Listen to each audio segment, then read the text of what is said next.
腹ばってな数年ポシャったこの怠惰が憎いがまだこうしてベッドでまたね腐っているここ最近調子は悪いがいや本気はまだまだそう言ったのはこれで何度目のセリフだろう無造作な部屋人への両目学歴は中の下でご存知持ってないみなりは去るお涙をどうぞちょうだい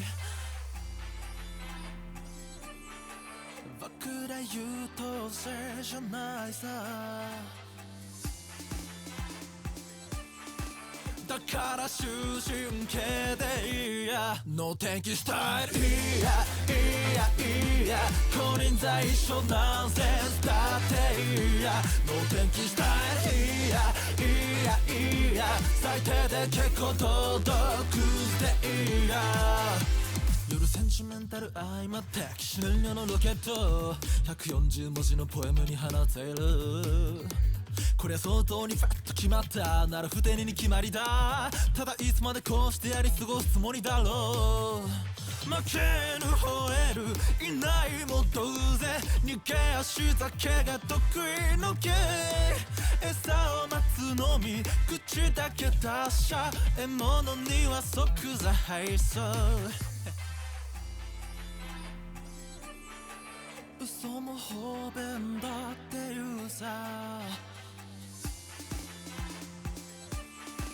だから同情なんていいや能天気スタイルいや金輪際一緒ポンコさっていいや能天気スタイルい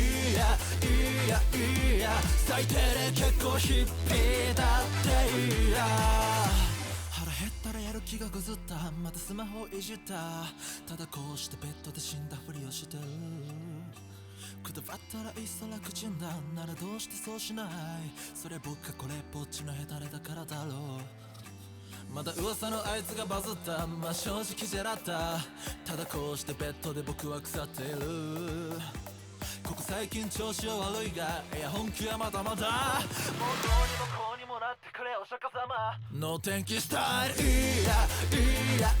や金輪際一緒フライボーでいいや能天気スタイルいや最低で結構のなしたっていいや能天気スタイル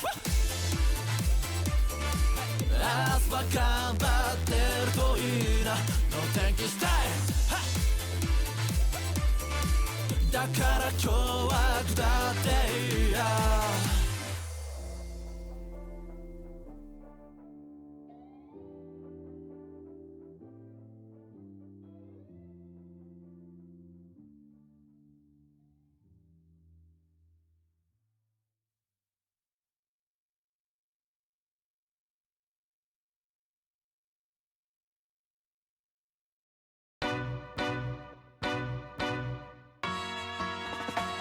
Singing low while I pop a bottle off of your chain swinging, clang clang, and it costs a lot. Bitch, I'm always at the guala, yeah, and you are not badass beat. Keep on going till you hit the spot. Whoa, I'm a big bag hunter with the bow.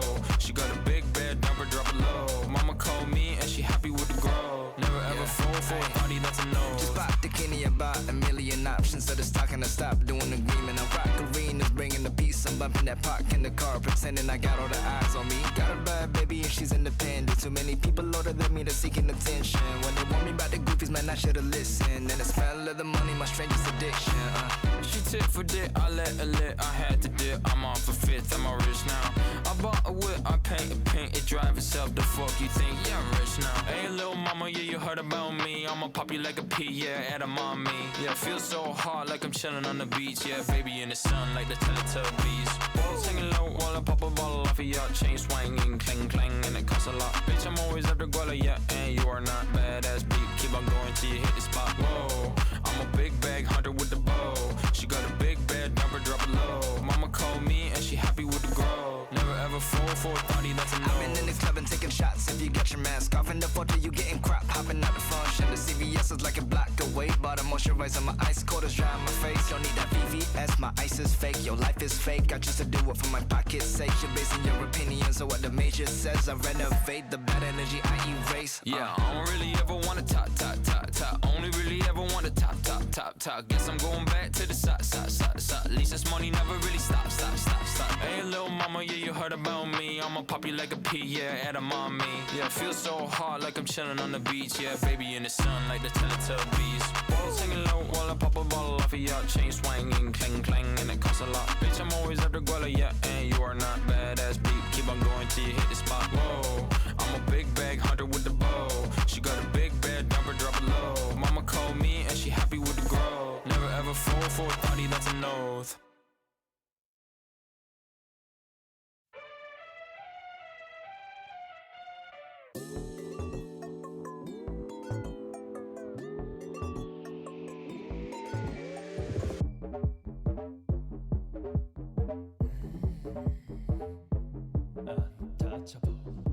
고독은 숨일까 안내인로 알리까 와키다스 아바타深夜に忍めそうコンビニ行け平和僕だらけのレイはシンプルなゼータ気づかぬ間にもドッグブラッなりダイバーシティ空気よりも軽いエゴぶつけ合いせわしから抜かラウンド楽は悪で世話前提誰かが決めた商売などうか土足で僕を邪魔しないでくれ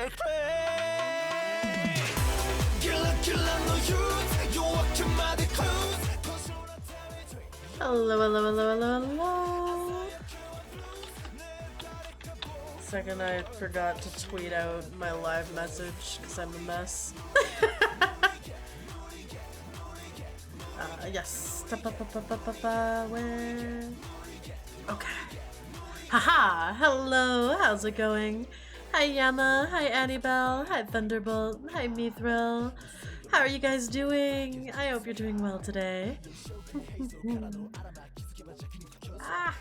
Why is that hair? You ever just get a hair under your headset and you're like, what direction are you fucking coming from? Why? Okay. My day's been good. How's your day been? I hope you guys are doing well. I've been finally starting to rest. I hope you guys are doing good, getting over some weird mind goblins. I hope you can fight them off. Pow pow. Hi Foolish Bob. Hi Kaijusaurus. How are you? I hope you guys are doing well. Yeah, I had a really fun D&D session last night. Our DM looked at the two things. I tweeted two things about D&D last night. Let me actually go back really fast and find out the two things I tweeted about D&D last night. God, how much do I retweet? Oh, one was, it was, my character just ate an alcoholic lizard tail out of a man's mouth in D&D. How's your night going? Hope I'm not too late. No, we're just getting started, Acid Bath. Hello. And then the second one was in all caps, the gooch is real. Ala, like that One Piece meme. And so our DM looked at the two tweets I made and he was just like, how are you portraying my campaign online? And I was like, oh, don't worry. Last week I talked about how we had a dance battle. And he was just like, I think I need to go over some of the decisions I've made as a DM. And like, the gooch is real. Also got a pet. I've been wanting an Elder Scrolls Online. So the DM then Tibi both were trying to fucking gaslight me about the gooch. So we have to roll it back a couple weeks ago in Dungeons and Dragons. So I'm talking to a Dragonborn. Hi Master Midnight, hello. And we're trying, there's like this problem with something called red dust in the city. It's a type of drug. Ram, gaslighting isn't really just misremembering things. Sylvie, I will throw hands. Also, thank you so much for the donation. I really appreciate it. Thank you. I hope you're having a good night. And can we get a shout out for Sylvie? You can't even reach. What the fuck do you mean I can't even reach? How tall are you, Sylvie? How tall are you? Am I going for like a belt punch or like am I taking your kneecaps? Let's go. Let's go. Let's see how this is gonna work out. 6'2".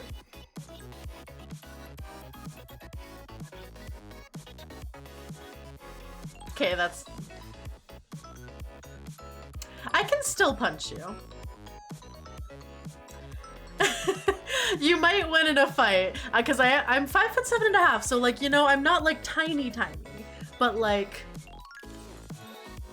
I'm not quite at the level where you could put a hand on my head and keep me arm's length. Not quite. I refuse to believe, no. Pat the baby, I'm not a baby. I will throw hands. Wipe your just screaming the gooch is real. Oh yes, so D&D. I had to go back, we go back a couple weeks. Hey Chris, hello! Able to carry and lift Johnny in one arm? Oh no, I might be in trouble then. Chris, thank you so much for the subscription and the 21 months. I appreciate it. I was just telling chat how the gooch is real. The gooch was real, and Tibi and Michael were gaslighting me. Hi, Wee Coyote. Hi, Glowing Eye. So, Chris ends up finding this Dragonborn, and they're talking, like, who tried to get him to sell the drugs. So I capture this guy, and I start talking to him. And after interrogating him and, like, you know, having a good conversation and promising him safety and survival and, like, isolation, he admitted to me that the man who was selling all the, the person he worked for was, he's like, they call him the Gooch. And I was just like, yeah, okay. I accepted it at face value. Like, instant, I just accepted it. I just accepted it.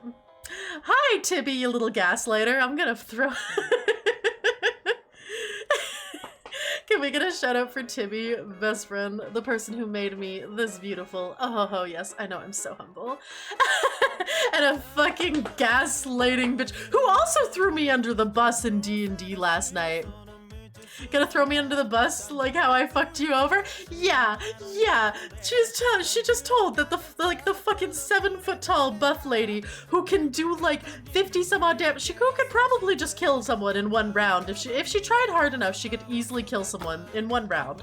She used to be the strongest person in the entire enemy empire, like easily. She can wreck any of us, and she's just sitting there going like, she threw me under the bus to her. She threw me under the bus. She threw me so under the bus, but you know what? We'll get there. First, the Gooch. The Gooch. Anyway, so I accept the Gooch at face value. And so the first thing I talk to is I end up talking to, like, you know, the general guard, the guy who runs the city and everything, or the city watch and all that. And I'm just like, okay, we got the information out of him. And I'm just like, yeah, he's like, who does he work for? And I'm like, he works for the Gooch. And he's just like, you didn't think to double question that. You didn't think to double check. And I'm like, what? No. Oh. Which donation were you referencing, by the way? Oh, did you Sylvie. mean this one? Thank you so much for the $50 more. Thank you. Sylvie, you're too fucking sweet. I'm gonna throw hands. I'm gonna fight.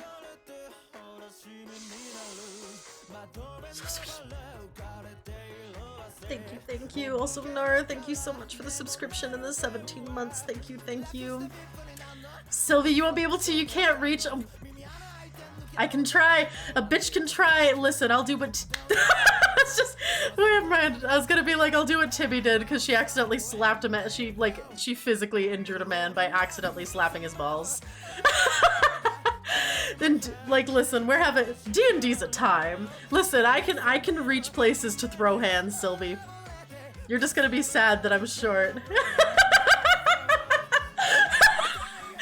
why I stopped saying it partway through. Sylvie, that's why I stopped, and then I was like, this is what I was gonna say. You know? Because that's over. I have too much D&D on the brain. Coward. I can fucking slap you in the balls. It'll be a fucking meaty slap. But thank you so much. I really appreciate all of the help. It means a lot. And like, Like, it's only been, like, I've only had the donation goal up for like a week, and it's already like over a quarter of the way and creeping towards halfway, and I do just want to say, like, thank you so much.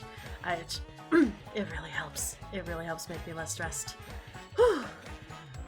Thank you. Fastball special Tibi. Yeah, Tibi was trying to slap Red's ass because he has a good ass, meaty thick ass, and I actually slapped the ass. Tibi rolled a nat 1 and went underneath and slapped him right in the balls.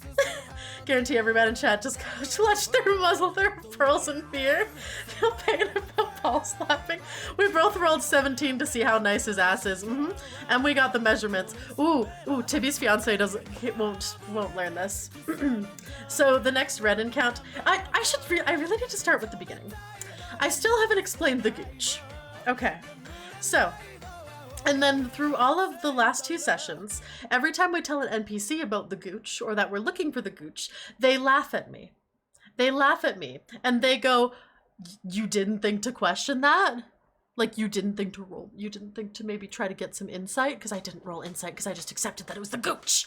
And so, like, and Tibi's laughing at me, and Tibi's like, "Bitch, I can't believe you didn't roll insight." And I'm like, it's something the DM would do. Like, he's absolutely named the gooch. And she's just like, and they're all fucking laughing at me. And then eventually, yesterday, we get to the gate.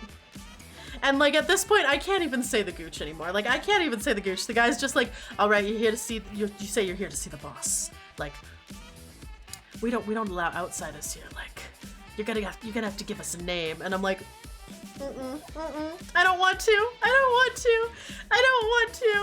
And so I'm like dying of embarrassment, and eventually I'm like, "We were told his name is the gooch." And then they're like, "Oh, you're here to see the gooch." And I was just like, fuck you, DM, fuck you. You spent weeks gaslighting me that I fucked up when I didn't roll insight. And we couldn't re-question the Dragonborn because he got shanked in prison. Like, he got, quote, fireballed to the neck with a prison shank.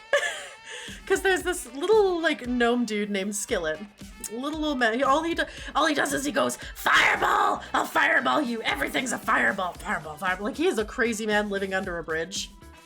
And so he stabbed the Dragonborn in the throat with a toothbrush shiv and said that it was like the fireball. Isn't he just human? He might just be human. Actually, he might just be human.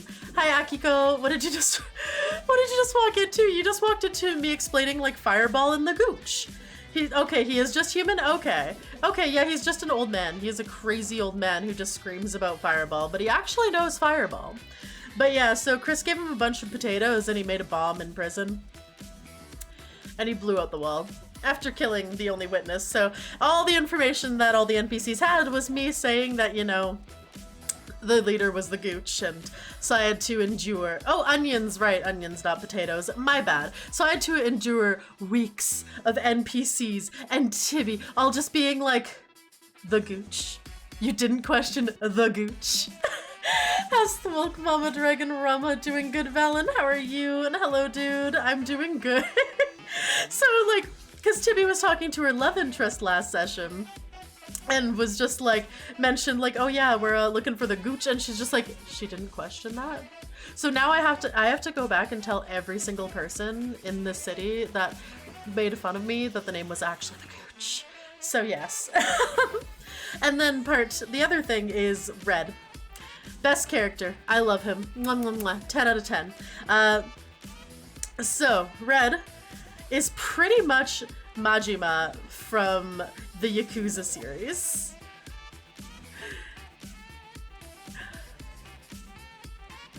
Oh my god. So Tibi, okay, so I'm gonna have to give a little bit of background on Red, and then we're gonna get Tibi in here because she fucked Red's mom and threw me under the bus about being interested in him. Koza does not know that I fucked him yet, which is good. Because she's already ready to, like, actually just kill me. Yet. Tibi, I swear to God, I'm gonna fucking tell her that you touched his balls before I did. And then you're gonna be the one under the bus. Tibi got a fucking leash and collar for the 7 foot tall, like, muscle lady. Anyway, so Red is pretty much Majima from Yakuza games. So we have really fun encounters with him. So the first encounter we had, we got out of this dungeon. And so we get out. And he's the enemy of like, hi Andy, hi Urzul. So he's pretty much Majima. So we get out of this dungeon and we're on a mountain. And so we see there's like a fucking pavilion because we've made friends with some of these soldiers and they're like, we have a crazy boss. He's up in the mountains, made us make this stage. We don't know what for months. And so we eventually go out and the enemy generals try to like collect all the relics. So he's like, technically it's my job to collect the relics, but you can entertain me. And so he like brings out the baseball bat in like a tiger jacket, and do you know what he does? He blows up the pavilion on the top of the mountain, starting an avalanche, and so the building is just in pieces, and so we are fucking surfing down the mountain on these fucking boards, trying not to die as we fight him. We ended up winning that fight because Khan he had an immovable rod, so he clicked it and we're going down the mountain, and so the immovable rod was put at about stomach height and just clotheslined him at full velocity up the mountain. So at the bottom, he comes in, pretends to be like a bath lady, and and somehow ends up naked and just kind of wrecks Khan's shit.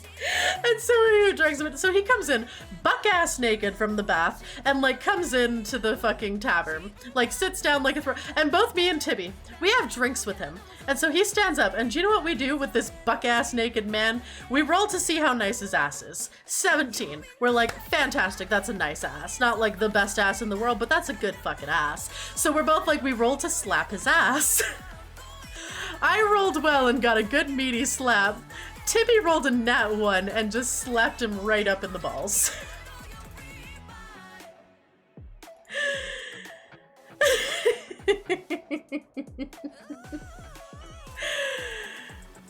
Oh my god. One sec, I also need to send this to Tibi because Sylvie screen capped this and it makes me happy. Static Starlight, Static Stromboli Stonmea, it is High Secret, thank you.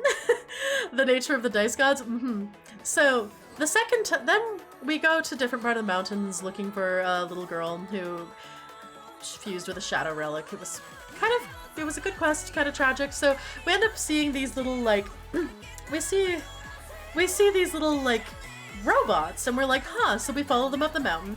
And I've met Koza one time before, but we meet Koza again. Koza, she is like every image, like just imagine the sexiest big buff lady you've ever seen. Like she's based off of, I think she's based off like Breath of the Wild Urbosa along with someone from one of the Metal Gear Solids. And like, so she has one half of her head's shaved, the other half like long red hair. She is big. If you've ever seen that like death by snoo, death by snoo, that's that meme, and that's Tibi. And so me and Tibi actually had a conversation out because we're sitting there going like, okay, so we figured out that Koza and Red have like mentor-mentoree, almost like parent-child relationships. So we're like, you can't fuck both of them. So we ended up like kind of hashing out like who's gonna go for what, because I was like, I'm really feeling Red, and she's like, I seduced Red in the last campaign, like I'll go for Koza. So we ended up like kind of coordinate. We're just like, all right, we're gonna be at peace with this because these two characters are both extremely hot. So Tibi is a tiny bunny lady. Do you know how she has to roll when she sleeps with Koza? A Constitution saving throw to see if she like survives the initial thing. A performance roll, and then another con save to see if she stays conscious. She still has a bite mark. Michael gave us a quest called the World's Punching Bag, which if you take 500 damage, essentially you get the tough feat. After all the fights we've had, all the near-death encounters, like I have been dropped to 0 HP more than once. I'm at about like 250 of that. Or actually, no, I think I'm at 310. Tibi hit the tough feat last session purely because of Koza. Purely because of Koza.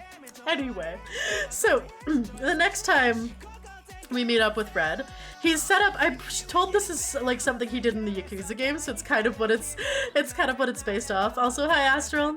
And so we go down, and there's like a fucking tiki bar set up in the middle of nowhere.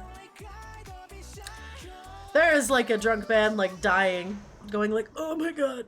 They're just fucking dying.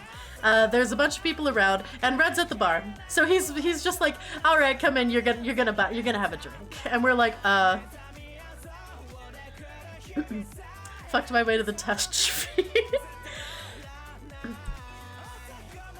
So he starts making us these delicious fancy drinks. We have to roll con saves to see how drunk we are. And at the end, he's just like, he presents us with a bill of, I think it was like 10,000 gold for all the drinks. Cause he's just like, he makes delicious drinks. And he tells us it's like top shelf liquor. And he's like, all right, you owe like 10,000 gold. He's like, if you can't pay up though. And then the boss music starts playing as we go to fight him again. So the thing about Red 2 is Michael gave him 2 character sheets. He has the fucking around character sheet, so we actually have a chance with him. This is him just like fucking around, having fun, doing whatever he wants, shenanigans. The other character sheet, if he used it on us, he could just TPK us. No hesitation. Koza's also stronger than him. But yeah, he could just TPK us easily. So we get the fucking around sheet. So we start fighting him, and essentially I can't remember exactly how it was worded, but like it was essentially like the fight goes until either like everyone's down or like surrender or something. And so we put up a good fight, and at the end though, like there was shenanigans. I don't remember half of the shenanigans, but the way it ended was me and Tibi looked at each other after, because we're just like, we don't want to fight till the end, we're drunk. Hey, I'm like doing like smoochy faces and just we're shit-faced. We're rolling badly, and he's like, no. He's like, fight doesn't end until like there's a victory. So until we're like last person standing or something. And we both look at each other. And we just spread our arms, and we fall back and lie on the ground. And he just stares at us. And he's just like, really? Really? And we're just like, mm-hmm. And so we ended up getting out of that fight by just lying on the ground. Also, Chris had masked the entire area with a fog cloud. So he was behind the bar stealing all of the money, and he was like grabbing all the alcohol, which it turned out none of it was expensive alcohol. It was all just hobo juice. Like it was just straight hooch. It was shitty hooch. He just made it taste better. So it wasn't worth shit. And then also, that was also the night my character Sybil finally seduced Red, so I was just like, yes! My character fucked Red, let's go. It's worth shit to me, it's true. I feel so bad for Chris, because me and Tibi are just like treating this like a romance. We're just like, we're gonna fuck the NPCs. We're gonna Tibi's literally becoming the like buff woman's pet. So we're just like PC seduction time, dating sim. D&D's a dating sim, right? And Chris is just rolling along with it. Oh, though he is romancing Skillet now, so, you know. Oh yeah, Tibi's completely fucked. So, we had another encounter with Red recently, which was super fun. So he came out and he put shock collars on all of our necks. And we're all like, what's happening? What are we doing? Why do we have shock collars? Dance till you drop. Hi, classy.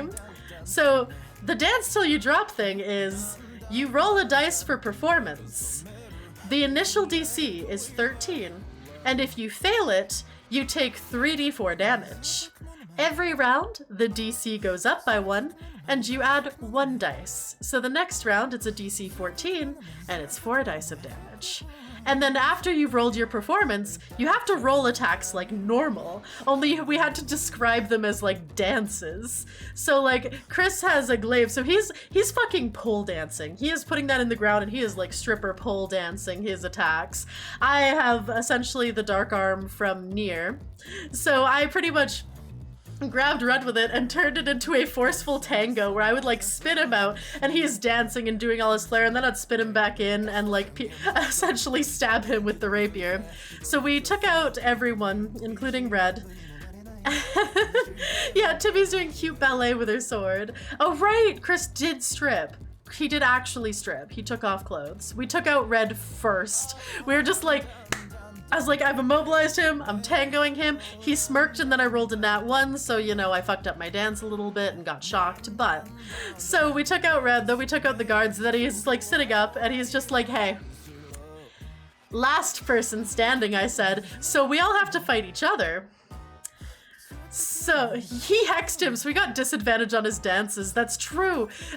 Michael was super pissed because he kept rolling nat 20s for Red's dances, and then he had to re-roll them because of disadvantage. You did get targeted hard because you deserved it.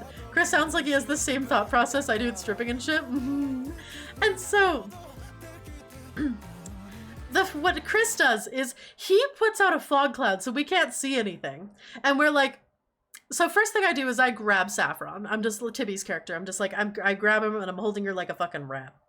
And then, so I'm like, all right, we'll take out her first. She has the most defense, all this type of stuff. And then instead Gossamer's like, here's a fog cloud. And we're like, So we can't see anything. We don't know where he is.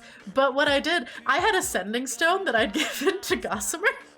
So I called the sending stone so that we could fucking echolocate him, and then we just deleted him. And then Tibi kicked my ass, so she got a $30,000 magic violin, because we just roll like a D100 and kind of see what you get on it. Hi Psycho, hi Evil Zero. The bitch, you would have been fine until Tibi was dead. Looking amazing and festive, thank you! You did freeze him. I offered to throw so you could impress Red. Listen, Sybil's just in it for the experience. Ultimately, like, she doesn't need the match. She's in it for the experience. She wants to win fully. And if she loses, that's fine. You could have touched his ass. It's okay, I'll touch his ass again. I will touch his ass again, Tibi, don't worry. So anyway, we decided that for the next Red encounter, what we want to do is I found this really hot bunny suit that Ezra Scarlet wears in, I think, the last season of Fairy Tail. It's a really hot bunny suit. I actually kind of want to put it on my model at some point. Like, I'm in love with this bunny suit. But I was just like, bunny suit.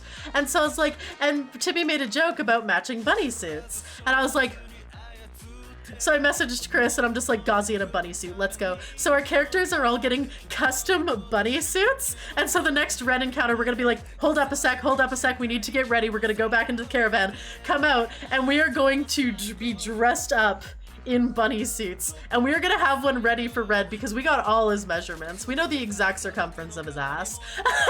So we are going to essentially be like, whatever encounter you're doing, we're now doing it in bunny suits. Hi Hunter, I'm doing good. Will you tell it on your stream? Will we hear the fate of Tibi and her buff woman? We can. Are you ever just too supportive as a friend? Tibi, did you think I wanted it for my model, or were you thinking I wanted it for me as a person? I'm trying to remember. Tibi was just like, yeah, bitch, you can rock this bunny suit. Don't worry. Like, fuck yeah, you got this. And I was just like, wait a second. Had 5 cups of coffee in the last hour. Who wants to help me fight God? Do it. As a person. She was just literally just like, yeah, I'll support you. Just, oh my god. So yeah, I think we need to get Tibi in here, because so thought you meant D&D, you meant VTuber. Yeah. So yeah, so because of this, I'm trying to seduce Red again. I am absolutely trying to seduce Red again. This man, Sybil's eventually just gonna go on adventures and live a fun, exciting life with this man. But for now, I'm just gonna like slap his ass and every now and then sleep with him. So we're just like, I wonder what he likes. So Tibi went to go ask the big buff lady Koza what Red likes. Can you change the category to just chatting? I'm gonna be getting Tibi in right now.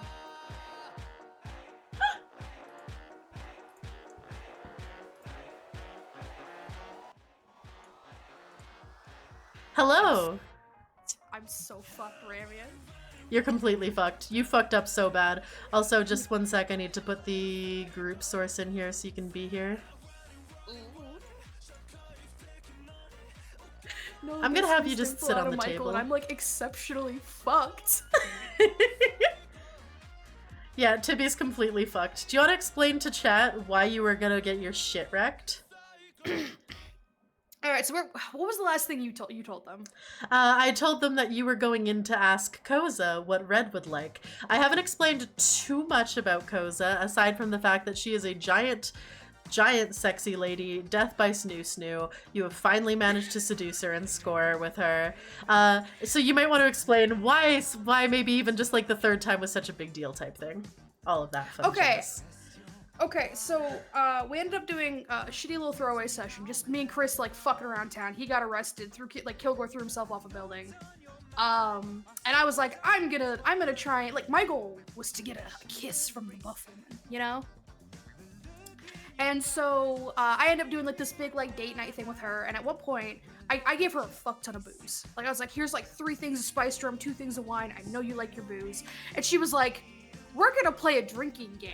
She did not ask if I wanted to. She said, we are going to. And I'm like, I guess we're playing a drinking game now. What are we playing? She's like, we're gonna play Never Have I Ever. And I was like, all right. And so because she's trying to figure out my character. I am a fucking enigma to this woman. Like, I'm gonna be honest, Michael told me that in her basement, she has a chalkboard of notes about me written down. Because she doesn't know what the fuck I am. But one of the things she said during the Never Have I Ever, she said, never have I ever had the same sexual partner more than once. And I just sat there like, what do you mean you've never had the same person, like, more than, like, you've never been with someone, like, a second time? And I found out from Michael, the DM, oh, it's because either they don't believe her when she warns them on how rough she's gonna be, or she doesn't warn them. And then they don't come back. And so I was like, all right, so we're drinking. And take a note, like, after you take a shot, you have to do a con save to see, like, if you're getting more shit-faced. I have a +3, and I got less shit-faced than her because she, like, Michael straight up was like, I didn't roll higher than a 5. She has, like, a +8 on her con. He could have been cheating because she could have added a Flash of Genius, which is a +5 onto any roll, and probably would have made it anyways. But he's like, nah, it's more fun this way. So I end up rolling absurdly well, shit-faced seducing this woman. And Mike was like, all right, you get to fuck the buff woman. Like, she picked me up bridal style, and I was just like, oh, where are we going? And she's like, all right, we're doing this. And I'm like, okay. The body is willing and the soul is ready. And then, like, Michael's like, yeah, you drop down to 1 HP after she fucks you. And I'm like...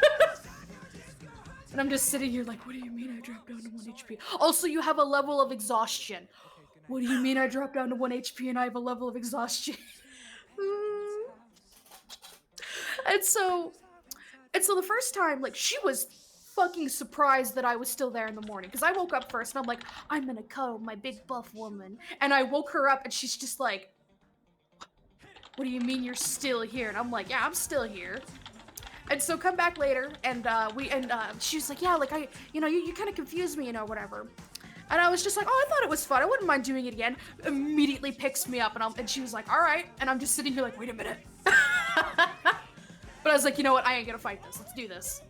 Fuck her a second time. Wake up the next morning. She is already up. She has made coffee. She is standing in the doorway and she's like sipping her coffee, being like, man, you're kind of an enigma. Like, you're real weird, you know?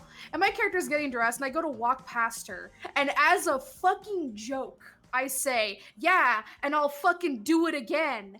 And Michael describes her grabbing me by the back of my collar. And I'm like, okay, I have a quest I have to do today. Like, if I didn't have to, I would, I 100% would, I promise. And he's like, all right, roll persuasion. I'm like, okay. I have a +9. I rolled like 18. I'm like, oh, that's not the worst. He's like, yeah, against her intimidation. And I was like, oh yeah, like, wonder what that's gonna be. And he's like, all right, I think a 27 beats your 18. And I'm just sitting here like, what do you mean a 27? What do you mean she rolled 27 on intimidation?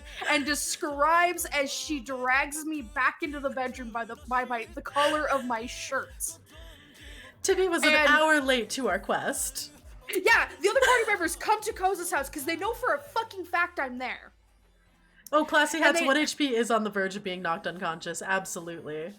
Yes. Take a note, Tibi has like almost 60 HP. Yeah.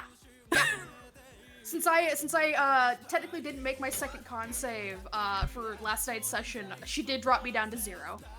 So like I got fully knocked out. I'm not dying, might I add, but I did get fully knocked out.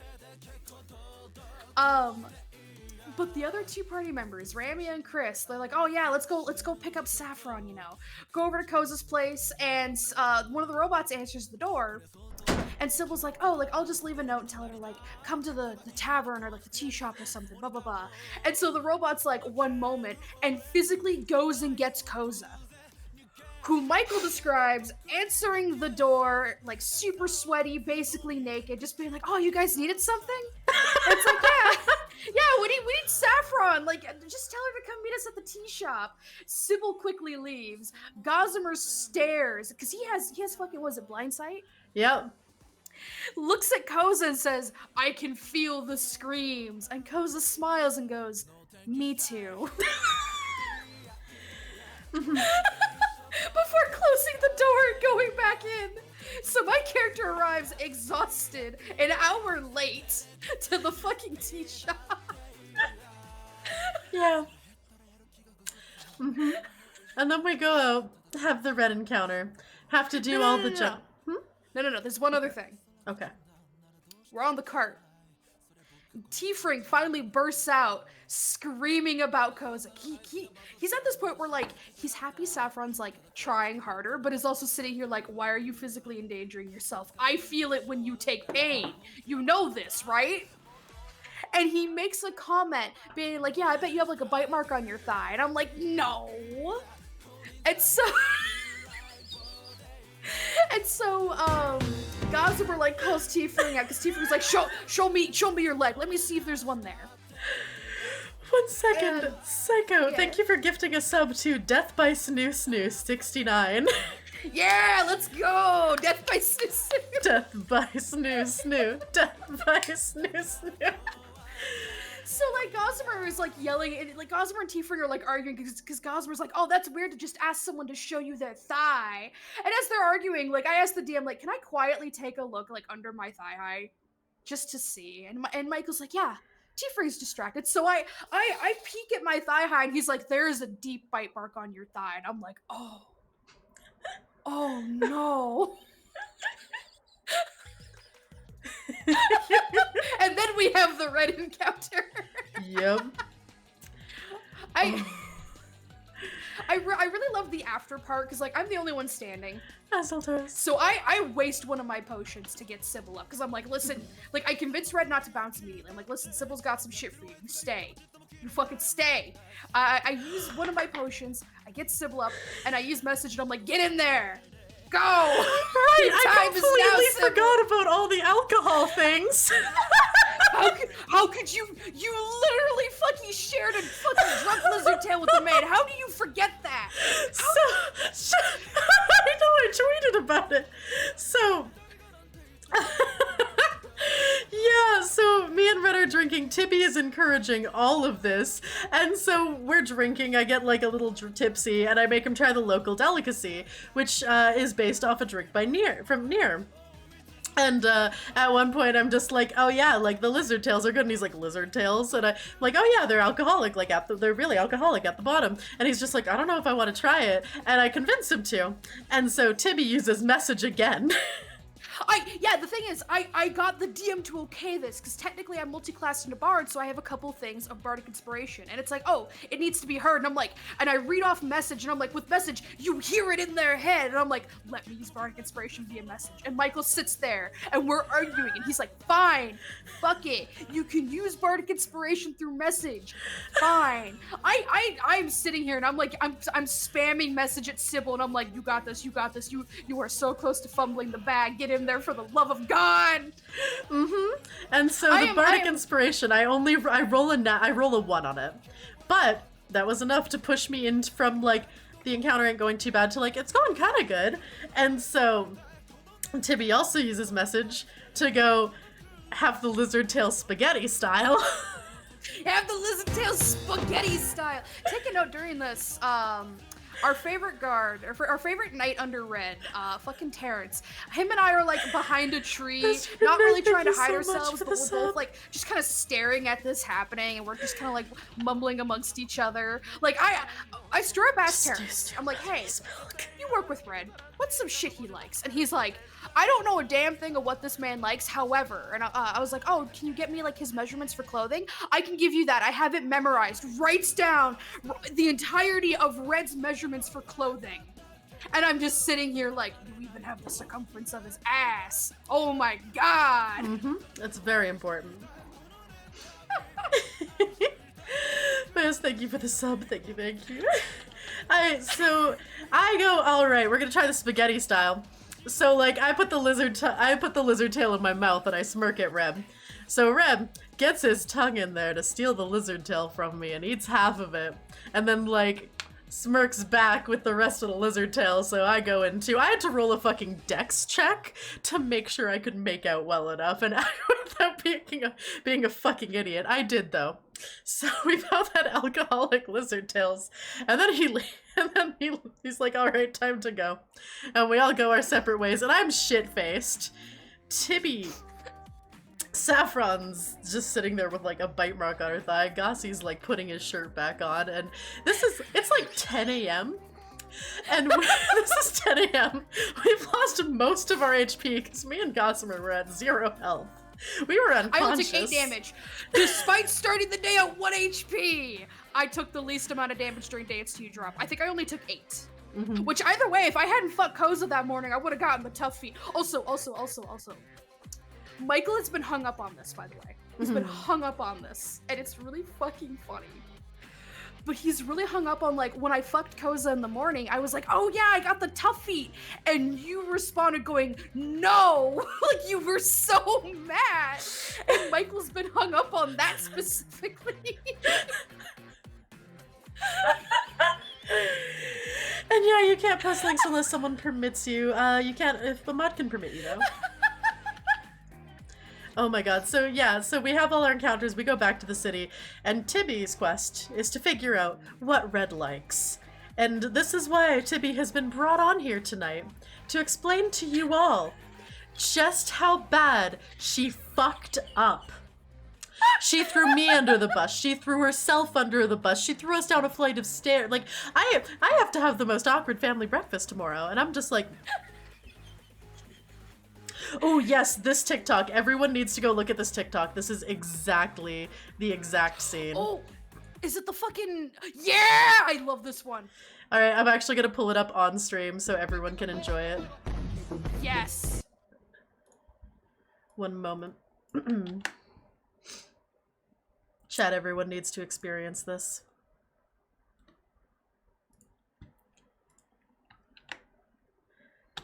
This is by Hammer the Shark, and it's amazing. I can always give you the Twitter link if you need it. Nope, we're good. Alright. Alright. Oh, we need to full volume that.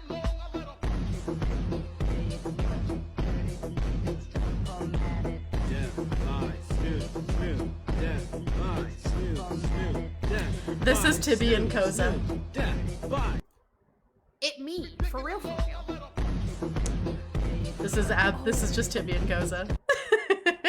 I need to scroll through my DMs with Michael. So I was being a little cringe lord the other night. Mm-hmm. Like normal. And yes, like normal, but like worse than usual. Okay. So essentially, I was in that weird segment of like Pinterest where you could find like your character here, like couples, like poses and shit like that. Mm-hmm. And I was just like sending ones that I found that I was like, yeah, like this is Saffron and Koza. And like Michael was indulging me being like, oh, I could see it, da-da-da. And I find one. And I'm like laughing because I'm like, oh yeah, like another Saffron and Koza. It is the only one that Michael agrees with, 100%. Oh. I keep laughing because he said this is genuinely the only one that he will 100% agree is genuinely Saffron and Koza. Is this one?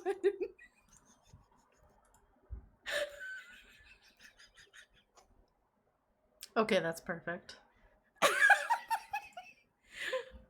But yeah. Anyways, do you want me to start off how I fucked up? Yeah. You need to be held accountable for what you did. Chat needs to know how bad you fucked up. Not the consequences of my actions. Mm-hmm. All right. So we get back to White Rose. We go talk to Cyrus, get some shit taken care of. I get some spell scrolls from Bamboo, and I'm like, all right, I'm gonna go hang out with Koza. I go over to Koza's place. You know, she's very excited to see me. You know, like, oh, I was gone for like a day and a half. You know, she hasn't gotten to see me, like all that shit. And so I'm just kind of talking to her, and I'm showing, like, I'm just kind of like telling her about my day. And the first thing that starts off is when we were at this like small dwarven town by this bridge, and I mentioned like, yeah, this one dwarf kept making jokes about me, like, 'cause we were like talking about the gooch, you know, looking for the gooch. And this dwarf was like, I could show you my gooch if you like, you know, ah ha ha, you know, doing that. And Koza pulls out a quill and is like, describe him. Also, one quick sec I have a redeem I have to do. Okay. Baka. Baka. I didn't want to talk over your story because this is the best story. And it brings me joy. No, it's okay. So, like, yeah, like, I told her, like, I just passively was like, yeah, this dwarf kept making jokes, like, asking if I wanted to see his gooch. And Koza's like, describe him. And I'm like, no, I don't really remember what he looks like, you know? Like, we were only there for a bit. And she's like, no, do your best. Describe him. And I'm just sitting here like, I don't think I will. Because we're both sitting there like, she's gonna kill him. She's actually going to go over there and murder him. 100% if Tibi describes him. Yeah, so I'm just sitting here like, I'm not gonna do that. And I was like, oh yeah, like, oh, we're gonna be heading back to that town tomorrow. Like, we gotta take care of this monster problem. Oh, you're going back tomorrow? I'll accompany you. No, that's okay. You don't have to do that. No, I insist, you know, like, I like to go down there and meet your friends. I wouldn't say they're necessarily friends of mine, so what's the issue then? And I'm just sitting here like, oh no. This man's life is about to end. Mm-hmm. That's what happens when you hit on Saffron, especially with lines like, wanna see my gooch? So that happens, and then, like, I was talking, like, as we're talking, I'm something I can do with my sword is I can feed it spell scrolls. Every 4 spell scrolls, I get, like, a fake, like spell slot on my sword, and I get to retain 1 of the 4 spells put in. For the longest time, I have had 1 spell slot, and the only spell I have is Delayed Fireball. And the cool part is I can actually go into a deficit with this. That being said, I can only do Delayed Fireball, like, once a week in turn. So I'm feeding my spell scrolls to my sword as this is happening, and like, I was like, oh, like, there's a spell of yours like that would be kind of interesting to have, and so she starts goading me. Like, she's like going through all the spells that she knows. She's like, oh, here's like 4 like jump spell scrolls, and I'm like, oh, that's really neat, thank you. And she's like, oh, but there's one that you actually really want, isn't there? And I'm like, I mean, yeah, but like, you've already given me enough. So she's like going through all of her spells, like, oh, you want lightning bolt? You want like construct? Like, going through all of them. She adds a charge of haste to my spell storing ring. And I'm sitting here like, that is the spell I want. And she is trying to get me to ask for it because I explicitly will not ask her for things. Mm-hmm. If I cannot pay her back in some way, I will not ask her for shit. So she's sitting here goading me. And then she's like, oh, you want lightning bolt? No, I don't want lightning bolt. I think I've used that on you before, actually. Yeah, you have. I don't want it. It like, was I'm just so funny. Like, I'm just sitting here trying to deflect, and she's like, yeah, like, what is it? Oh, and I'm just sitting here like, ah! And then followed by that is, I was like, all right, I'm gonna change the subject. After finally being like, all right, I want the haste spell scroll. She's like, oh, I can make those in like 20 minutes. I'm like, okay. And I was like, oh, by the way, what are some things that Red likes? Like, I'm just like, you know, I'm gonna rip this band-aid off now. Immediately, she's like, why do you want to know? And I'm just sitting here like, uh-oh. Uh-oh. Like, her demeanor changed. Like, Michael described her entire demeanor as just like perfectly attentive, just like goes from like playful to just like, excuse me. Yeah, so I'm just sitting here, and she's like, why do you want to know? And I'm just sitting here like, oh, well, you know, we keep encountering him. Like, the party really wants to, like, get him something, you know? Like, oh, because we really enjoy his encounters. Like, I even got this neat violin, da-da-da. And Michael has me roll deception. And I think I rolled, like, a 15, which is not the best.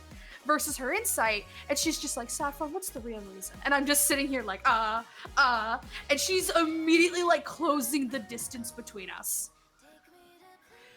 Tibi And went she's to just- go into the bathroom to change her clothes, and Koza locks the door behind her. No, that's no. That's later that night. Okay. That's Oh, later. right. That's later.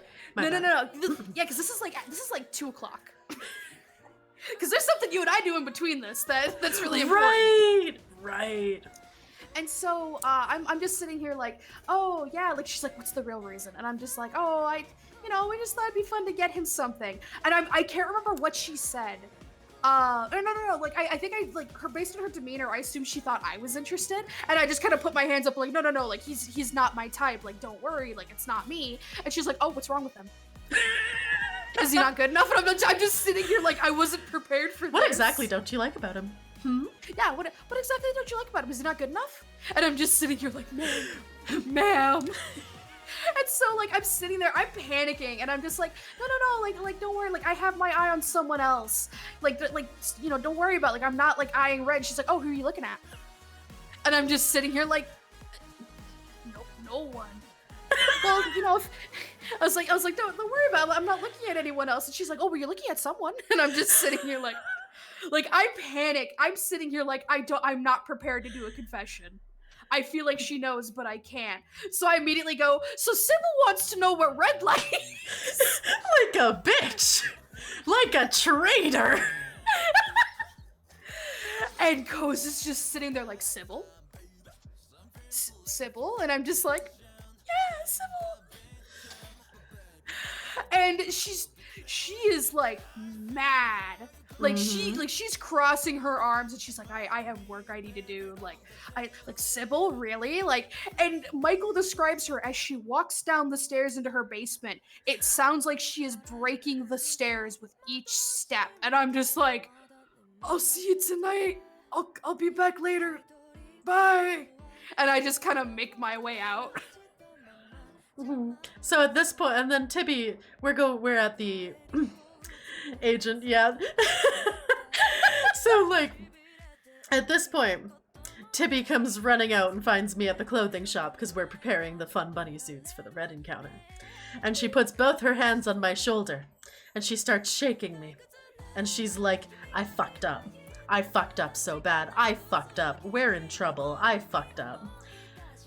And then she tries to also run up to the lady who runs the Rosie. tailor shop, Rosie, and asks her if she can ask her about something secret, and pulls her behind the counter. So me and Ghazi immediately like roll our perception, and which just destroys it. So we hear the entire conversation. And why don't you tell chat? So technically, my chat already kind of knows about this because they know I'm down bad for the muscle woman. Mm-hmm. But I was gonna wait to do this until we left for Tenderia because we're gonna be up in Tenderia for like at least a minimum of like a week. And so I pull Rosie behind the counter and I'm like, hey, I need a specialized rushed item. And she's like, oh, what's up? And I'm like, I need you to get me a fitted collar and leash with a dog tag. and Gossamer pipes up and goes, why do you need a fitted one? Just use one of the shock collars Red gave us. Dominant and infertile Geralt, thanks for the follow. Welcome to the couples. And I just sat there and I was just like, Gossamer! Gossamer! Like I'm yelling at him. I'm just sitting here like, I don't want my life to end tonight for the love of God, Rosie. And she's like, well, I could work on this. I'd have to put like everything else on hold. Like I could really rush and get this done tonight. Like it is going to cost you quite a bit more. Like, are you sure? And I have both my hands on Rosie's shoulder and I'm like, I am in deep shit. I need everything I can get. Rosie, please, you're like my last saving grace. And she's like, all right, I can do this for 5 gold. I give her 15. And she immediately gets to work on it. And I just take a note. I think the funniest part is Tiefling's here. My dad's sword. Mm-hmm.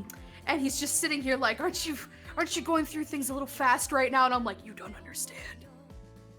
You don't understand how fucked I am. And true, at the same time, Ghazi's just chatting with Sybil like, do you think I'd be into that? And Sybil's just sitting there like, you know, you never know. Maybe you should give it a try. As we're just, as Tibi, as Saffron's just out here begging this woman for her fucking leash. Yeah, and I can't remember, I think it was Gosper that might have said something, but something said, like, someone commented being like, oh, I wonder if Rosie's into that shit. And Rosie's like, I could be, but I'm not gonna talk about it. And I'm just sitting here like, do not piss off the seamstress who was trying to save my life.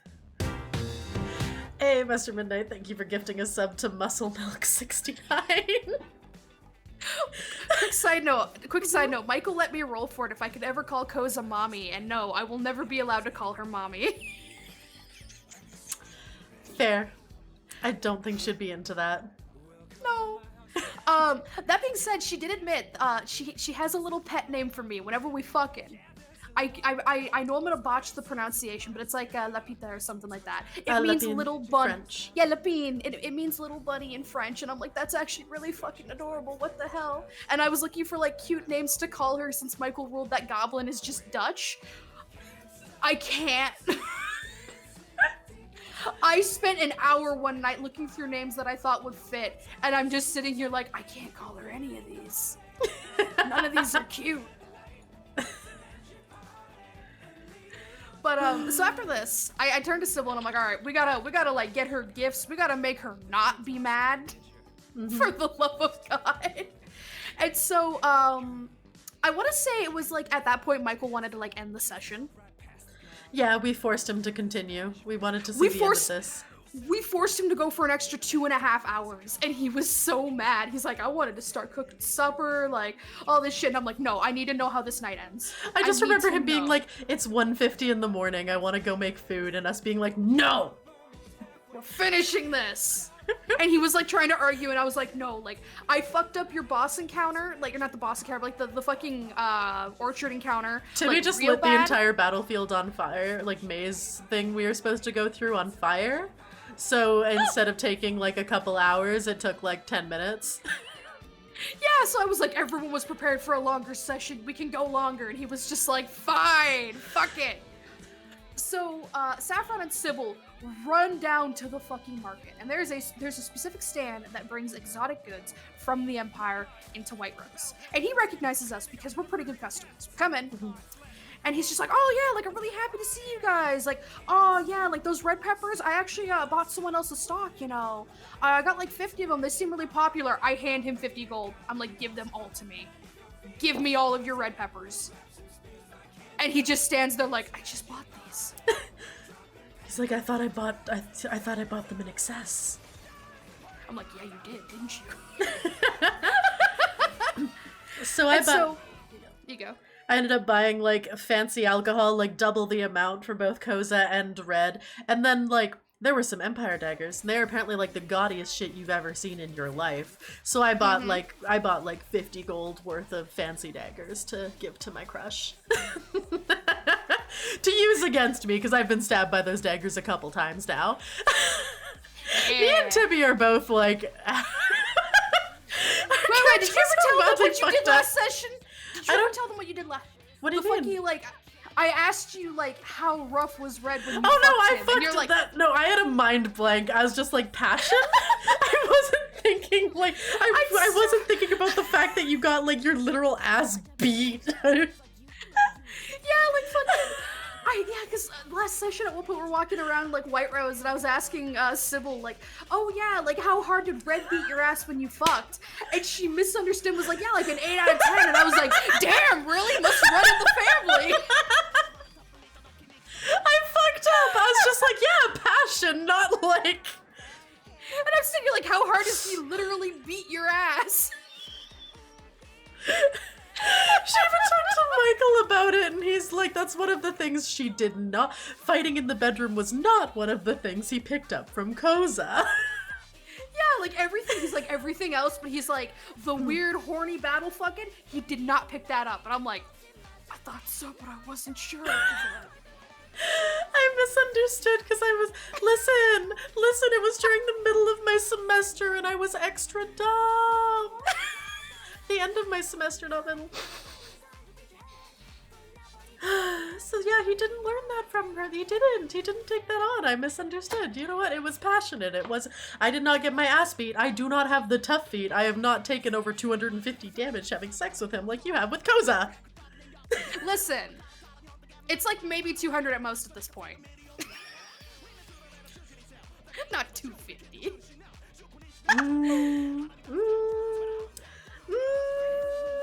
Don't you fucking me. Anyways, so we're buying shit from this exotic goods guy. I get restocked up on like all my spices and whatnot. I get my own copy of the Empire cookbook that I've been renting for the library. So I'm like, oh cool, I can actually turn this one in then. Like I'm sitting here buying up on everything. And we're like, all right, do you have anything else? I'm like, I specifically asked for like stuff I could buy for someone that's like homesick. And he's like, oh, how about this flamenco dancing dress? And we're both looking at this like, dear God, no. And then he's like, oh, but I also have one other thing. And essentially it's like a sports bra and like spandex booty shorts, like workout clothing. And Michael described it as being too big for Saffron, and I'm like, it's stretchy material. This might fit Koza. I'm gonna buy this. So I buy it from him. I'm like, I don't know if Koza's gonna like this. Maybe she will. Either way, I need to do anything and everything I can to get my ass out of the doghouse. Mm-hmm. And so we buy everything. Sybil makes like a cute little gift basket for Saffron to take to Koza. And I'm just sitting here like, all right, I gotta go up there. I have to. And as I'm leaving, I use message on Sybil, and I'm like, I will try my best. Pray for me. Mm-hmm. So I make my way up there. I don't even get to knock on the door. The door opens. One of the robots opens the door. And I'm just sitting here like, I hesitate to go in. I'm like, oh no. I walk in. All the robots are bedding in the corner with copper pieces. Spoonie with a cool little hat on, my favorite robot. Like, Spoonie is the dealer, and I'm just like, oh my god, what's happening? I give him a gold piece. And I'm like, alright, time for the inevitable. Go downstairs. Koza is standing in the middle of the room facing the stairs with 2 sets of arms on. So something chat needs to know about this is Koza, when she was the greatest enemy or general in the enemy army, she ended up being ambushed and her arms were like ripped off because she was monk, beat the shit out of people. She just huge arms, all her strength. So she rebuilt herself as an artificer. So how many arms she has? She'll have 2 arms for like basic things. The instant she adds more arms, that's a sign that she's taking the fight more seriously. So if she puts on an extra set of arms, that's dangerous. That means that she is going to rock your shit. She is like, it is either you are a little bit of a threat or I'm gonna fuck you up. Yeah. So like, I go down there and Michael describes her as one arm crossed over her chest, the other arm like hands on her hips, like literally waiting for me. And I'm just kind of standing there. Oh, I should mention before I head up there, I do go back to the Rosie's place and I do pick up the collar and leash. Mm-hmm. I should mention that. That is in my bag of holding. So I'm down there, I see her, and I'm just like, oh hi, how's it going? I figured I'd do some cooking and we'd have a great time. As I'm like talking to her, I'm like sidestepping while facing her so I can get my ass to the kitchen. Like I'm sidestepping, and then like as I reach the kitchen doors, like she's like staring me down as I'm doing this, and she's just like, oh hi Saffron, hello, like, oh, you're gonna cook for me? Oh, that seems so nice. Like, oh, like I'm trying to remember what the fuck she said, but it was something along the lines of like, I feel like you're trying to like, it wasn't like bribe, but like I feel like you're trying to it was like make the situation better essentially. And I just sat here like, what? No, as I backstep into the kitchen. And I start like laying stuff out to start cooking. And before I can even start, she picks me up and was like, how about we work out for a bit? And I'm just like, oh, can I go change into my workout clothing beforehand? And she's like, absolutely. And I was like, oh, also, and I hand her like the sports bra and spandex booty shorts. And she is so ecstatic. She's so happy. And so I'm just like, all right. Like she's like, all right, I'm gonna go change into these. I go into the bathroom to change. She locks the door from the outside. Mm-hmm. The bathroom and the workout room do have an interior connecting door. Yes. But yeah, she cannot get out from. She cannot leave now. Yeah, like I am trapped. So I change into my little workout outfit and I go in there. And she's wearing the sports bra, booty shorts, like she's very happy. And I'm just sitting here like so much skin exposed. Like Saffron is very modest. So she like covers her eyes, like she's just like, that's so much skin. And Koza's like, all right, we're gonna do arms today. And I'm just like, all right, because she's like, well, since I can't work out my arms anymore, I wanna live vicariously through you and your growth. And I'm like, all right, that makes sense. And Michael's like, yeah, give me general, like, I think it was like a strength saving throw. Mm-hmm. And I roll this knowing damn well what the dice are gonna do. I roll in that one. And Michael described it as, yeah, every time like you get close to finishing your rep, she'd add 5 more. Oh, do you want to wait a sec? Apparently there's ads. Oh, okay. All right. So yeah, we'll just wait for ads to be done so that people don't miss the story. That's super fucking fair. So yeah, if there's ever ads in the middle of something interesting, let me know. Yeah. But yeah. Also, when I'm done with all this, do you want me to add the little tidbit I squeezed out of Michael? Because I'm exceptionally fucked. Yes, because I need to know. I need to know. I feel like it's almost worse that I know what's gonna happen at the start of next session. I'm scared. Oh, I'm excited to know, unless it involves me, and then I'm afraid. No, it's just me. It's me being fucked. All right. I hope you have fun with that. All right, ads are over. You back? Okay, I'll backtrack a little bit. We're doing workout time with Koza. And Koza's like, well, we're gonna do arms today. And she's like, since I can't really work out my own arms, I like to live vicariously through you and your growth. And I'm like, all right. And every time I work out, Michael's like, all right, you're gonna give me a strength saving throw. My strength has gone up 1 point since working out with Koza. And I sit here and I'm like, these dice can smell my fear. I know what's gonna happen. I roll a nat 1 on my workout.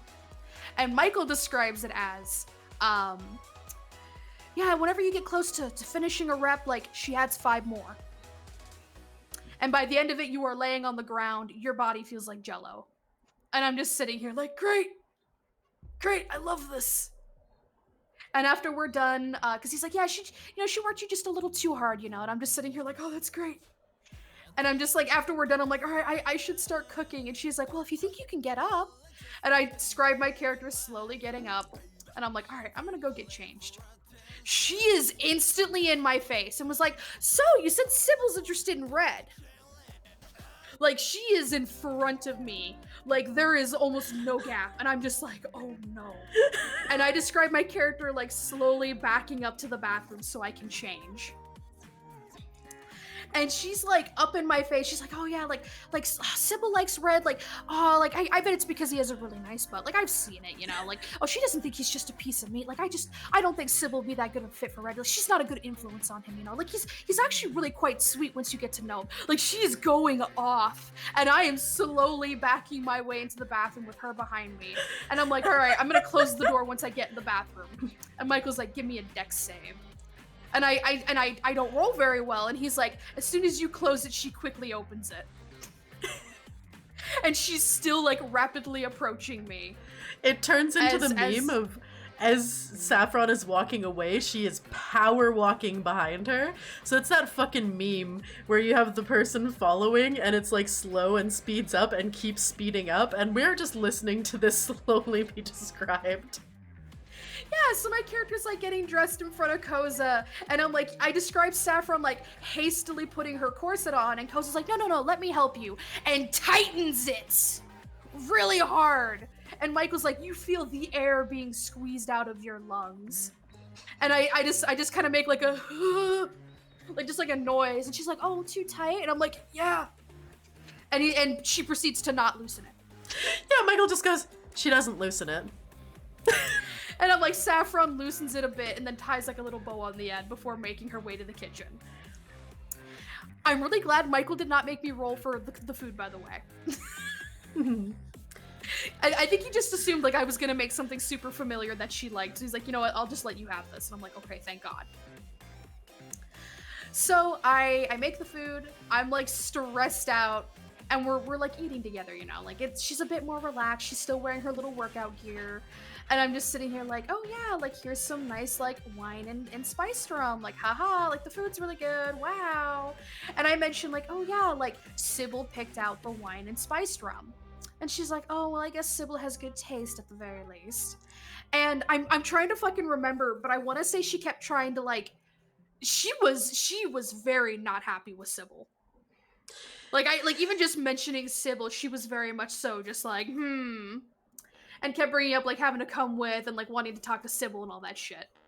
And I'm just sitting here like, all right, I have one last thing I can do. Oh, before this happened, no, you did convince her that we were really cute together, and so she did get more pensive. Oh, Because I remember this being as you walked into the kitchen before things happened.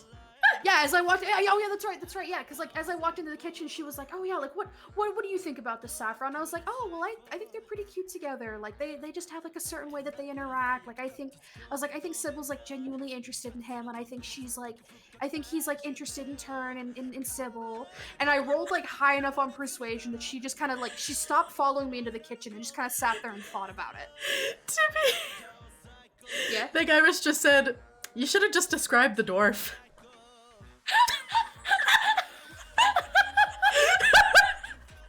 I really should have, or something else. Michael, okay, so I was talking to Michael about this, about the dwarf thing, because I thought that was really funny. And I jokingly was like, oh yeah, I should have told her about how I failed to seduce Terrence and I got pity cuddles. And he's like, you really trying to just kill people out here, huh? And I'm just like, oh damn. But anyway, so like, we're finishing our meal up, and I'm just kind of sitting there like, I'm holding my bag of holding on my lap. Like, I'm just staring at it. And she's like, oh, like, is something wrong with your bag of holding? Like, I can definitely take a look and fix it if there's an issue. And I'm just like, no, there's no issue. It's fine, everything's fine. And she's like, just trying to like goad me a little bit, being like, oh, well, is something wrong? And You're I'm just so like, hot well, and cold. yeah, like, you're so hot and cold with me today. And I'm just sitting here like, ma'am, I know I'm in deep shit. And so like I'm like describing like I got like a gift made that I was gonna give you before I left for Tundiria, but you know what, I feel like I should just give it to you now. And she's just like, oh well, if it's a gift meant for then, like maybe you should save it for then. And as she's talking, I just pull the collar and leash out of my bag. And before I can even like say anything or even put it on, because I was gonna put it on the table in front of her, it's out of my hand. She described, I put it on the table, and he's like, no, before it hits the table, it's on your neck. No, it's in her hand first. Like she straight up asked me like, are you sure? And I went to describe like, yeah, like I got this like special fitted to like fit me. And like he's like, while you're talking, it's already on you. And I'm just sitting here like, what do you mean it's already on me? I'm not even done talking.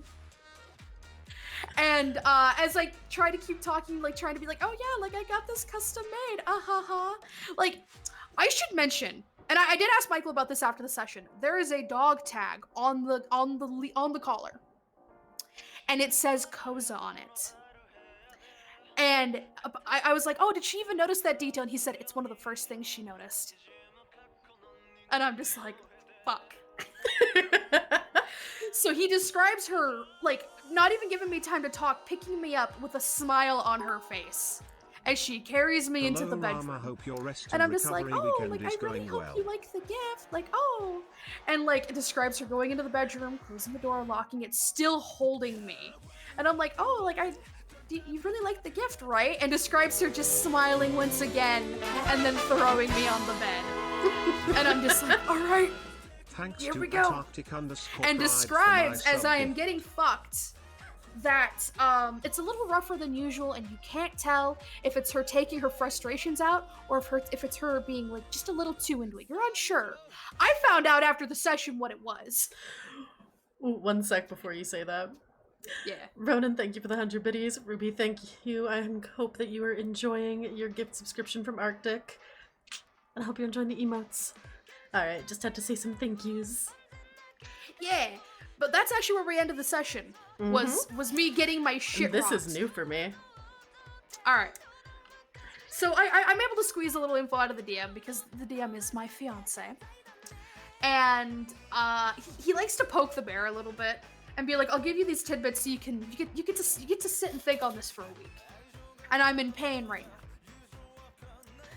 So the first thing is, the leash and collar. I asked him like, did I get was the fucking her being like frustrated and angry, or was it her being into it? And he was like, and he just kind of sat there and thought about it for a moment. And he was like, the instant you pulled out that leash and collar, it's all she was thinking about. Nothing else in that moment mattered. He's like, you approached her with that item, that's all she could think about. And I was like, oh, like how into the leash and collar is it? And he described it as, this is something she's wanted for a long time, but has never found a willing participant, and you approached her with it.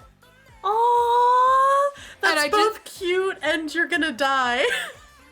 That's where the next part comes in, where I'm screaming. Oh? The start of the next session is gonna be me with basically doing a fucking terrorist negotiation. Because I was like, oh yeah, like I feel like I have to do like a mini confession that I like her, because I'm just sitting here like, because of the whole like, oh, like I'm not eyeing anyone else. Oh, well, who are you eyeing then? No one, it doesn't matter. Well, you have to be eyeing someone. Like, she's a little more suspicious that I'm not eyeing her.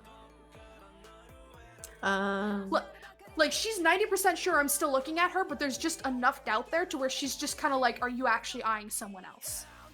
And I'm just sitting here like, I feel like I have to clarify this. So I'm gonna be doing like a little diet confession with her. And so like I was talking to Michael, just kind of be like, I think this is what I'm gonna do. And I was like, oh, maybe I'll start off the morning being like super cute, like all that shit. And because I was describing my character being like, oh yeah, like, because like Kosa's probably gonna wake up first. I got knocked out unconscious. Yeah. So I was like, I feel like that's a guarantee that like I'm gonna be out. I'm like, she's gonna wake up first. And I'm like, okay, I'm gonna start off the session. Like I still have the leash and collar on. I know for a fact she's not gonna take that off me. And I was like, oh, I'm gonna have my little button-up blouse on, but it's not gonna be buttoned up, so it's just kind of like draped over the titties, you know? Because that shit's fucking adorable in my opinion. Saffron's hair's down, it's messy. Like, I'm gonna really play up the cute factor with this. And I was describing like, okay, I think this is what I might do. And I was describing like, oh yeah, like I like just to be cute, Saffron's gonna ask Koza to take the collar off. And Michael's response was doing his little Koza voice, being like, no, I think you're gonna keep that on, actually. And I just sat there like, excuse me? And it's gonna, and I'm trying to remember how he worded this, but him and I were actually going back and forth on this, because he had a counter for every argument I had, and I'm just sitting here like, you can't do this to me. You can't fucking do this to me. Because I was like, okay. Basically, I was gonna be like, oh, like, you know, like, I don't really want to wear this, like, outside your house, you know, like, oh, am I just not good enough? And I'm sitting here like, ma'am! And I'm just sitting here like, oh, well, we're not, like, officially together, so it'd be really weird if I did that, you know? And, Michael's just sitting there like, alright, I'll keep that in mind, and I'm just like, And so I'm like, I feel like I could convince her to take it off me at some point. Mostly because of the whole, like, not official, and also, like, I'm not wearing this, like, outside your house, let alone do I even want to wear this outside your bedroom. And he's like, fine. She takes the collar off you, and I'm like, alright, I'm putting it in my bag of holding. Immediately. And he's like, but that was a gift. Are you really gonna take that away from her? And I'm sitting here like, I'm the one that's gonna be wearing this. It's gonna come out on my terms. It was a gift. It was a gift, Tibi. You are Consent is important. Consent is important. I feel like you're gonna have to make some trade-offs. I feel like if she somehow is convinced that you don't have to wear it leaving the house, like, she is going to have that. I'm actively gonna, like, argue, like, tooth and nail about this. Like, I'm just like, no, this is going in my bag of holding. And she, like, the thing is like, I explicitly told her, like, I don't like asking for things because I feel like I can never pay it back. And so Michael's startup was like, oh, well, you're always saying that you can never pay me back, you know? And I'm just sitting here like, you motherfucker. You motherfucker. And I'm just sitting here like, no, I'm keeping this in my bag. It comes out, like, on my terms, you know? And so Michael's like, all right, she's gonna offer you a trade then. And I'm just sitting here like, oh, and he's like, yeah. For the leash and collar, and for her to put it on you whenever she wants, she will make you whatever fucking magic item you want. And I'm just sitting here like, kind of want bracers of illusion, like the illusionist bracers, not gonna lie. And I sat there and I was like, can she make them non-attunement? And he's like, for you, absolutely. And I'm just like, I might be selling my soul, guys. So chat, something you need to know about Koza is she is one of the single most powerful characters in the entire world in this game. Like, Koza is OP as fuck. Like, we don't get to take her out with us all the time. Like, she can come out sometimes and roleplay things, but like, she's mainly in the city because she was probably like level 20 monk before she lost her arms, and now I don't know how high of a level of artificer she is, but she's crazy. She is crazy. She is like one of the most. She's still stupid high. Yeah, she is so stupid high with her leveling and stuff, and so like, when she says any magic item, she means any magic item. Yes. And a magic item that I really like on Warlock is the Illusionist Bracers because it lets you do a cantrip twice. So essentially what that means for Hexblade is I could do like Green Flame Blade twice and then still have my regular attack on top of it. And so I was talking to Michael, I'm like, that's genuinely the only magic item I can think of that I really want on my character, but I was like, oh, it's attunement. And I was like, could she make it not attunement? And he was like, for you? Absolutely. And I just sat here like, man, I might be just selling my soul.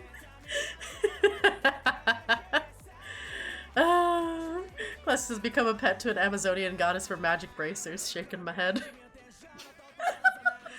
And we have other people going, sell your soul, sell your soul. Good. Because the thing is like, Michael described Koza as very much so a you stay in your lane type of person. So like, for example, like Sybil asked for a wand of fireballs, and you can only use it if you're a spellcaster, which, you know, Sybil's a rogue. Yeah. In turn, Koza was like, oh, here's like a fire rapier instead.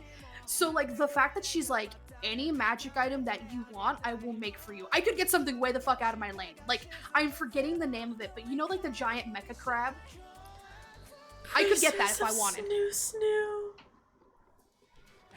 Bracers of snoo. Oh my god.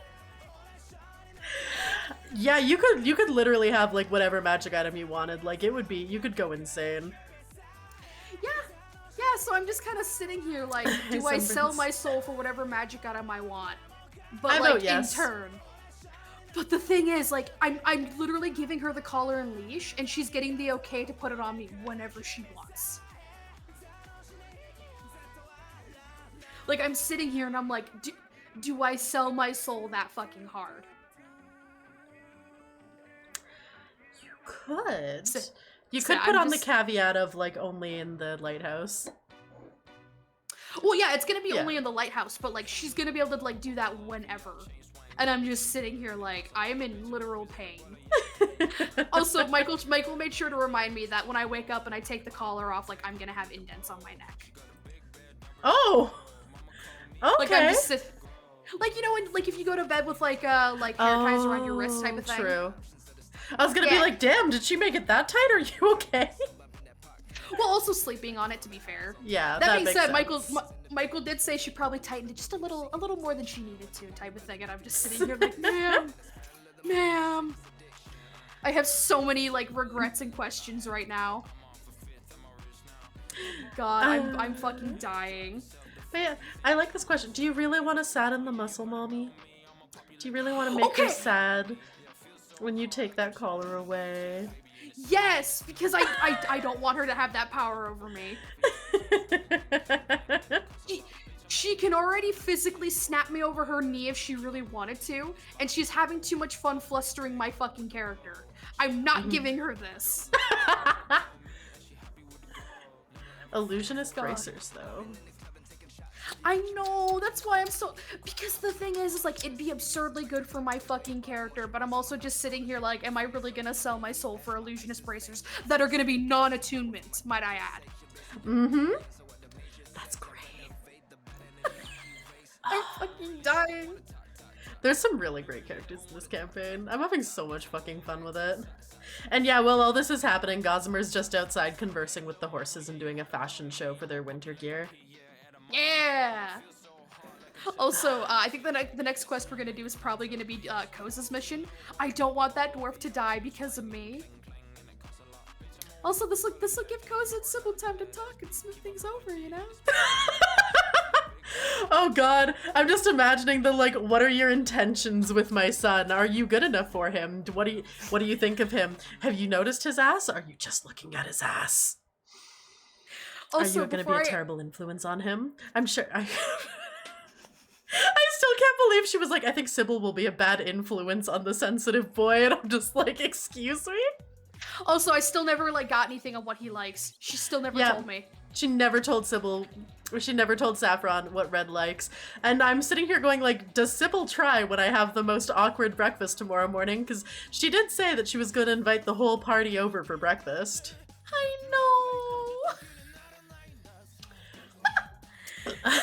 And I'm just sitting here going like, the thing is, her intimidation and persuasion, like, she has really high insight and really high intimidation. And I'm sitting there going like, if she finds out that I've already slept with Red, I don't know what's gonna happen. I think you're fucked. I think, like, you have to roll a new character. I think that's what that means. I'll just be like, hey, so Saffron has 2 shot collars in her bag. Oh, right, I did throw Gossamer under the bus. So, like, last time she cooked breakfast, it is explicitly one of the things she's really bad at. Koza cannot cook. It's disgusting. My character just sat there having coffee. She explicitly made fish and egg omelets. Like, the fish is, like, super charred and overly salty. Like, Michael described how she cooks. And you know how, like, normally you'd, like, season meat, like, with salt? Mm-hmm. Instead of, like, oh, I sprinkle salt on and I pat it in, she grabs a handful and dunks it on the fucking meat. And I'm just sitting here like, what the fuck? What the fuck?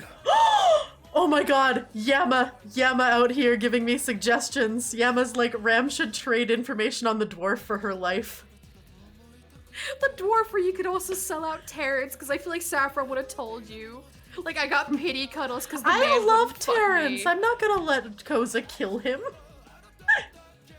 Listen, it's fine. Like, she might forget by then. I just love the fact where it's like, if an NPC ever slights me, I can just like, because the thing is like every time we go to see Koza, it's like, it's Saffron being like, oh yeah, like this is how my day went, blah, blah, blah, blah, blah. Like the dwarf was her something Saffron was mentioning in passing while feeding spell scrolls to Tiefling. It wasn't her being like, yeah, fuck this dwarf. It was like, yeah, this dwarf kept like being like, you want to see my gooch? And I was like, no thanks. Because Koza was like, how was the quest for the gooch? And so it was very on topic. And then Koza was just like, excuse me? I hate how quickly she fucking pulled out a quill and was like, describe him. Koza's a scary lady. She is fucking in, like, I also stressed her out. I also stressed her out though. Oh? Because I got that fucking violin and I was like, oh yeah, like it can do some really cool things. And I one of the things the violin can do is it can turn me invisible. And so I went invisible and she immediately like stood up and was like ready to fight. And I'm like, well, no, ma'am, wait. Like I dropped it instantly and she was just like, usually people go invisible. It's because they're getting ready to fight. I'm like, I just wanted to show you my cool violin. Koza is ready for fighting and death, always. Constantly. God, like, I really wish you were there for the throwaway session when I fought her. Because, like, I did 133 damage in 3 turns, and the last one was a crit. And so she did her fucking signature thing of, like, she went invisible, equipped 2 arms, did haste, and then beat my ass in 1 turn. Like, I just sat there like, ma'am. I owe you for the fact that when I was like, hey, can we do some training? She started off with 2 arms. I got like 1 round before she went invisible, and I was just like, excuse me? That was explicitly like because I asked Michael about that. I was like, yeah, like how come she started off with 4? And he's like, because the last time she fought a party member, you dealt 130 fucking something damage in 3 turns. She ain't fucking around this time. And I'm like, cool. I fucked everyone. Yep. Though I did hold my own enough that if it wasn't for the temporary HP, I would have had her to half health or below half health. So I feel happy about that. If it wasn't for the temp HP when I fought her, I would have gotten her down to 11 HP, and I'm so mad. Ooh. That's why I'm sitting here screaming. Oh yeah, she just puts on, like, extra HP, like, every fucking turn. Like, she's, like, when I say she's OP, I mean she's, like, crazy. Yeah, no, she's ready for fighting death and rocking Tibi's world anytime. Yeah, she also hasn't shown us everything she can do yet. Like, she's explicitly hanging on to stuff. My favorite thing, like, because something my character does is I attack and then I disengage with my little bunny hop. And I'm so so something sorry, she does Grace. is she You're has doing a so thing good. where she can like essentially throw her arm out and grab me and pull me back in. Mm-hmm. So I remember during my little fight with her, like first round, I smack her and I run, and like she goes to do that, and I remember Michael describing me like literally ducking under it as she like tries to grab me by my shirt. It's so fucking scary, genuinely. Like I know I'm not actually gonna die fighting her, but it's like, ma'am. Michael does a really good job with like her characterization that like you're sitting there going like this. I'm like, I feel insanely intimidated right now. Oh my god, like I know you're not actually gonna kill me, but like, oh my god, hi? Help!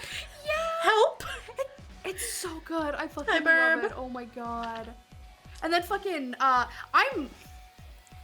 I'm terrified for when Red finds out that she's still alive and that I'm fucking her. Like, you think you have it bad. I think I'm gonna have it actually worse, though.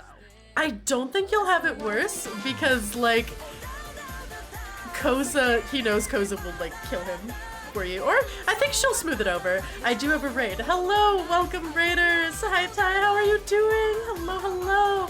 We are talking about D&D shenanigans and how our dating sim is getting out of hand and may end up in someone dying. How was your stream? I hope you had a Someone great died time. 'cause they asked if I wanted to see their gooch. Listen, they shouldn't have offered to show you their gooch. That's on them. That's on them. That's gonna be how they die. The gooch was real though. Raiders, the gooch was real. Tibi did not gaslight me enough to believe that the man named the gooch running the crime family was not his real name. Anyway, we're having a chaos time. I'm Ramaya, I'm really a water are. dragon. We're having a cozy night, but it's turned into D&D shenanigans. I hope you're having a great night. Thank you for sharing your community. Mwah, mwah, mwah. Chat, you should go check out Ty the Floof. Big heckin' cutie, hello. Oh my god, it's so much. The D&D sessions have been so much fun. Right, like, I love Michael as a fucking DM. Like, I've been so happy, like, playing more and whatnot. Because, like, one of the things about all this is like a homebrew world based on, like, near stuff, and Michael wants everyone to have so much fun, so, like, your characters all get custom stuff, like, I'm an android, Tibi is a fucking rabbit. I'm a Cute bunny little lady. bunny who found a magic sword and got turned into a person, so that's why she's a hexblade warlock. And in order to get like feats and everything, instead of just doing pure leveling thing, Michael's like, if you want something, then you can just earn it. So like say the tough feat, you take 500 damage, you get the tough feat. I acquired mine via fucking.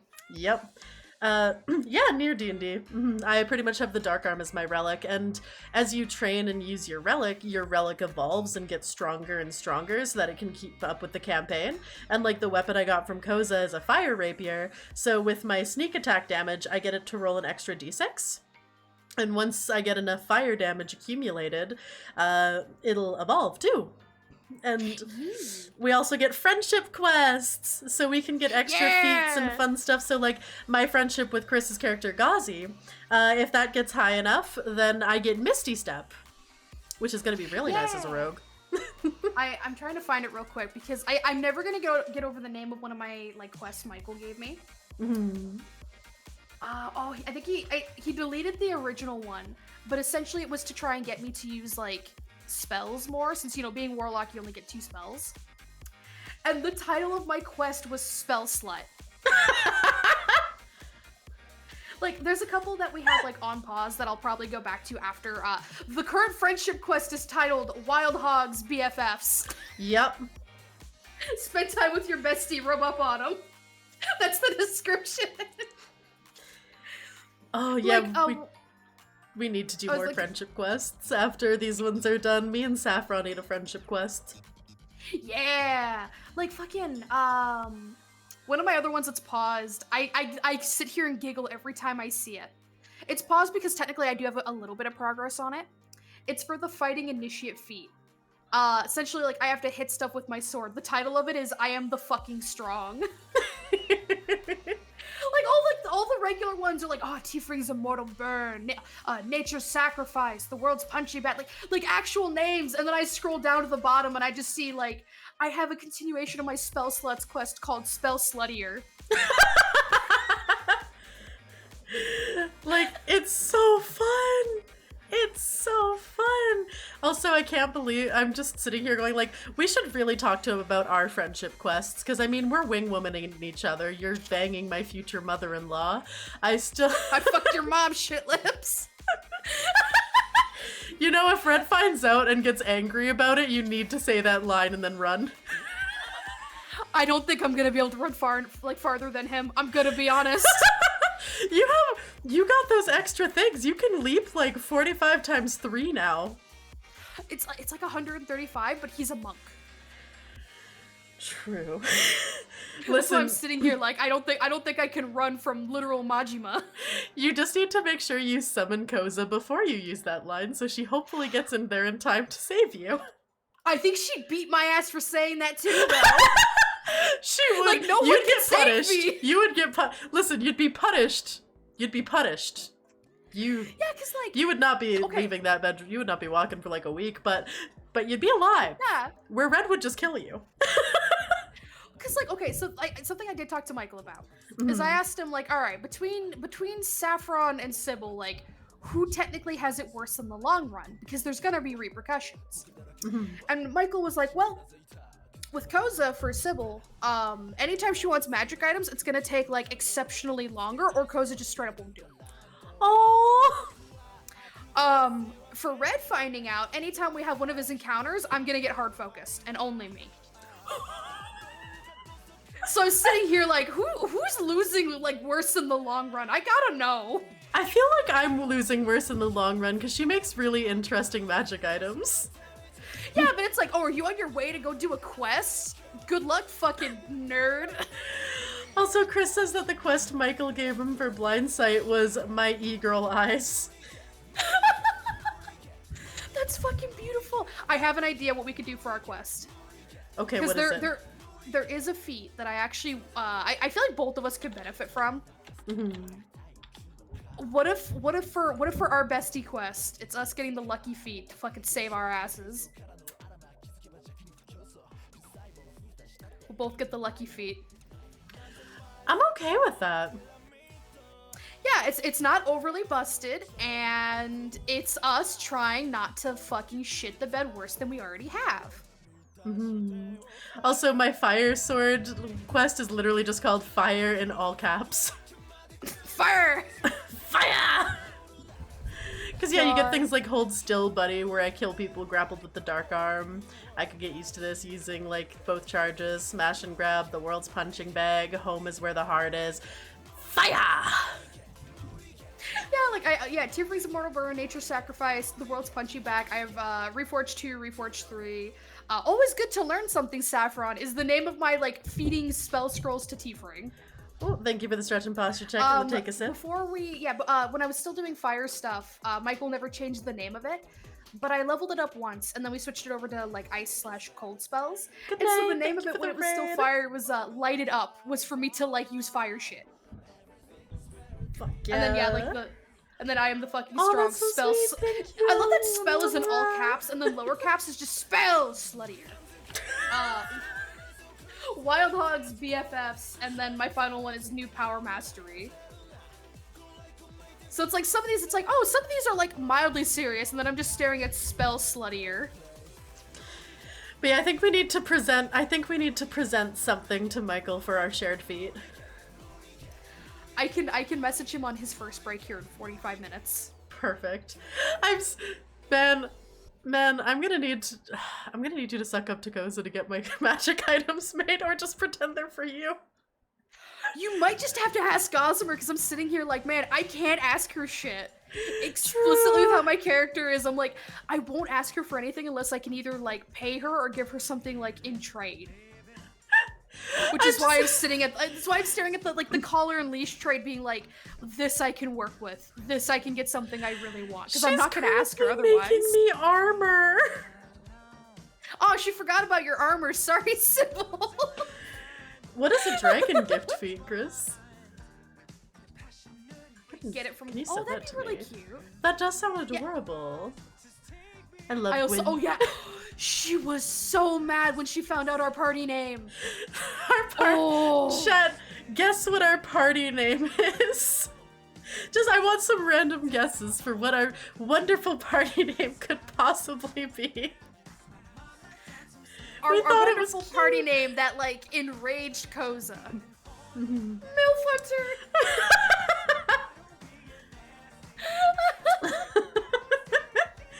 Monster fuckers, I mean, we are, but no. Scrotal Fisher. Monster Fuckers Incorporated. Do you want to say it or do you want me to?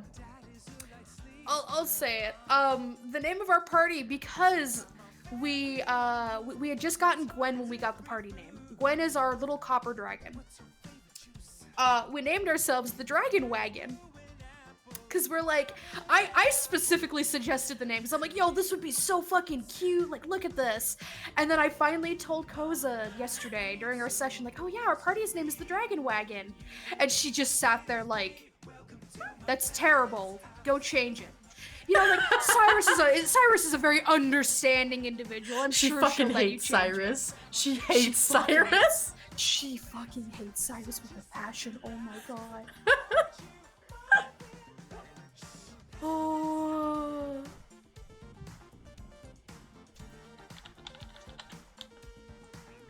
Oh, that actually sounds really cute, Chris. These nuts, I swear to fucking God.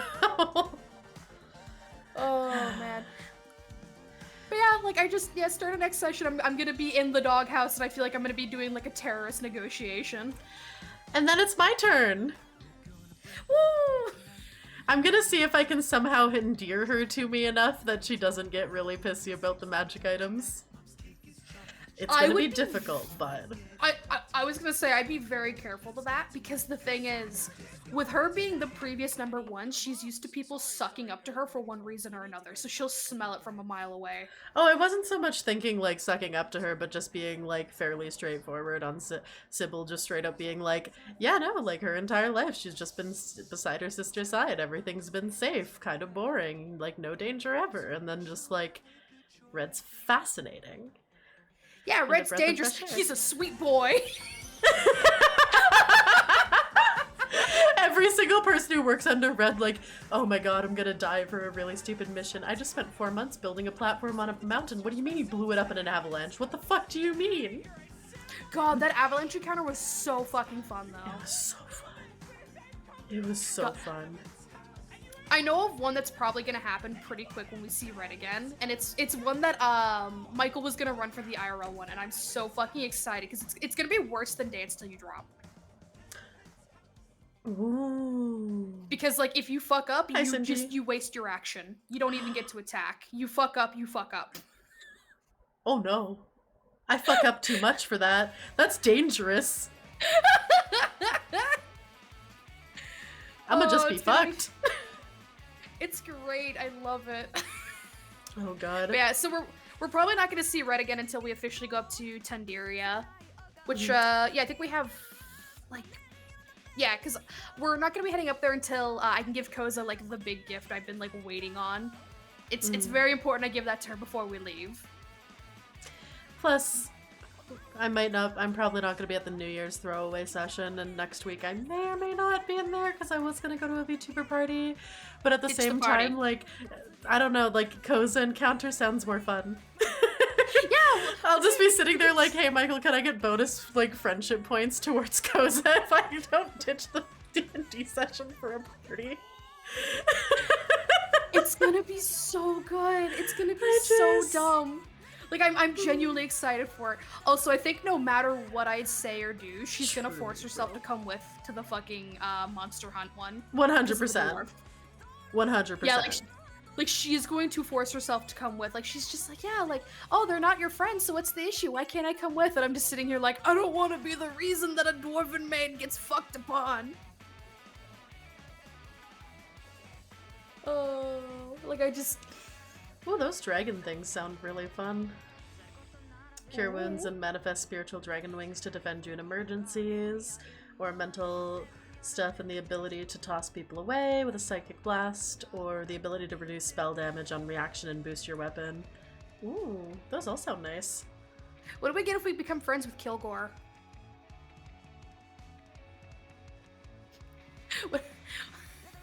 Where's Kilgore's friendship quest? Oh, ability and score increase. Okay, I wasn't sure what ASI was.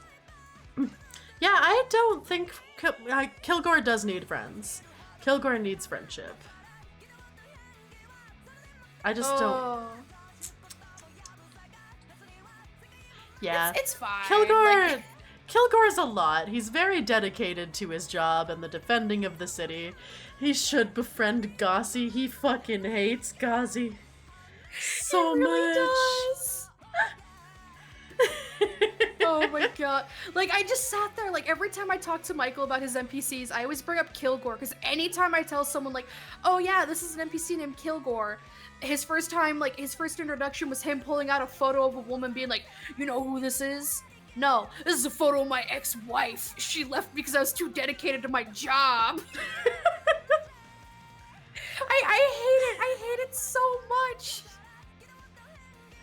I also really like that both Saffron and Gazim are no goblins, so we can just actively shit talk him to his face. You guys are such shits. I'm being very explicitly clear about, like, not using Goblin around Koza because she will learn it out of spite. Oh. And I'm like, listen, I don't need the. She would, because I just sat there because I remember asking Michael, like, oh yeah, like, would she learn Goblin? And Michael's like, you could give her a reason to learn. And I'm like, initially I was like, oh, that'd be really cute. And he's like, no, like actively shit talk around her in Goblin. See what happens. She will learn it. And I'm just sitting here like, that's less cute. That's infinitely less cute. Oh, thank you, Pete. Like, I'm just fucking crying in the club. Shut the fuck up right now. I'm so mad. Why are you I'm mad? so fucking mad. Look at my goddamn chat. Look at my fucking chat. He paused after the I like you, and I was like, oh, that's sweet. Like, I won't be mad. I love the critical emote. The fucking moist critically animated emote. I love that. I can just hear it.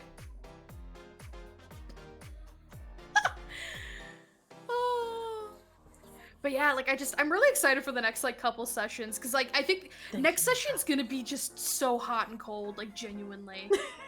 Next session's gonna be kind of hilarious, because I do love Koza. I don't want Koza to dislike me. I brought her to White Rose because I was like, I like this lady. I'm still never gonna get over it. So, like, me and Ramya kind of have this unwritten rule with NPCs. Where it's like, if one person fucks an NPC, they are off the table for the other person. It's like this weird unwritten rule that her and I have.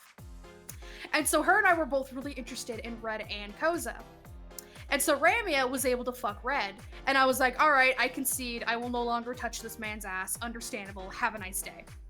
And I remember that night we were talking about D&D, and Ramya's like, I don't think I can go after Koza. And I was like, oh? And it's like, yeah, like, I don't think I can go after Koza. Like, I can't fuck Red's mom. And I just sat there laughing, being like, you don't want to fuck Red, then go fuck his mom? I was like, I feel like that would end badly for me. Like, you think we're fucked right now? Can you imagine how bad it would be if it was like, oh yeah, I fucked your son? Can you imagine? I mean, you did. You still did, though. Yeah, but after sleeping with her. Yeah, that's fair. That's fair. I wouldn't exist. Also, small side fact. I think I might have mentioned this already. Not on stream, but I think I mentioned it to you. So where it's many like, ones. after fucking Koza for the third time, Michael basically confirmed that, like, I don't get the option to leave anymore. Like, I've been fucked for a while, but now it's just gonna get worse. I'm just sitting here doing, like, a sassy, fun romance thing on the side, and Tibi's just like, Koza. Yeah, Koza owns you now. Yeah, because okay, the way that Michael explained it to me, he's like, most people don't make it after the first, like, fuck. Like, the fact that I was even there in the morning, let alone the fact that I came back, he was like, that was fucking huge for her. Because it's like, oh my god, this person didn't just instantly leave. And it's like, the second time it happens, it's like Koza sitting here being like, maybe you're just kind of weird. You know, maybe the second time is when they're gonna leave. But then the third time, when it was immediately in the morning, because I was like, yeah, I'll fucking do it again. Like, that was Michael being like, yeah, you basically just signed, like, you just signed yourself away. Like, the fact that you, like, you mouthed off about it, and then, like, consequences of your action, like, you like, you're just there, you belong to her. Like, you don't get to leave anymore. She will not let you. She found someone who can A, handle the style of, like, of her fucking, and B, like, actively comes back. You don't get to leave. You don't get to just leave. And I'm just like, oh, this is fine. I know what I was getting myself into, but goddamn. Also, can we comment on how Michael at the end of the session was like, why is everyone's relationship fucking terrible? I know, he's like, all of your relationships are toxic as shit. Baka. Cause like, Tibi gets her shit wrong. Tibi just literally gets like beat down to unconsciousness. Me and Red keep drinking. Chris decided to go on a drug bend with Skillet. Chris, what do you mean it wasn't toxic? Skillet literally did so many drugs he fucking passed out. Oh, he OD'd. Yeah, he OD'd. Oh, is he dead? No, he's alive. He's alive. Okay. Like, it was more so like he overdosed to the point of going unconscious. He's not like dead. Okay, yeah. That's what yeah. So like, yeah, no, they're all toxic. These two were also trying to call my character an alcoholic, and I'm like, Sybil has drank like 3 times in this campaign, and they're like, yeah, she's a bad alcoholic. Doesn't drink enough alcohol. And I'm like, what are you talking about? Drank after each time of encountering Red. He likes drinking. What else is she supposed to bond with him over? I don't know, but apparently it has to be getting shit-faced because you fail your con save every time. You're a shitty alcoholic. 1 drink and I'm drunk. It's supposed to be a grand adventure D&D-er who can stick their dick in crazy the most. Both.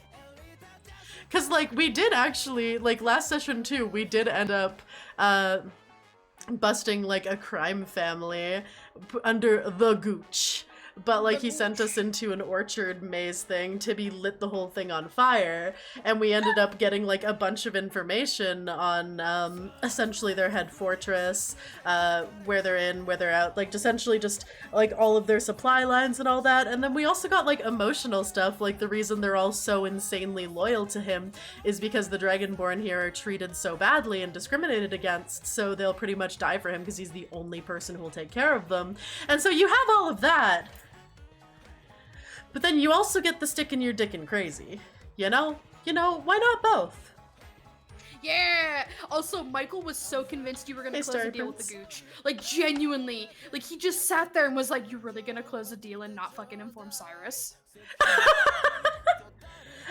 Michael, he was just sitting there being like, what the fuck is Ramia doing?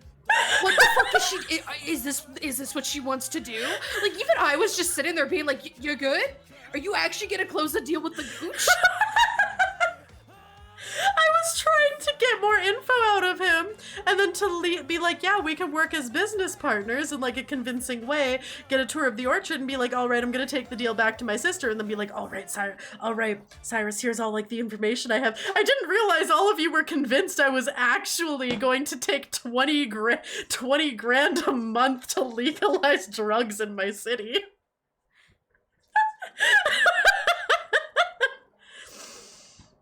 You know, I feel like our next adventure we should go to, like, we should go to a brothel and see how badly we can make. I want to make things worse somehow.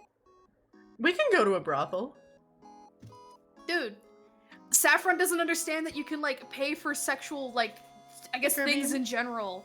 I just love the idea of, like, just seeing, like, prostitutes and being like, I can pay you and I get to hang out with beautiful women for, like, an hour? Wow!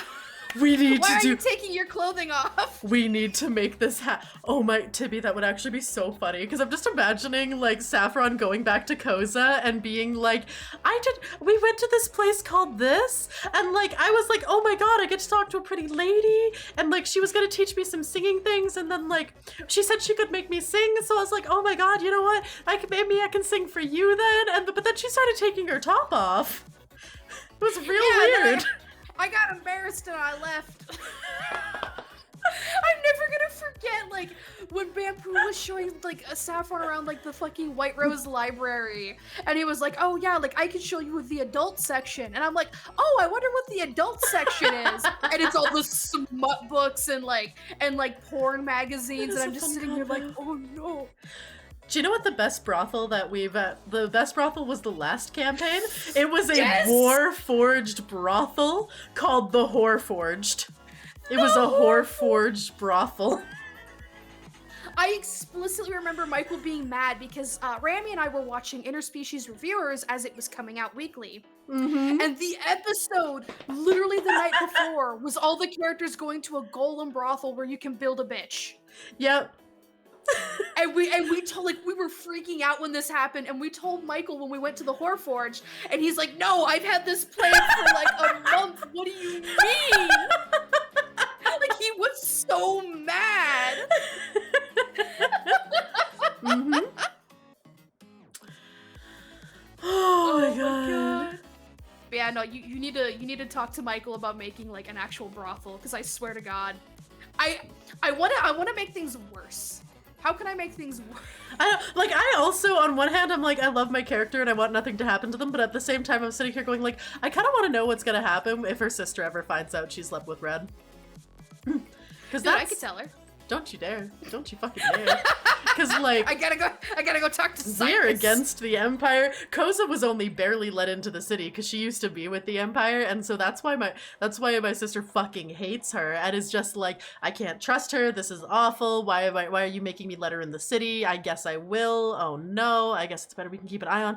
What do I do? And if I'm just like, oh yeah, by the way, I found another general.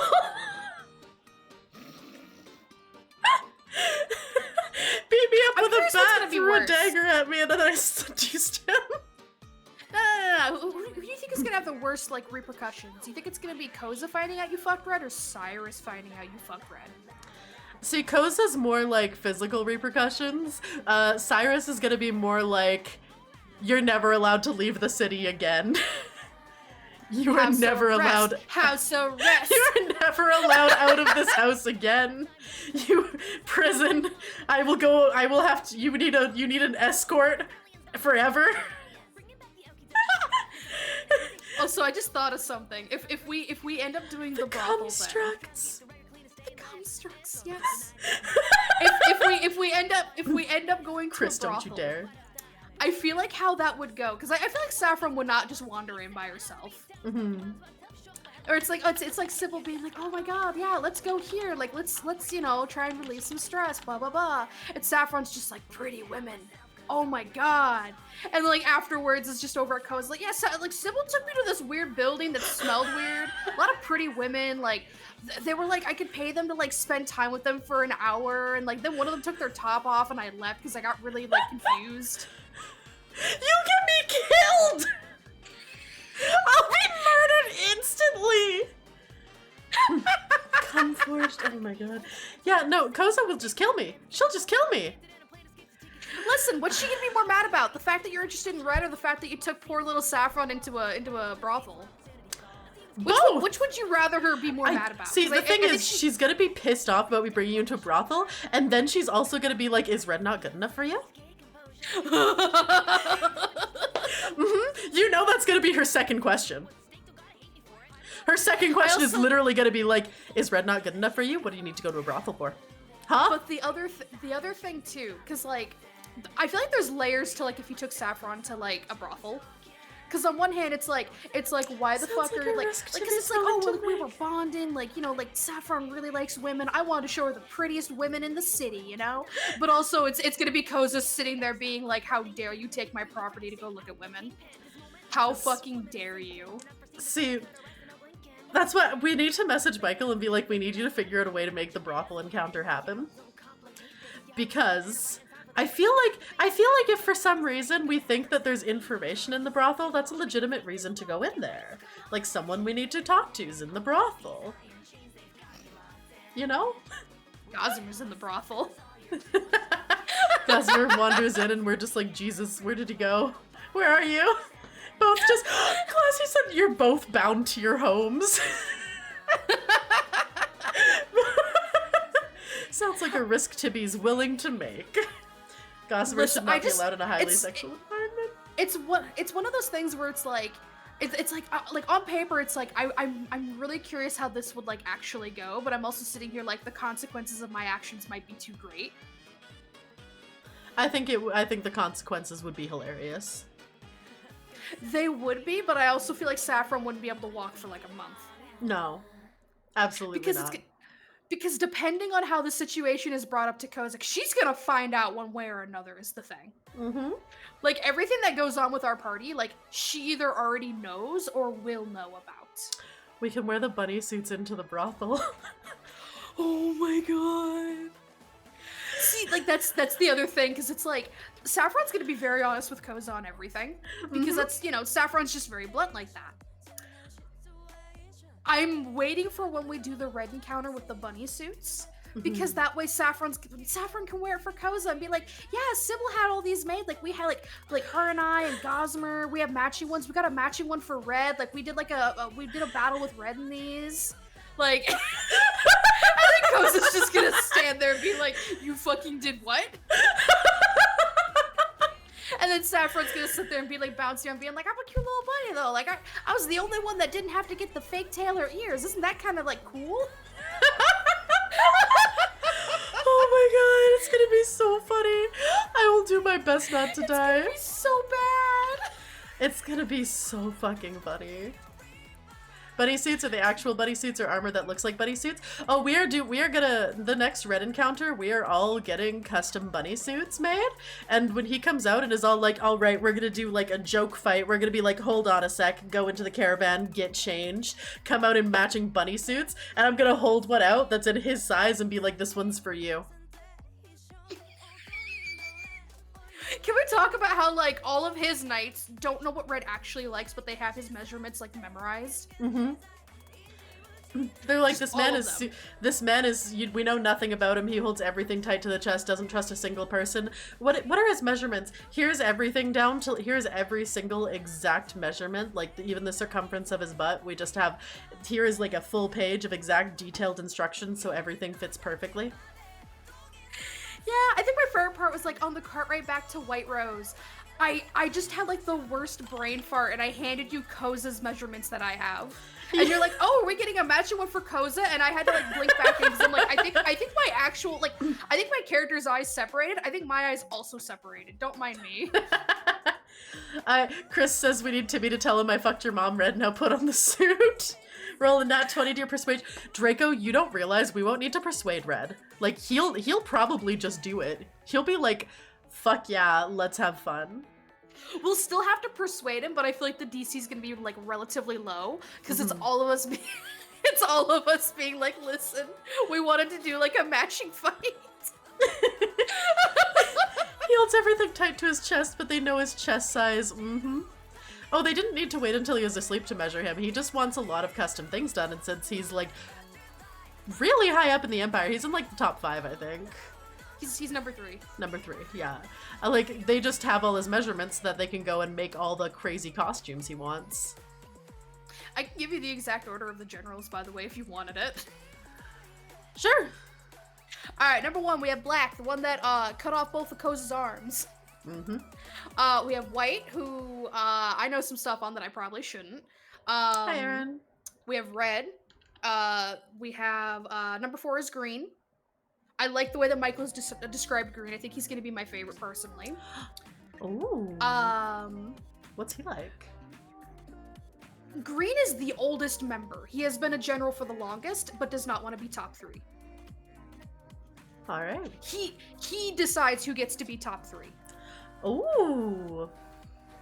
Yeah. Oh yeah. So yeah, green's number 4. I want to say 5 is purple. I think purple's gonna be an interesting one for you specifically. I think 6 is the blue, the Lightning Legion. The name of that just pisses me off as is. I might be getting blue and purple's like spots mixed up, by the way. Purple, then blue, then we have orange, and then we have yellow. PP Piss Man. PP Piss Man. Yeah, I can give you like a small detail on each general if you really wanted it. At some point, maybe. Also, I feel like it's very important for chat to know that whenever we see a new NPC, we all roll a d20 to see how hot they are. Yeah, like, we were all rolling on every single Dragonborn, and I think the only one that, like, I rolled, like, above a 10 on was, the Gooch himself. Like, I rolled an 18, and I was like, you know what, this Dragonborn kinda hot, not gonna lie. Tibi and Chris were both into the Gooch. I was neutral on all the Dragonborn. Yeah. I think the Gooch is hot. Who was the other person that had a title who cleaned up after the Gooch? So that's actually a character Cortez got to design, from what I've been told. I don't know when we're gonna run into him, but it's the bidet. When the Gooch gets messy, the bidet comes in to clean up.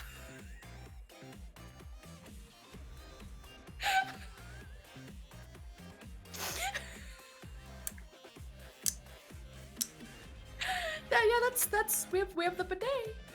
I feel like that one he has to be fucking with us. No, it sounds like Cortez got to make that one and he wanted his to be named the bidet.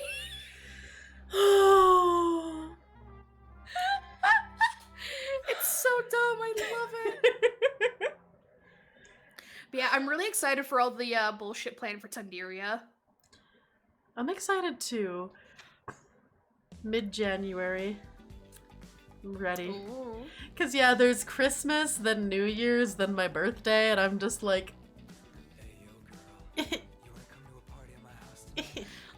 Listen, I'm just saying, like, Michael does have enough PTO to ask for a day off. He could ask for, like, the 8th off and we could do D&D then, like, the day after your birthday if you really wanted. Maybe he'll even give you a special birthday thing. Special birthday encounter with Red. I could ask him and he could put in for it, like, tonight if that's what you want. I'd do it. I think I Alright, might be doing a 12-hour on January the 7th for my birthday anyway, so I probably won't stream on the 8th, because 12 hours are fun, but, like... Tiring. Yeah. Ooh. Yeah, give me 15 minutes and give me a list of stuff I'm messaging Michael about, because we got Alright, brothel? Saffron Sybil, BFF quest / feat for lucky feet. Brothel, Ramia birthday encounter. Michael's gonna be sobbing in the fucking corner. And yeah, the Gooch doesn't have to clean up his own messes. Gossie needs a friendship quest with Sybil as well, true. We all need friendship quests with each other. Oh, the Gwyn gift. Gwyn dragon gift. Right.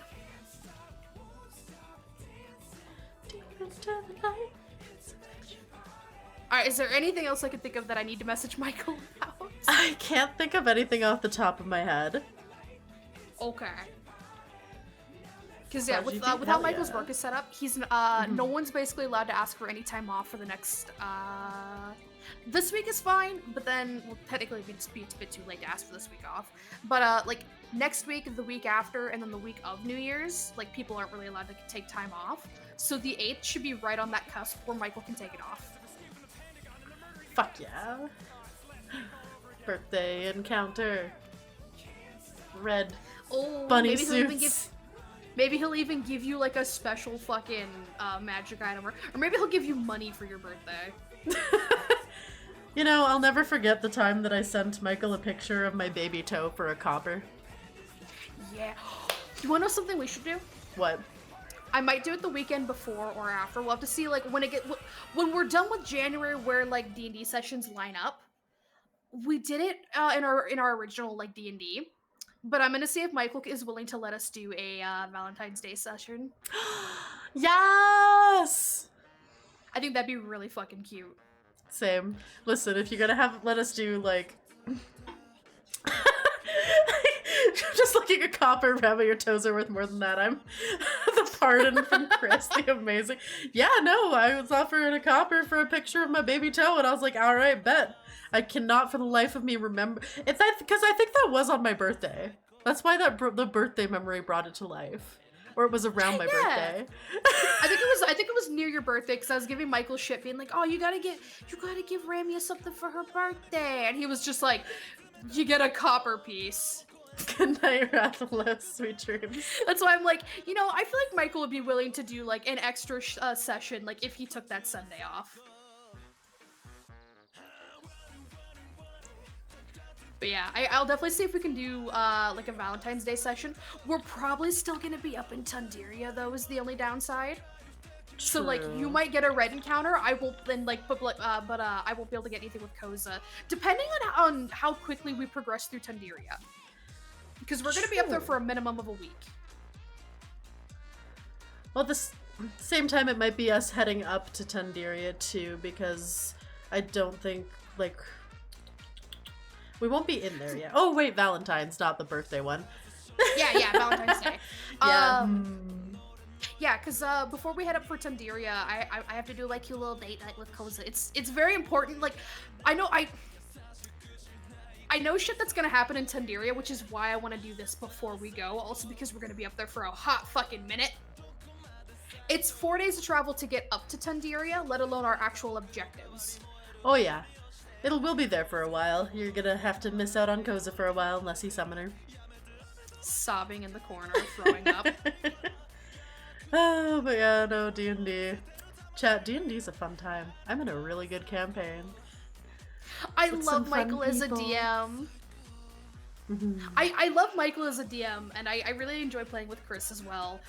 I'm remembering back to like the original Paladin and Rogue we had, and I'm just sitting here like, man, I'm really glad that like everyone with the exception of me is someone who was stuck being a forever DM, so it's like they know what the worst of worst players can do. Oh, yeah. And I'm just sitting here being like, I've never DM'd, but I've heard enough stories literally from all three of you that I'd never want to DM. DMing is really fun and worth it, but I'm just tired. Yeah. I'm glad that Chris got to just... Chris is just like, honestly love getting to play D&D with y'all because it's the first campaign I've gotten to play where I'm actually enjoying myself. I'm glad. I remember the last time you were a player, Chris mentioned that he was playing a wizard and he had to be like healer, tank, DPS, like party face, charisma, like he had to do everything, and he's like, I just want to be a little wizard man. Why are you making me do everything? Chris was also super excited last night after you and Michael left because he was just like, you pulled out a page of notes and like recited things when you gave the debrief. He's like, that made me so happy as a DM. Also, Michael was still in the main call. So there's a channel that says like fuck DM, like pretty much just like fuck the DM, like don't go, not in here. So yeah, it's for the players to go into.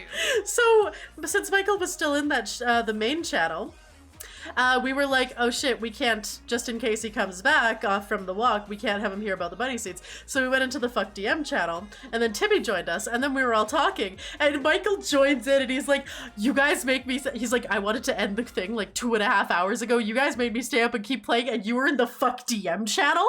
Excuse me? How dare you? What are y'all doing in here? No, you don't get to keep secrets from me after making me continue to play. What are you doing in here? How dare you?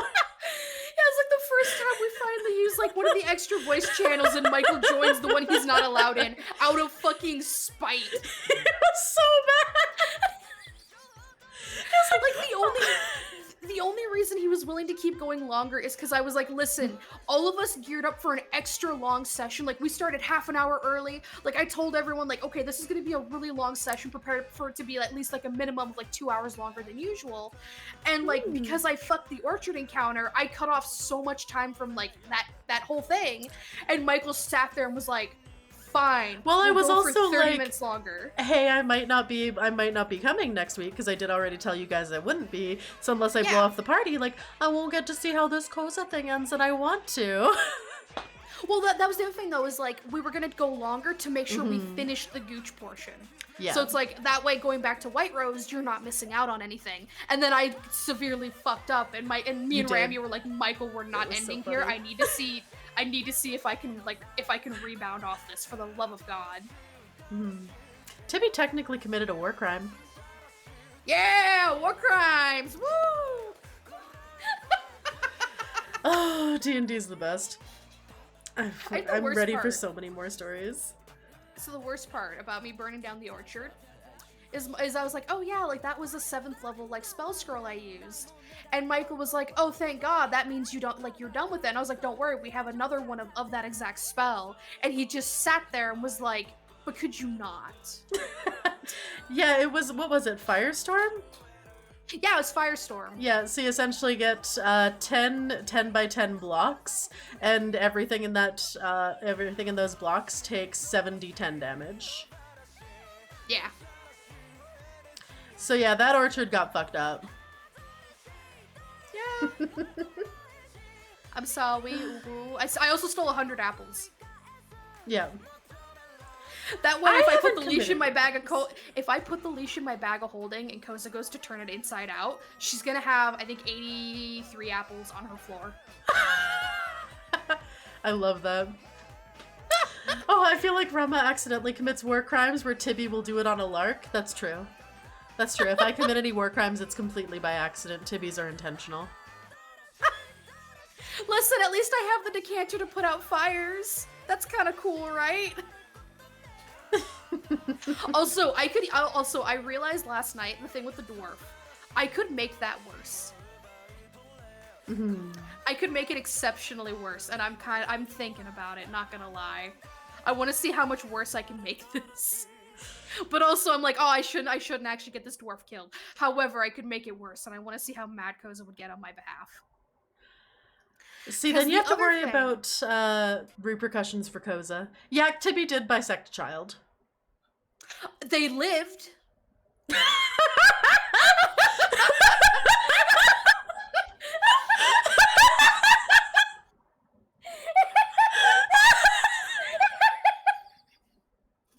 That's not the point! That's not What's the the point then? point!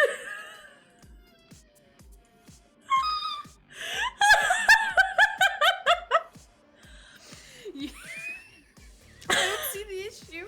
The child's fine. They walked away.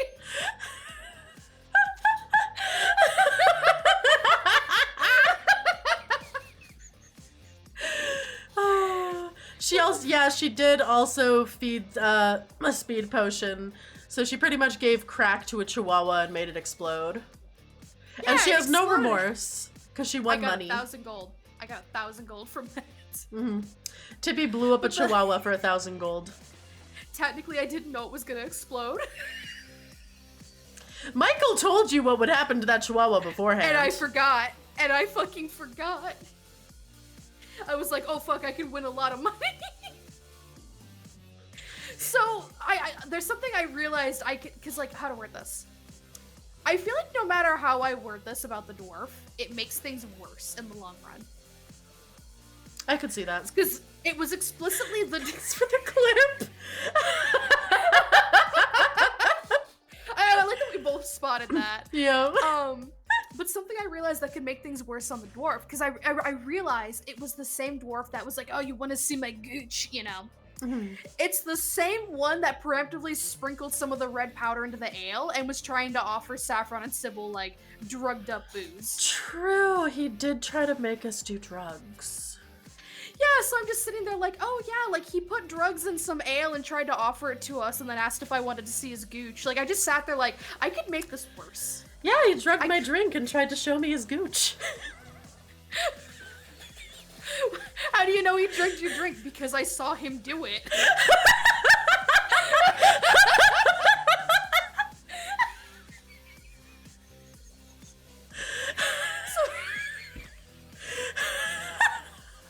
So on one hand, it's like, I want to see how much worse this can get. But on the other hand, I'm like, man, I feel like I really shouldn't, but it'd be kind of funny. Oh, it would be funny. But you asked, you probably shouldn't. Listen, we'll just like, when we go to do the monster hunting quest, we'll just leave and not tell her so she can't join us. Just pretend he's one of the ones that got snapped up by the monster. Yeah! I love, you know what, doing drugs sounds really boring after y'all destroying local ecosystems and bisecting children.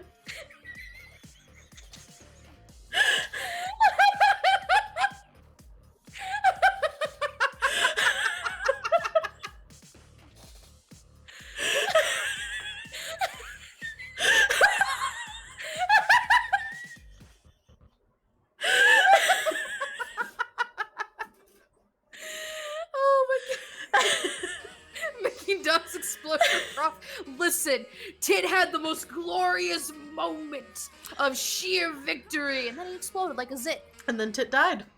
And then Tit died. You blew up the Tit. I want to blew up Tit. I want to get a plaque in Tit's honor that just says Tit. Oh right, those drugs did give Gossi such a bad trip he remembered the worst day in his life. Yeah, Gossi had a full PTSD like breakdown. Yeah, and then when we got back to White Rose, him and I were just shit-talking Kilgore and Goblin. I really love every time he, like, Kilgore does this where he's like, yeah, I'm really dedicated to my job. In Goblin, I just go, he's not dedicated to your wife, though. Every fucking time. Oh my god. Oh yeah, Red was also in that encounter. He was a dog named Eyeball. And then he turned into and then he transformed into a Triceratops and ruined the entire town. Okay. I need you to understand something. Yeah. I really hated that Michael named him Eyeball.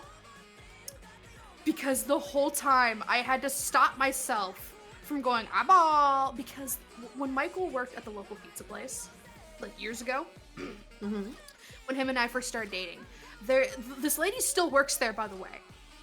There was this fucking crazy lady. Who she would just talk to herself. And like Michael and I had her shit memorized because it was always the same shit she'd say. She'd say shit like, eyeball, SpaghettiOs on the wall, I'm not gonna be your little girlfriend, put your mouth on my mouth, like shit like that. So when Michael described that chihuahua as being named Eyeball, every instinct in my body was I was sitting there being like, eyeball. You kept saying it like that, and I was just like, that's just the way Tibi says things. No, it's because that's all I can think of, and I remember calling Michael out after the session being like, why did you name this chihuahua that? And he's like, if it makes you feel any better, I kept almost saying it too. So the whole time, Michael and I internally are both just going, eyeball. I don't know what you mean internally. You kept saying it that way externally. There was a couple times where I didn't. Like, I had to stop myself. But it's like, for the most part, I'm just sitting there being like, how fucking dare you? Because it's not just saying eyeball, it's saying the rest of the bit of like, put your mouth on my mouth. I'm not going to be your little girlfriend. True. Eyeball. But one of the things that I also find really funny about D&D is me and you both go in being like, we're going to vicariously hoe it up through our NPCs and then end up in monogamous relationships. Just something about the way I am. I can't be a hoe. Like, Michael, like, I actually talked to Michael about that recently. Because I was like, yeah, like, being a hoe. And Michael's like, do it. See what happens. See what happens. Be a hoe. And I'm like, I don't want to. I like my buff lady. And Michael straight up was like, yeah, like, with how you are, I kind of picture, like, the first NPC you take a genuine interest in, like, you're locked in. And I'm just sitting here like, no. Like, no. It's like I was interested in Red first. It's just with how like cute and passive Saffron. It's like Red's too chaotic for her. I think so. That's why I really like the buff ladies, because we just have this giant, angry, seething buff woman. It's just a cute little bunny lady, and I'm just sitting here like, I like this. I always think of that one image of the fucking tiny bunny obsessed with his like giant girlfriend 3 times his size. Like that. It's like that me. Have you ever seen that image? Yep. Okay, good. Also, Michael is on break right now. He's gonna be sitting there like, what are these D&D requests that you are making right now? Where is this coming from? Yeah. I have also asked him for a brothel encounter. Yeah. I'm just gonna mention and call with Ram on stream. Gib. You should also mention. Oh, yeah, he's not allowed to watch the VOD though, because then he'll ruin the surprise. But because because he got so just like last night, he was just like, "What are you tweeting about my campaign? What is the impression you're giving other people about my campaign? Is this what my campaign is like? I need to think about my life as a DM."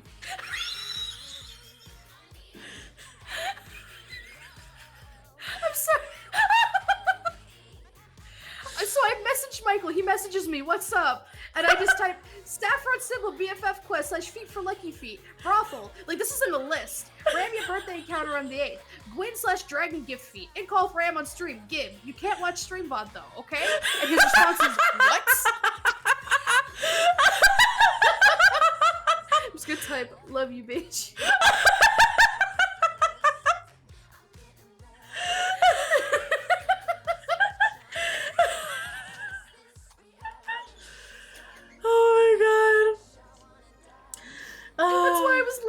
Because I just looked and it's like I'm listing out all this shit and I'm just like, "You can't watch the VOD, okay?" And just going, "What?"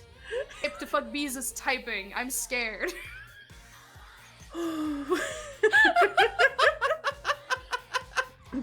I love that. I'm so confused. You making missions or something? Yes. Also, Chris is like, "I genuinely love how much you two ask from Michael, and meanwhile he has to force him to give him things he wants." Me and Tibi are just shameless. Yes. I'm just like, "Hey, I want this," and like 9% of the time, like I will get it, or he'll just be like the wand of fireball. He's like, "You know what? There's a fire rapier now," and I'm like, "Okay." Or he'll just be like, "It's in as a quest now. You can work towards it." He lets us do our bullshit. Yeah, like, so I haven't actually mentioned this to my community, but or I might have. No, I don't think I have, because it was during this weekend when I was talking to Michael about the fucking like Koza wanting me to fireball her. Right. Because like clearly I'm holding back and she wants to see my true potential, and I'm like, all right. So she wants me to use like delayed fireball on her, which Michael was really tired and out of it, so he didn't realize I straight up told her that I had this, because he was wanting to fucking end. So he's going to try and like remember that I actually did explicitly tell Koza I have this. And hey, Big Game! Thanks so much for the 2 basically, like, if I do the 24 thing, months with the she will give me anything I want in turn. noodle. Oh, my Ramia bad. Ramia Blanky 2 whole years woo Ramia heart. Thank you. I appreciate it. Basically, if I use my super cool delayed fireball on her, she will give me one request that she will fulfill. Anything I want. Okay. And I've just been sitting here like, that's too much power. I can't. Uppies!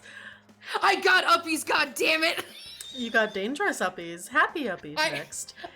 I got dangerous uppies, and Michael thought I was going somewhere with that, and then he was just like, "You just wanted uppies, didn't you?" Because Koza's like, Koza really, like, she doesn't really like her metal arms, because she's just like, "They're nothing like my real arms." And I just sat there like, "No, shut the fuck up, your metal arms are beautiful, like, lift me up." And she's like, "I will humor you," lifts me up, and I'm just like, "I'm heavy. Not many people can lift me." And she's like, "You're barely 100 pounds. And I like re-equipped to like Tiefling to be on my back. I'm heavy. Also, Mithral's like, "I love how this was meant to be a Stardew stream that turned into girls D&D talk stream." Listen, when enough shit happens, you gotta talk about it. He's also like, "Could the request be to let Ram's character smooch Red?" I think that's one of the few things she would not let happen. Probably not. I feel like she's gonna follow behind our part. If she finds out how into Red like I am, she's gonna like follow behind the party. She isn't gonna be stealthy. She's just gonna walk behind us and be like, "I will cock block. You were not good enough for my child." Yeah, like at one point when I was talking to Michael about that last night, I was like, "Don't you want to hold off on Koza and Red, like encountering each other, like reuniting?" And Michael's like, "Why is now not a good time?" Oh no! Oh no! You know, I almost gave Red the other sending stone last session. Damn, you should have. You could have like called him at night. I could have. I do actually want to mention to Koza that you have a sending stone because I feel like she could make like her own like pretty damn quick. Mm-hmm. But yeah, fucking I think one thing that does make me laugh though. I don't know if I've told you this, but like, did I tell you like who would win in a fight between like Red and current Koza? No. Do you want to know? Yes. Koza, hands down.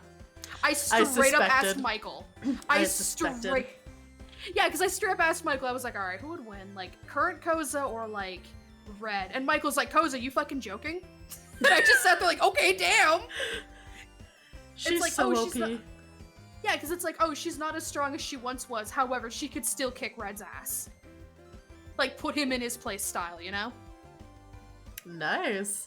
I'm glad you guys like the D&D talk. And Alright, yes, I think Michael's puppies. gonna put in to take the 8th off. So, lock it in now if you want that off, if you want session that day or not. Yeah, I'll do my 12-hour birthday stream on the 7th, and then a fun D&D thing on the 8th. Yeah! Birthday session on a Sunday. Ooh. Ooh. Oh, man. But yeah, fucking, yeah, I'm really hung up on the whole, like, yeah, like, if I do the fireball on her, like, I get one request of anything, like, basically anything that she could do, I could request it. And take a note, she's offering this in terms of, like, magic item-wise. Mm-hmm.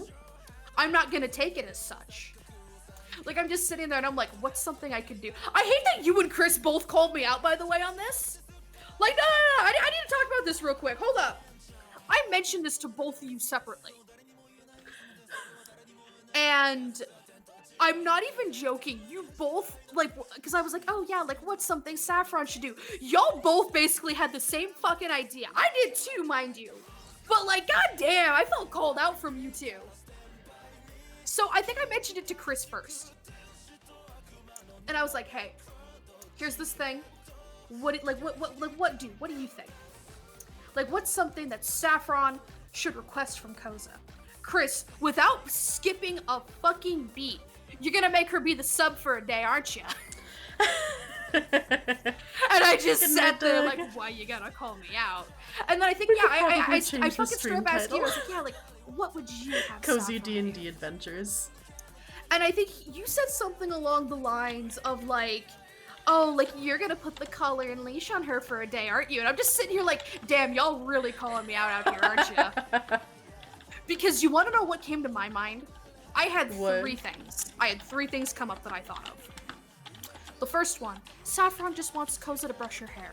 Just a really simple, cute gesture type thing, you know? Second one being like, oh, I want to put Koza in this hot dress and have her play bass guitar. Personal concert for Saffron. And then the third one, I was like, Saffron wants Koza to be her pet for a day. Mm-hmm. And I'm just sitting here like, I keep eyeing the third one because I'm like, no, maybe that'd be like a bit too weird for y'all to listen to. But I'm also just sitting here like, it'd be really fucking funny. Because Michael Stroop told me, he's like, if you do this, you're gonna have to roll constant charisma checks to make sure she's gonna keep listening to you. See, I called you out on this part too. I'm just like, I feel like I feel like if you put Koza in the collar and you're like, you're my pet for the day, she's just gonna stand there and be like, all right, what do you want me to do? And just stare at you as you're unable to ask her to do anything. Yeah, because I sat there and I was like, what would Saffron actually have her do? And I'm gonna sit there and be like, peel 30 apples. Like, mundane shit like that where it's like, I want uppies. And Koza's just sighing, being like, I'm gonna humor you on all this. And then it's like, if it like turns sexual at all, Saffron's just gonna sit there and be like, I don't know what to do. What do I... Like, it's just gonna be Saffron sitting there being like, I didn't think I'd make it this far, gonna be honest. Alright, sounds like Mike was gonna put in for it probably on his lunch break. Oh, fuck yeah. Can one of my mods change the stream title quick? Thank you. Oh my god. Yeah, so I'm just sitting here like, realistically probably gonna be the hot dress and bass guitar. Let's be real. Who doesn't want a giant muscle woman like in a hot dress to play you smooth bass? Let's be real. Mm-hmm. Who doesn't want that? But also, the big domineering buff woman would be Saffron's pet for a day. I'm just sitting here and I'm like, I'm in a moral dilemma right now. I think it would be so fucking funny. It would be so fucking funny. It would be because It would be the funniest encounter. The funniest one would be the last one, by far. I know. That's why I'm just sitting here like I'm leaning towards that. Like it's also why I made sure the collar was like adjustable. So I'm just sitting here like, what if I just do the pet thing and then cry in the corner when I'm unable to like go further? It'll be funnier in the long run, but also I can demand uppies. Yeah, you can just be like uppies again. I always think of this one video. I know Chris knows the one I'm talking about. But it was like this TikTok of like, it was like Shaq talking to someone and like the camera angle was like under him almost. Like it was like looking up at him. And then it cuts to this other dude being like, oh, that's great, Shaq, but now can I get some uppies? Uppies? And I just sit there like, anytime I ask for uppies, I just think of that fucking video. Oh my god, See, I'm sitting here going like, I still want to live out my hoe dreams vicariously through my D&D character, but Red's such a good character that I'm just like, but Red though. I don't even have the option to fuck around at this point. You don't. Like, I still do in terms of Red, because at this point, like, we're just a fun party encounter. You don't really give a fuck. But you, no. I am quite literally in the position of fuck around and find out. Yep. Mm-hmm. It's not gonna go well for you. Honestly, my hoeing is also slightly limited by the fact that I do think Koza would be sitting there going like, oh, is Red not good enough? Is my baby bonnet, is he not good enough for you? Is he not enough for you? Do you need something else? Why would you go for something else? What's he lacking? Exactly. Yeah. And I'm gonna be like... Yeah, because initially, like, you were even eyeing the fucking exotic goods, like, importer. Mm-hmm. Listen, like, they roll high. I roll high on them, and I'm like, hey. Listen, I don't hoe in real life. I need to hoe vicariously through D&D characters. I hate that Michael called me out on like, oh yeah, the instant you get interested in an NPC, like, you're done for. And I'm just like, no. I'm done for out of fear at the moment.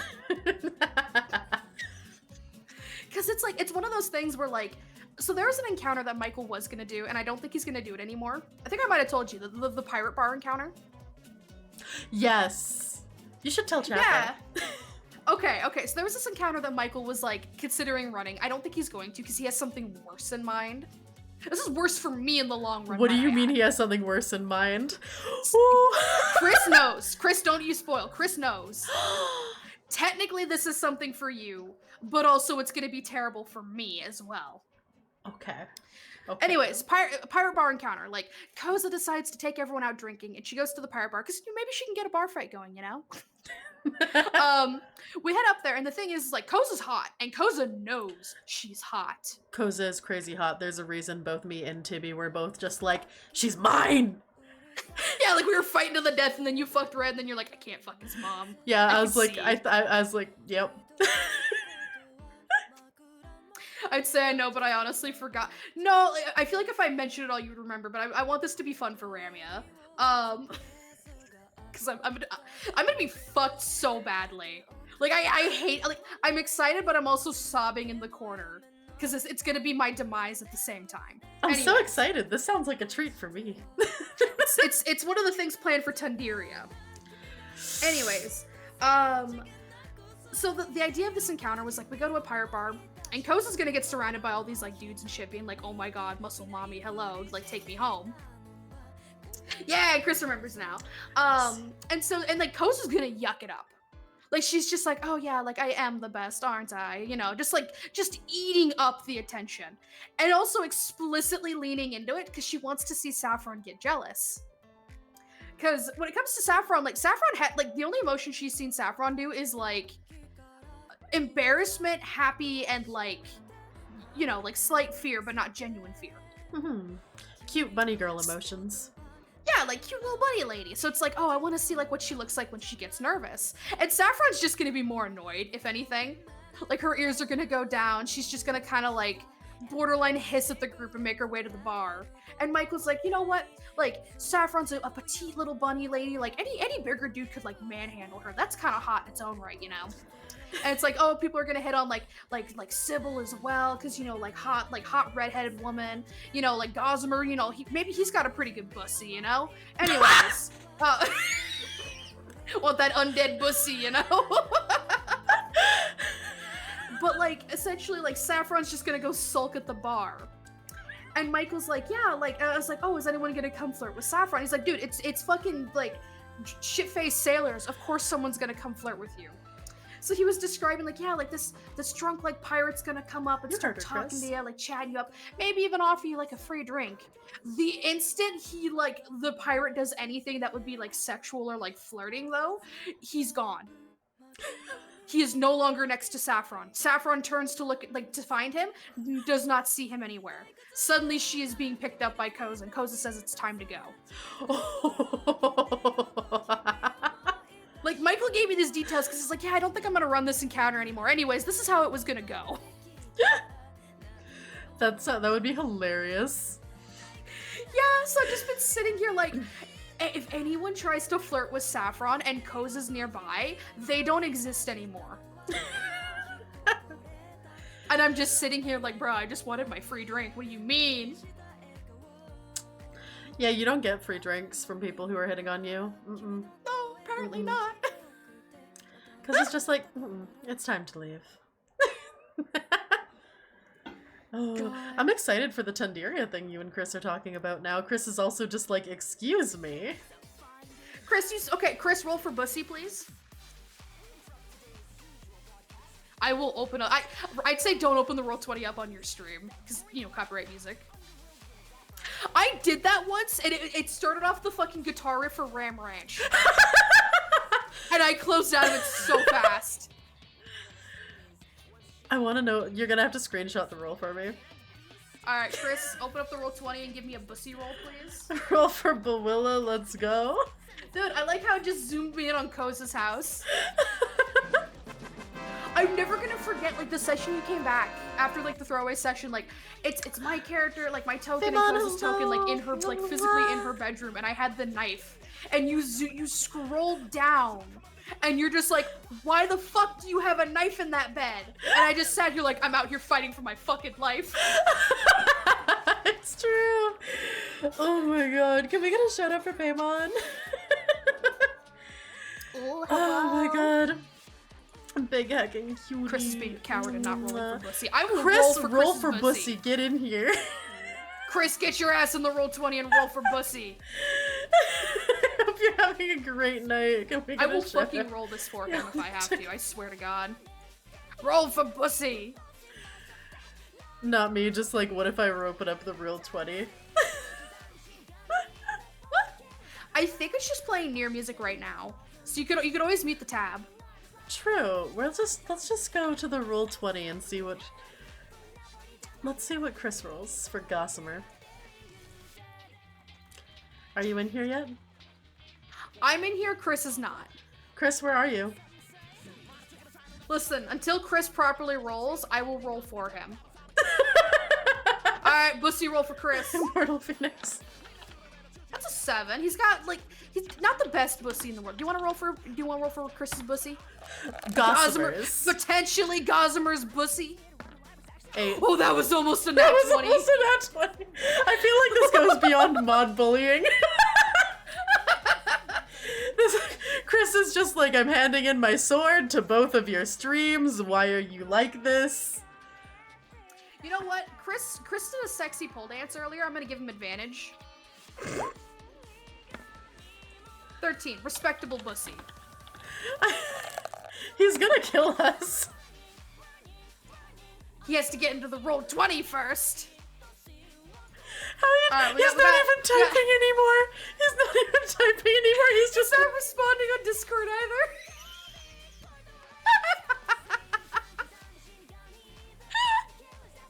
Understandable. Oh Gossamer will continue to be an enigma. Man, I'll be honest, like, out of all the NPCs we've ran into, if I wasn't already, like, romancing Koza, the only other, like, NPC I could think of that like I'd potentially romance would be Bamboo. Ooh. Like he's just this cute little librarian, also retired necromancer. Hell yeah. Oh, Chris is finally typing. Oh, he was getting food. Okay, I was just like, did we legitimately upset him? I was like, oh no, I'm actually a little worried. But he's just out here being like, yeah, I was getting food. What the fuck were you two doing? He took a screenshot and rolled for Bussy. He got an 18.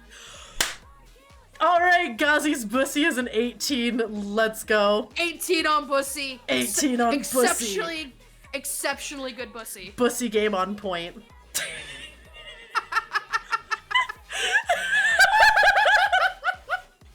Oh, he might roll the roll 20. Oh my god. Gussie is an 18! Potentially Gussie.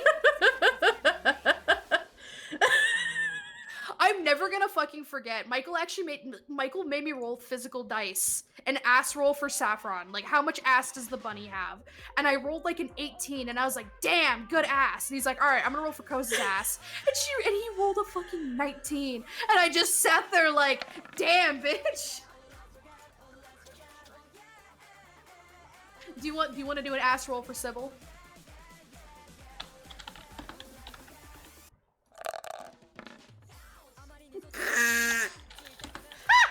You want to roll it again? I'm gonna was change the almost a color. nat one. Don't worry. We're gonna go with purple. Purple feels lucky. Nat 20 on Pussy! Michael's been letting us reroll 4s. Roll it again. I'm dying. What is my rules? That's why Michael let me re-roll near the end, because he was just like, I'm fucking sick. No!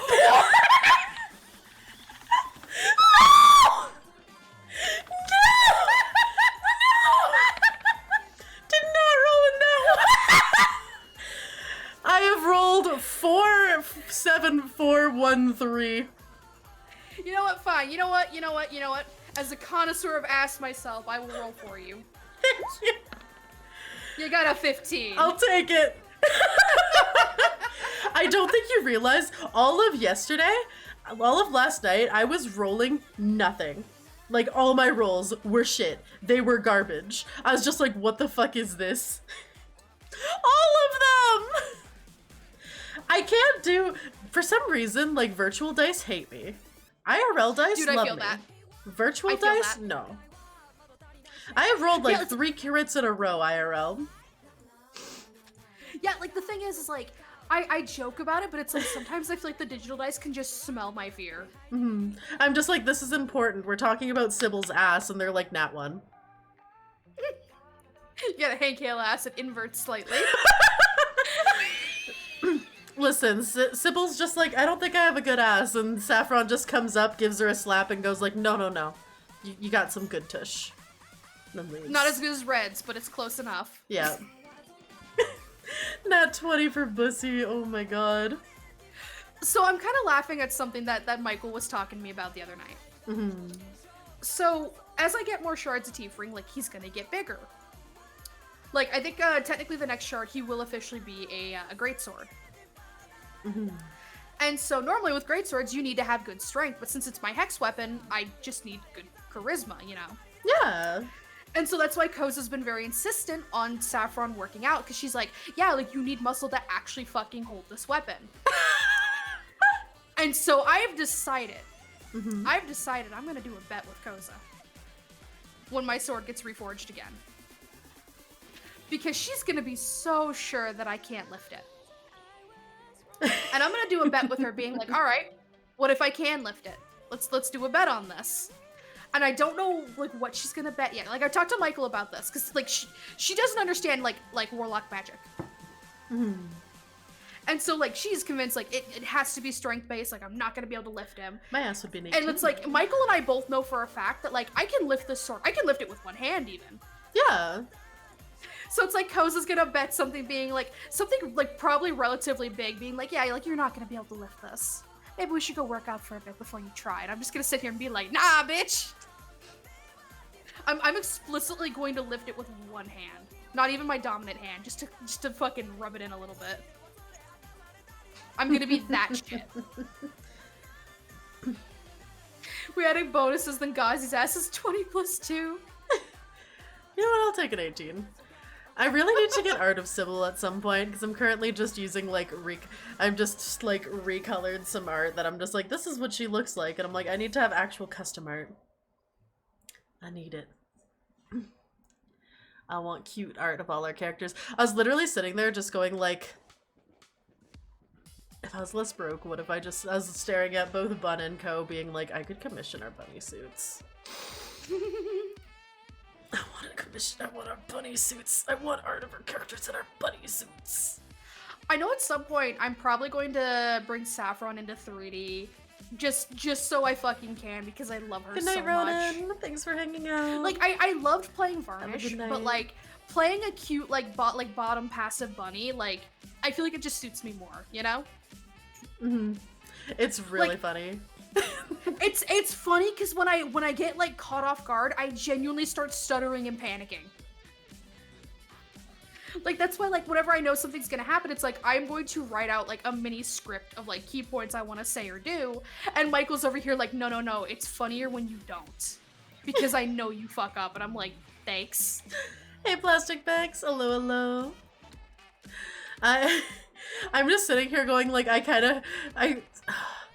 having to play the diplomat, I'm just like, I'm too stupid for this. I'm too stupid for this.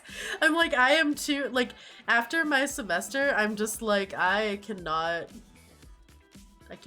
I'm so brain dead still. Yeah, like, it's just, oh man.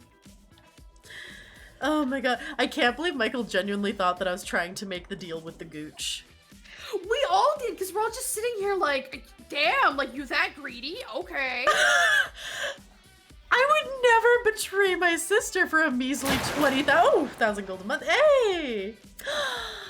RDKY, but the $5 random was throwing me Little off. Ron, thank you so much for the $15. I see the 705 was bothering you. Thank you. I appreciate it. I like Chris being like, am I the only one who doesn't expect Robin to do these heinous shit? Listen. Chris is the only one who believes in me. Listen. Literally 30 minutes, Thank like, you. no, this would have been, like, afterwards. Like, during the fucking, like, orchard fight before I lit it on fire, Ramia, as she was doing her turn, was like, I kinda wanna grab one of these Dragonborn and throw them into the force field and watch them disintegrate. Should I? And I was just like, do it, do crimes. And, like, after the session, Michael's like, damn, that was some evil shit. I can't believe she did it. And I was like, oh, she DM'd me asking if she should. And I told her to do it. And he just sat here like, y'all fucking test my patience. That wasn't evil, though. Like, that was an efficient totally evil. No, that was an efficient way to get rid of an enemy who was trying to kill us. It still would have been better to, like, just take him out normally. At least that way they could, like, try and have, like, a burial or something. This way it's like, nah, the body is gone. It is gone. Listen, I don't understand why stabbing someone, shooting them with a sword, burning them alive, Tibi, is somehow less evil than me just grabbing one in my giant hand and just casually yeeting them into a force field that disintegrates them. I don't see why that's more evil. Listen. Firestorm, it wasn't me explicitly targeting anyone. It was me going to whom it may concern. They just happened to be in the way.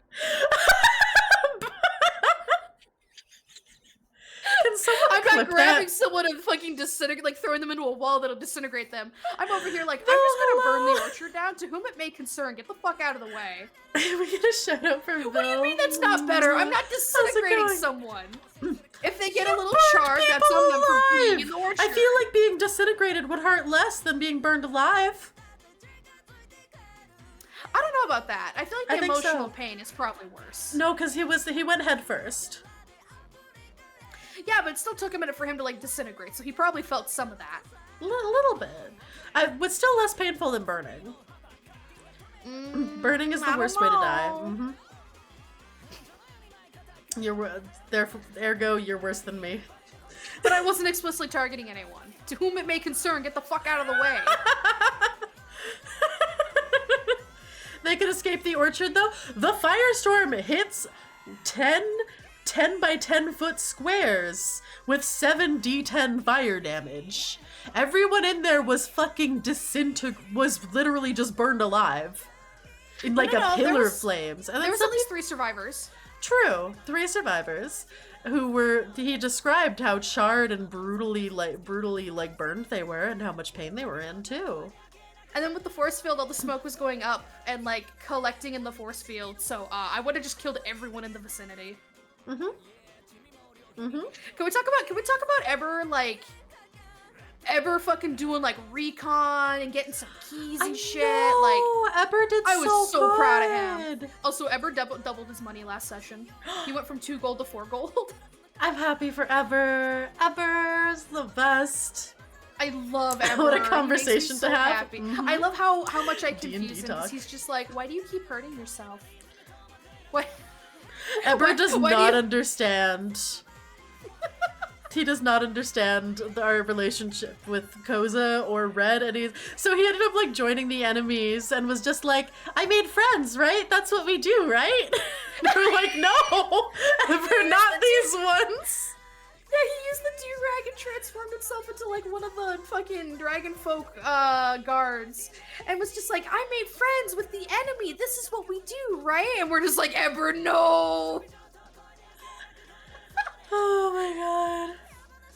That was a Geneva suggestion. Thank you for the clip.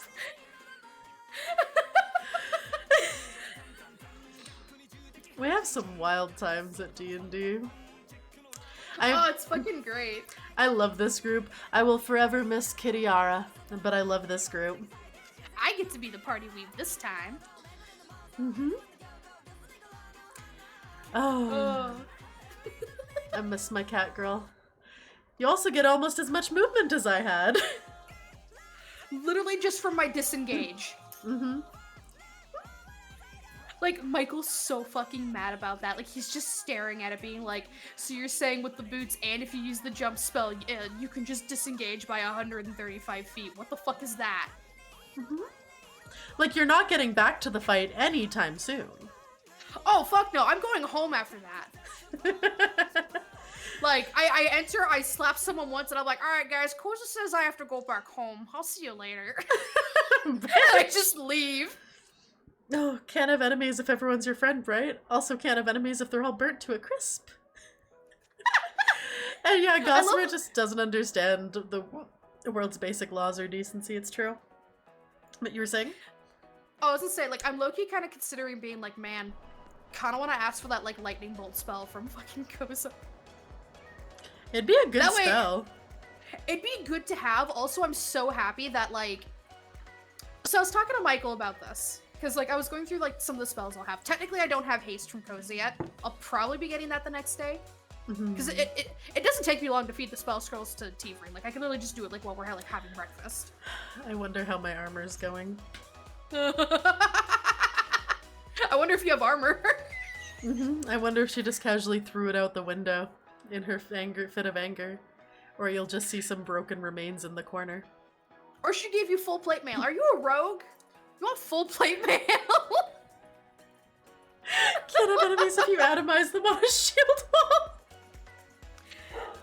But yeah, like, I was just kind of like looking through and it's like, oh, like delayed fireball. I have false life. I have jump. I'm getting haste. And I'm like, I'm gonna have 4 of the Tifrin like spell slots. And I'm just sitting here like, more. I want to be able to cast delayed fireball once a day. Who needs stealth anyway? It's true. Or, you know, technically if I want to, if I get can. those illusionist bracers that are non-attunement and I do haste, I'm gonna be a literal fucking nuke. Oh, that's gross. Yeah, because the one thing with, because Michael did say if he does end up giving me the illusionist bracers, he is gonna make a rule that I can only use it on melee cantrips. That's fair. Because technically my DPS would be higher if I Eldritch Blasted, and I'm like, that's super fucking fair. That is true. Also, so Mithril was like, she enchants it so the armor loudly squeaks every motion you make. Remy the rogue trying to be stealthy in a hallway, clink, clink, clink. The more I hear about this D&D review, the more I'm realizing Tibi's almost a walking natural disaster. It's true. Everything is Tibi's fault, not mine. Motherfucker, you want to say that again? Everything's your fault, not mine. You keep giving people your real name. I have gone unconscious twice because you've given people your real name. You want to say that again? I don't know what you mean. I went down for wyvern poison because the dudes, the fucking bandits wanted to like ransom you because, oh, this is Sybil from White Rose, you know, the sister of Cyrus who runs White Rose. And then you fucking, the gooch, you're just like, yeah, like I'm Sybil. Oh, I can also ransom you to fucking Cyrus. I have gone unconscious twice for your ass. I don't want to hear it. I would be like, oh, Tibi causes all our issues. We wouldn't be in that issue if you didn't use your real fucking name. I see you. Hell, listen, those robbers already knew, those robbers, that was not my fault. No, that was still your fault because you were giving people your real name in fucking the Trailblaze. It's fine. How are we supposed to know they're gonna wait and try to kidnap me? Who knows, you know?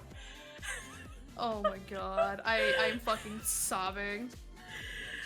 Listen. Sybil's a little straightforward.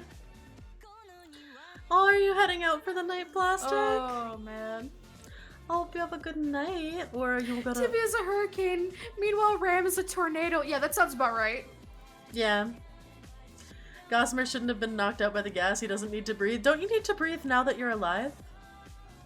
Technically, no. It's kind of the same as like your character doesn't need to eat, sleep, or drink, but you still do type thing.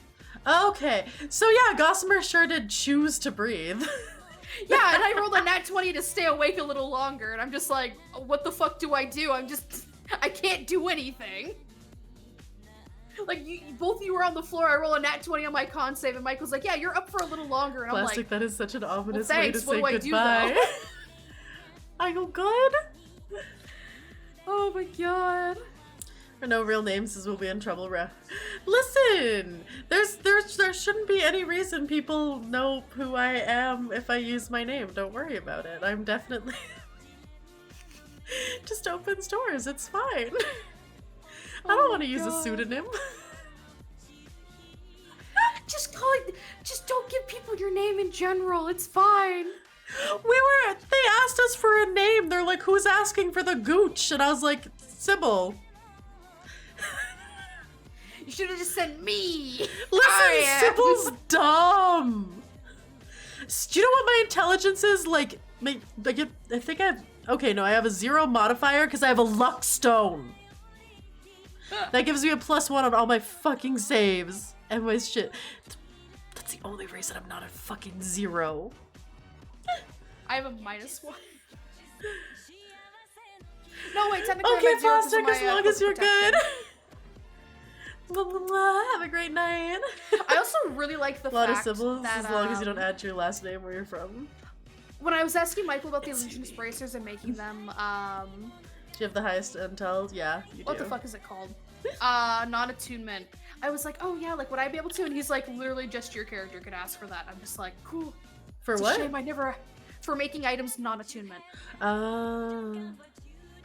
It'll take longer to have them made, but it's something she can do. So you're saying she wouldn't make one for her future daughter-in-law? I think you'll be lucky if you get anything at this point, I'm gonna be honest. No! I brought her to White Rose. I gave her a home. She was content in the mountains, technically. No, she was leaving the mountains, which is why I offered her a home at White Rose. Yeah, but at this point I feel like we've been more of a headache than helping. No, we've been helping. We've been helping. I overlooked her. You told her to go to jail.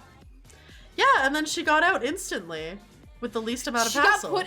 She got put in a jail cell next to fucking Skillet, and Kilgore gave Skillet that fucking harmonica to fuck with Koza.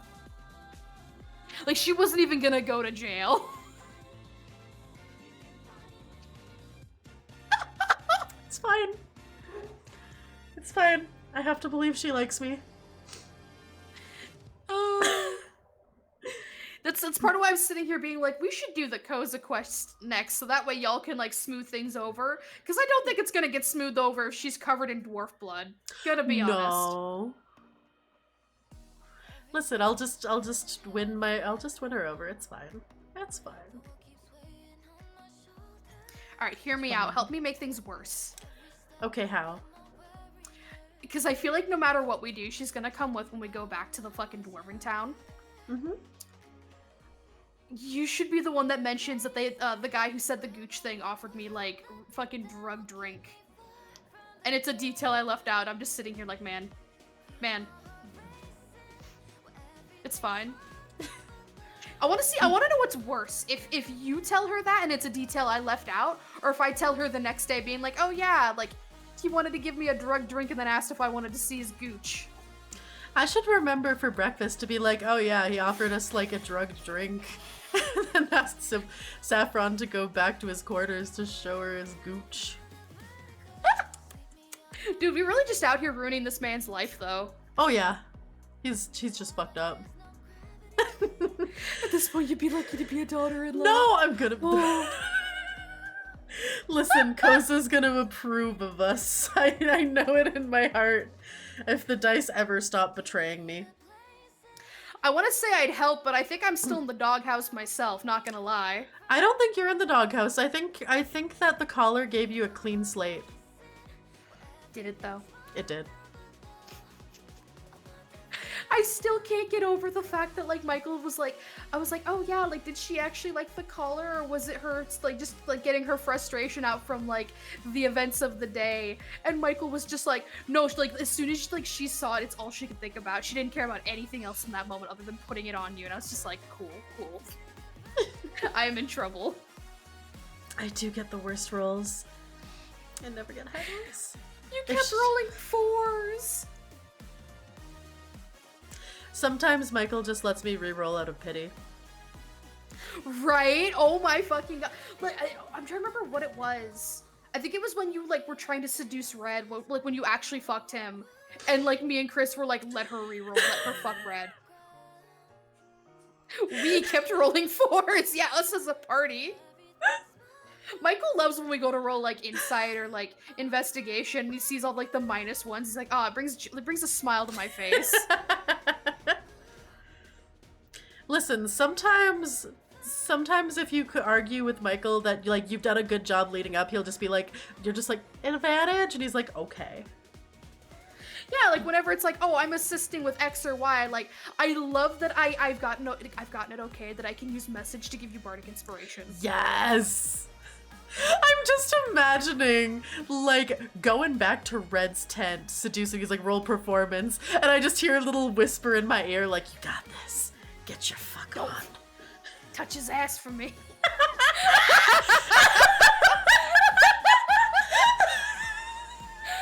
Oh my god.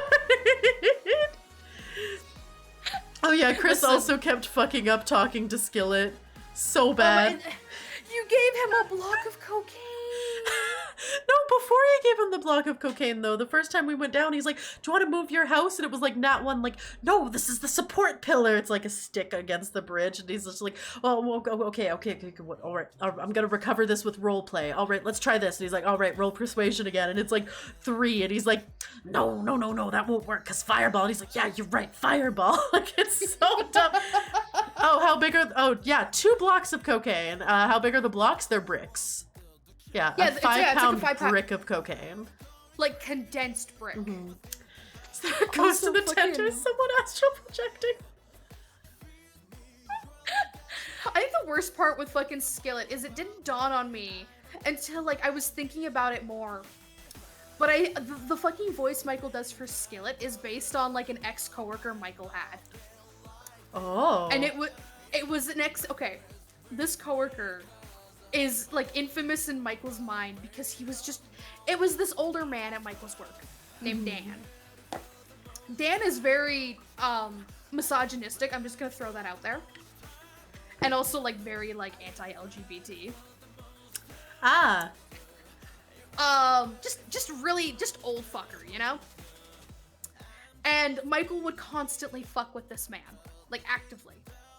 And the one line I'm never gonna forget, and Cortez was there and vouched for this, was like, I can't remember the full context, but essentially like, Dan wouldn't shut the fuck up about something, and so Michael was like, yeah, you're gonna suck dick with that mouth, Dan? And Dan responded with, no, the only thing I suck is pussy. And it's and it's the same voice he does for Skillet. So now whenever he does, like, when Skillet does anything, that's all I'm thinking of.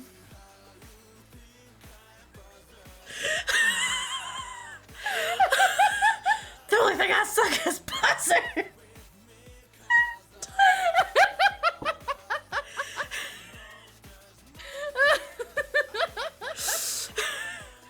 I think of that, or one of Michael's coworkers, she moved to day shift. I occasionally still see her, and I fucking love when I see her. Her name's Sabrina. She's this like, this is one of the few times you will hear me say this.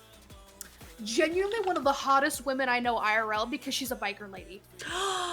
Oh my god, biker ladies. Yes, I adore her confidence. But at one point, like, she's very attractive.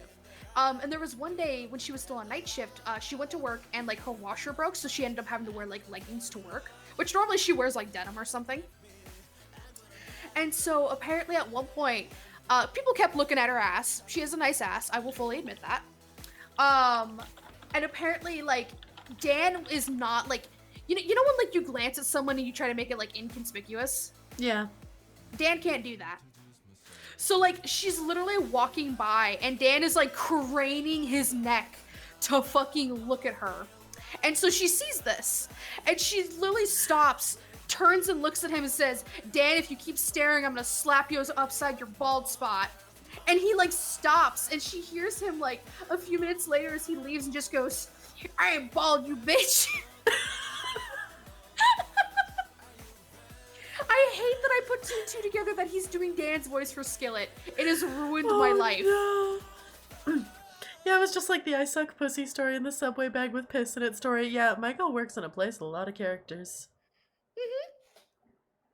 God, did I tell you the most recent thing that happened with one of the doors at Michael's work? No. Okay, so Michael works at like a warehouse. They ship shit out like constantly. And so one of the people on the big stacker machine, it's a machine that weighs like 2,000 pounds. It's heavy. It's meant to be heavy. They didn't fully wait for this like loading door to like fully open, and so they went through it. And it, like Michael said, it looks like the Kool-Aid Man ran through a fucking like sheet metal door. That's what it looks like. And so until it's finished being repaired, they have that door completely sealed off. Yeah. But because of that, some people, like, to get to like the area behind it, you have to like go outside through this like other door that only has one key. And because of that, people keep getting locked outside.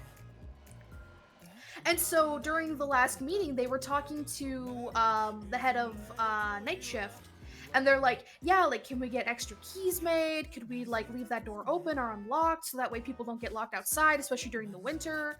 Like, doing all this shit, and like the dude keeps going like, no, we can't do this because X or Y. I'm not making extra keys. We can't have the door unlocked because of security reasons, you know, like all this shit.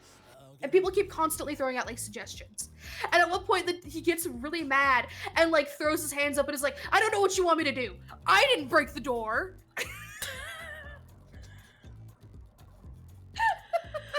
Also, Classy Hat said the what in terms of your story. So I think there are some people in my chat who have not heard of the piss bags. If you would like to regale them with the piss bags. Alright, so this was a thing that went on for like 2 years. This got solved like a couple years ago. Michael's been at his job for like 6 years. But apparently someone kept filling these liquid bags at Michael's work with piss and tying them shut and leaving them like just kind of laying about. And this was going on for like, I think like a year or two. And like nothing was really being done about it. Like it was gross, but it was just like, oh, until one day one of them burst. And it was one that had been sitting there for at least a month. And so one of these piss bags finally burst at his work, and they finally start cracking down like, okay, this is really unsanitary. What the fuck? You think? And I think what's funnier is they eventually found out who was doing it. It was someone on night shift that was doing it. It was the same dude that stole 2 generators and a harpoon. Like, big generators that you need, like, a dolly to roll out to your vehicle with.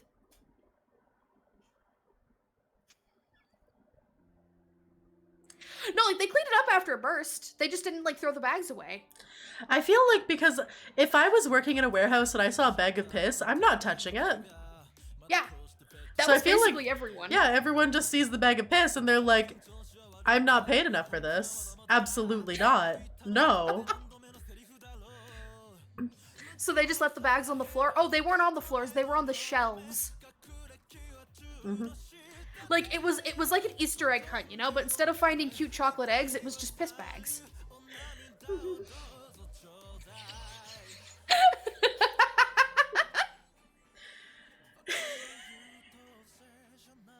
Yeah, no, the dude left with 2 full-ass generators and a fucking harpoon. And no one Which questioned is impressive. That's Right? actually quite impressive. I'm like a little bit like, damn. I'm never gonna forget the dude that, like, this happened during the summer. Is occasionally whenever, like, consumable products are about to expire, they'll give them out for free at the warehouse. And during the summer, they had a giant stack of Red Bull. Because they're like, oh, this stuff's gonna expire soon. Like, I think it was gonna expire in, like, a month. And so they're like, everyone gets one to make sure that, like, day shift, night shift, and weekend shift, like, all got some. And it's like, you got, like, 1 per week, essentially, until they were gone. That's how many there were. And one of the night shift leads was telling Michael about this, but they're like, yeah, this other dude who started recently took 600 cans of Red Bull. And Michael's like, what do you mean they took 600 cans? And they're like, yeah, I was outside having a smoke break, and he was loading up like boxes and boxes and like cases essentially, and like they counted how many, like, because they knew how many like cans were in a case, and then they counted how many cases they saw him load up, and then they saw him open his trunk, and they proceeded to stand there and count how many like cases were in the trunk, and they're like, yeah, he took 600 cans of Red Bull. This shit expires in a month. It was like a month or less, and someone did, like, I think it might have been Bun who did the math, and they're like, he needs to drink 15 cans a day before they expire. Mm-hmm. I don't even think you could give away that many or get rid of that many. No. Hi, Regular. Like, it's what... Retail Michael works at a stores. fucking place. That is a warehouse. Mm-hmm. People are wild. Coworkers are wild.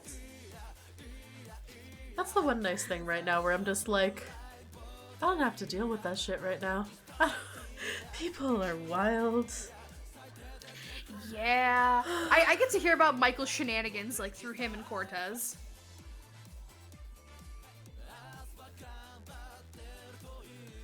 Yeah, that's sounds like a wild bunch of characters work there. Oh my god. Also, small fun fact, Koza was actually made to be a character for Cortez's character. Oh. Because Cortez both, like, he had metal arms as well. Ah, makes sense. Yeah. I still remember when I decided to be one of the androids, he's like, oh, I can't seduce the twins this time. So sad. Yeah, because during the IRL run through of the campaign, we ended up canceling because some weird shenanigans happened, and it was just really awkward. But essentially, Cortez was playing a Dragonborn character, and he was trying to seduce the twins, which essentially Rami is one of the twins. And, like, I think what's really funny is he was getting exceptionally close with the character that you technically play. So that's why when Cortez rolled up, he's just like, this is so awkward. He's like, not only can I not seduce the twins, but the one that I was closer to is in the party. Like, because I remember, like, the character that he was going, like, the one of the twins that he was going after, like, liked him more than, like, essentially, like, Cyrus did. Mm-hmm. And she actually just kind of straight up stole a relic and gave it to Cortez. Oh, shit. She gave him a relic that essentially gave him, I want to say it gave him, like, these metal like chains he could pull out of these like gauntlets, but when they weren't in use, they were like infused into his arms. So it hurt for him to use them, but they were so fucking cool. Think like Silas from League. Mm-hmm. So yeah, that's why Cortez was just sitting there like, I'm so sad right now. That being said, he's also very happy that like I specifically got with Koza, because him and I have a mutual understanding of buff women. Yes. Listen, buff women hot. Unga bunga. Brain, hello. Yeah, like the other night when him and I were outside talking after Michael's IRL D&D, like, we were just sitting there and he's like, yeah, like, Michael tells me just seducing the buff woman, and I'm like, I already seduced her. And he's just like, good. I'm glad she didn't go to waste. Yep. Yeah, I think she suits Saffron very well. I feel like how she's turned out, I don't know how I would react. I think your character would react like 99% of people and be like, I gotta leave. Bye. That's why I'm just sitting here and I'm just like, I like the muscle woman. I like her. Also, speaking of the original campaign you were in, can you tell them about the hag story and the worst pun of all time that Michael made with it? Oh my fucking god! This is one of my favorite stories. This is one of my favorite stories. Okay, so we Saffron, got on one the same, second. like... Saffron X Koza is now my favorite D&D ship. Thank you very much. What about Sybil Yes. and Red, huh? What about Sybil and Red? It's not there yet. We're getting there. But yeah, so some of the early quests, Michael, like, he essentially twisted and threw at us for our current campaign. Oh, sorry. But in the IRL, Tarneg's running an ad for a minute. He just wanted to let us know before we start in the story. okay, that's super fair. We can do a little dance party while we wait for the ad to be over. Hell If yeah. I live past the angry mother, the relationship will progress. I'm glad people like my God. ship with Koza. I will inform you all how this weekend's session goes.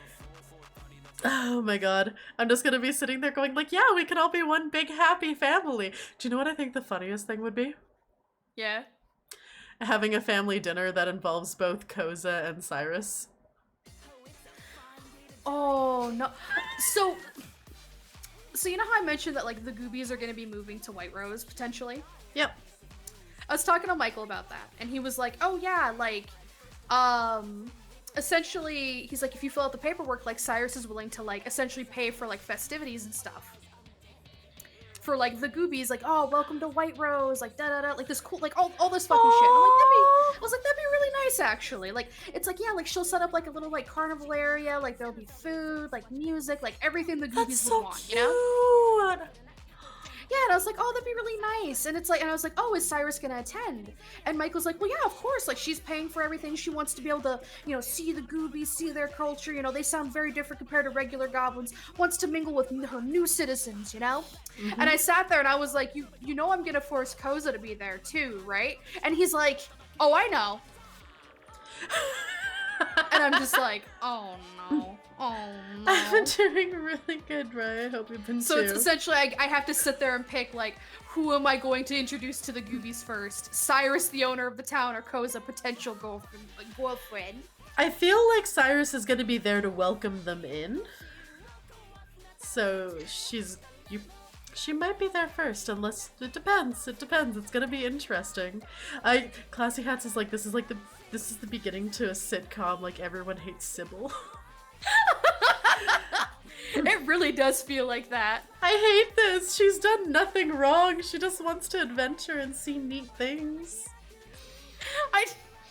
I'm not going to, but I keep laughing at the idea of just like, I fucked your mom, shit lips. Or would it be more so, your mom fucked me, shit lips? Oh my god, it would be. It would be. It would be. I love how many people keep correcting me on that, by the way. I'm like, yeah, I fucked the buff woman. It's like, are you sure she didn't fuck you? And I'm just sitting here like, one of these is correct, but it's fine. Also, I think we're good for ads now if you want to regale us with the wonderful tale of, I fucking love that. I love that so All right. much. Alright, so the way that Michael runs things for quests is he will usually line up a couple all at once. The reason being is because everything's always under a time constraint. Like, time does not stop just because the party's fucking around, you know? And so, with the IRL D&D group, the 3 quests we had laid out in front of us was the child in the cave, the huntsman's dog is missing, and I think that actually might have just been, it was like just those 2. Because I think that's all we had, other than like the actual like going up to the mountain thing. Yeah. And so Michael, like, he didn't tell us this initial. Oh, the hunting the wolf one, which we didn't even fucking do this time around. We didn't. Yeah, that quest is long expired. Yeah. But essentially it's like, oh, if you do one thing, like there might be repercussions for the other. So in this in our current instance, I think we helped the huntsman first, and then we did the girl quest. Yes. Whereas with the IRL campaign, it was kind of reversed, where we did the girl in the cave quest first, and then we did the huntsman's like missing dog quest. So we do the girl quest first. We save her from some shadows. Like, she doesn't end up getting turned. Like, she's a normal child. This is the child Tibi bisected in our campaign. Just to reiterate. Yes. But in the IRL campaign, we saved her. We give her back to her father. He ends up giving us a decent sum of money. And it's like, oh, let's go check up on the huntsman. And he's like, yeah, like, my dog's been missing for, like, a week. Can y'all, like, go, like, over here and check? Like, there's, like, this old woman that moved into my woods. I'm being nice and letting her live there, but I'm really suspicious that she might have something to do with it. And we're like, okay. So we make our way down there, and it is these 2 twin, like, elderly women. So Cortez is instantly infatuated because that's one of his negative traits, is he's obsessed with twins. And so we're all like kind of like sitting down, we're having tea, Good like morning. all this shit. And so I want to say it was our rogue is like, oh, I'm gonna like kind of sneak into the kitchen and see like what it do. Oh, thank you for the And it's like she does that, and essentially she Oh, sees the dog like dead, like cooked into food. And then so we end up like fighting the 2 elderly women. They end up being hags, all that shit. And it doesn't dawn on us until after we finish everything, and we're like, because we're like grabbing the rest of the dogs so like the huntsman can bury him. And I think someone asked like, oh, like, was he just like carved up or what was it? And Michael's like, oh, he was made into a shepherd's pie. And we're like, what breed of dog is this? Oh, it's a German shepherd. Shepherd's pie. It was shepherd's pie. And we all just sat, like, all of us were legitimately angry at Michael at the table. We were all legitimately so fucking mad. Also, can we get a shout out for Lunasoul? So when I think of that, like, when I think of the original IRL campaign, I always just think of the shepherd's pie thing. That, and part of why I was a little attached at the idea of getting with Red in this campaign is because I was actually romancing him in the previous one. He suited the character I had there, but, yeah, I just, makes me sad. Should I tell people about what happened with the boat and with Red? Sure, it's actually really cute. Alright, so in the IRL version of this campaign, I was playing a fish lady named Nalor. She was based off of the Zora from Breath of the Wild. Essentially, think like a more yellow, sharp teeth version of Mifa. So very like new to the world, like very genuinely chaotic neutral, because she doesn't quite understand how the world works, but is like figuring it out as she goes. Yeah, like she was a cute little fish lady. I loved her so much. She was also a warlock and was doing the tentacle one. Her patron was Cthulhu, her dad. Oh fuck yeah. Another dad patron, I guess. And so at one point, like, despite living in the ocean her whole life, she'd never actually seen a boat before. And this is us in White Rose, might I add. And so Nalor makes her way over to the dock, and she's like, oh, I've never seen boats before. Like, oh, this is so neat. And is like talking to one of like the crewmen on like the ship, because it's a cargo ship. And she's like, oh, like, could I be let aboard the boat? Like, I'd really like to take a look. I've never seen one before. End up rolling persuasion. It's like, all right, I can show you on the boat. Get on the boat, start looking around, and my character's like, oh, I want to see this in the water. I think that'd be so cool. Like, I wonder what it looks like when it's like swimming. And then she just hears, you want to see? Like, you want to find out and see how it looks? Turns around and it's Red dressed as a pirate. And he proceeds to run over to one of the support ropes and cuts it and tosses the knife to fucking Nalor and is like, you need to cut the other side if you want to see how the boat works. And I roll a d20 because I'm like, all right, moral dilemma. Does Nalor cut the fucking rope? And I rolled it and I was like, Nalor cuts the fucking rope. And so everyone's falling. There's people on this boat. This boat is a couple 100 feet up in the air. And so Nalor grabs Red and uses Fly. Like, I'm holding him by his armpits, essentially. As I'm just kind of like coasting a little bit as we watch this ship crash and break into the water, killing at least like 10 people. And we're like, Nalor and Red are looking down upon this boat. And then he proceeds to look up at Nalor, smile, and say, drop me. And I look at him and I'm just like, you want me to drop you, as I'm staring down at the boat wreckage? And he's like, yeah. So I drop him and Michael describes him basically belly flopping from a couple 100 feet up and then running across the water. And I remember just standing there being like, that was really cute. I like that. I also like, he slid out when I dropped him, so I ended up accidentally stealing his leather jacket. So that night I left it on my windowsill so he could get it, and he came and got it. I love that. Red is my favorite. This is why I'm like, I want to romance Red. So fun. So fun fact with Red in the original campaign is Michael was gonna do this, except for the fact that we have Koza and White Rose instead. He was actually gonna have Red be like the town menace. Like he was gonna have Red show up, fuck about, and then leave. Like, he doesn't live in White Rose. He just likes like he would be fucking with the party explicitly still. Because it's like, technically the generals aren't banned from White Rose. That's true. I'm gonna laugh my ass off because if him and Koza reunite, he could still occasionally be a fucking menace, and I feel like Cyrus would just be screaming. Because the thing is like, she can't ban them from White Rose with it being such a huge like port town without like offending the Empire. But also, like, if they did anything like malicious to White Rose, like, she definitely could, but technically none of the generals have. Yeah. So yeah, I loved my Nalor character, but I feel like I'm more in tune with Saffron.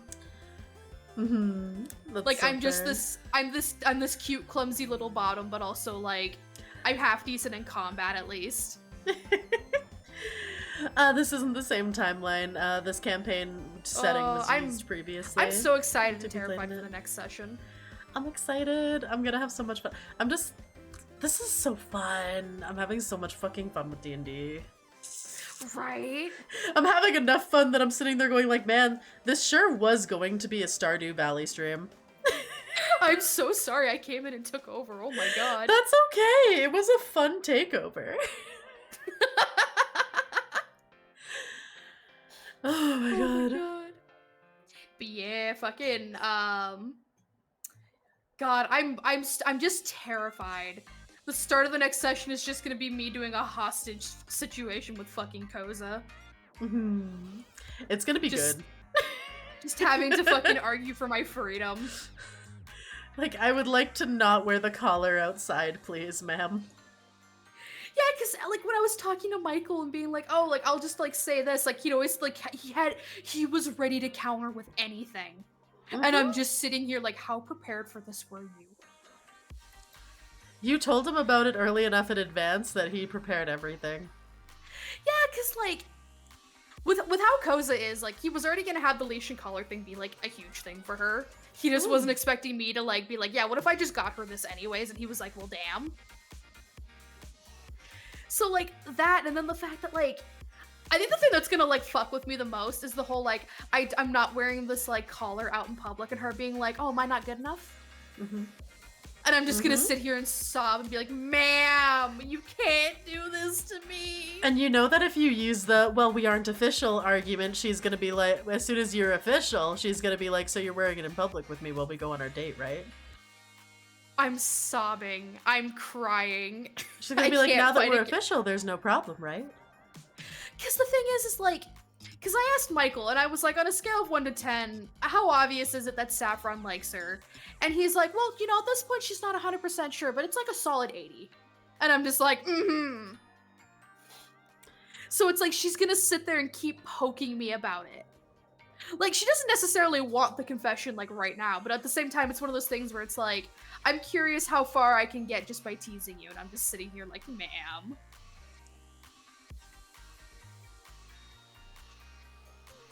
Oh, I'm crying. Next session's gonna be a good one, and then chat can just wonder what's gonna, if you survive. Will you survive? Will you die? We just don't know. I'm leaning towards death. You're probably gonna die one way or another. And Pinky, thank you so much for the subscription. Mwah, mwah, mwah. And thank you so much too for donating earlier. I really appreciate it. Thank you. Let's offline. Mwah, mwah, mwah. And the 17 months. I hope you're having a great night. But yeah, we'd have to, I'm sitting here going like, I should probably regale my chat with D&D story time more often. Listen, anytime you want me there for my terrible fuck-ups, I am here. Because the thing is like, I still have to like ask you in game, but it's like, I need you to make that reservation at that fancy tavern before we leave for Tundiria. Oh, right. Because yeah, you haven't actually asked my character yet. I'd finally remember to tell you the info on Yellow at least. True. Also, Michael keeps giving me shit because he's just like, oh man, one day you guys will go to the potion shop. Oh god, With right, our I bag forgot full there of was a monster potion parts. shop. Clearly once a month we have Tibi come on and give us recaps. God. I'm terrified for Tundiria. I'm so excited.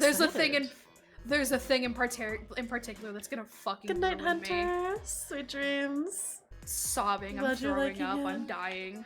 I'm sitting here going like, I'm now incredibly intrigued by the encounter that you're like, it'll be fun for a surprise for you. I'm just like, Fun for you, terrible for me. I can't wait. I'm just like, why is it gonna be great for me but bad for you? What's gonna happen? Hello? I'm excited. Just gotta wait till we get to Tundiria, because we still have like the 4 days it takes to get up there. It's true, that's gonna be like at least a month of adventuring at our rate. Yeah. We're so bad at we fuck around forever. Like, we will stay in White Rose for like full sessions and stuff, and then we'll just casually like take a like fucking 6-7 hour planned session and do like 4 hours worth in 10 minutes. Yeah. By burning down an orchard. To whom it may concern. But yeah, cause like I said, we have the actual travel going up to Tundiria, and then we have all of the actual objectives. Cause there's like 3 things we have to do when we get up there, which is why I'm like, we're gonna be up there for a minimum of a week in game. Absolutely. Oh boy, you get to meet the Gooby Squad though. I do. I'm excited to meet the Goobies. I also like that Michael is okay that I get to call them Goobies. And my lore reason is because they're not like traditional goblins. They're good goblins. They're goobies. Hi, Jojo.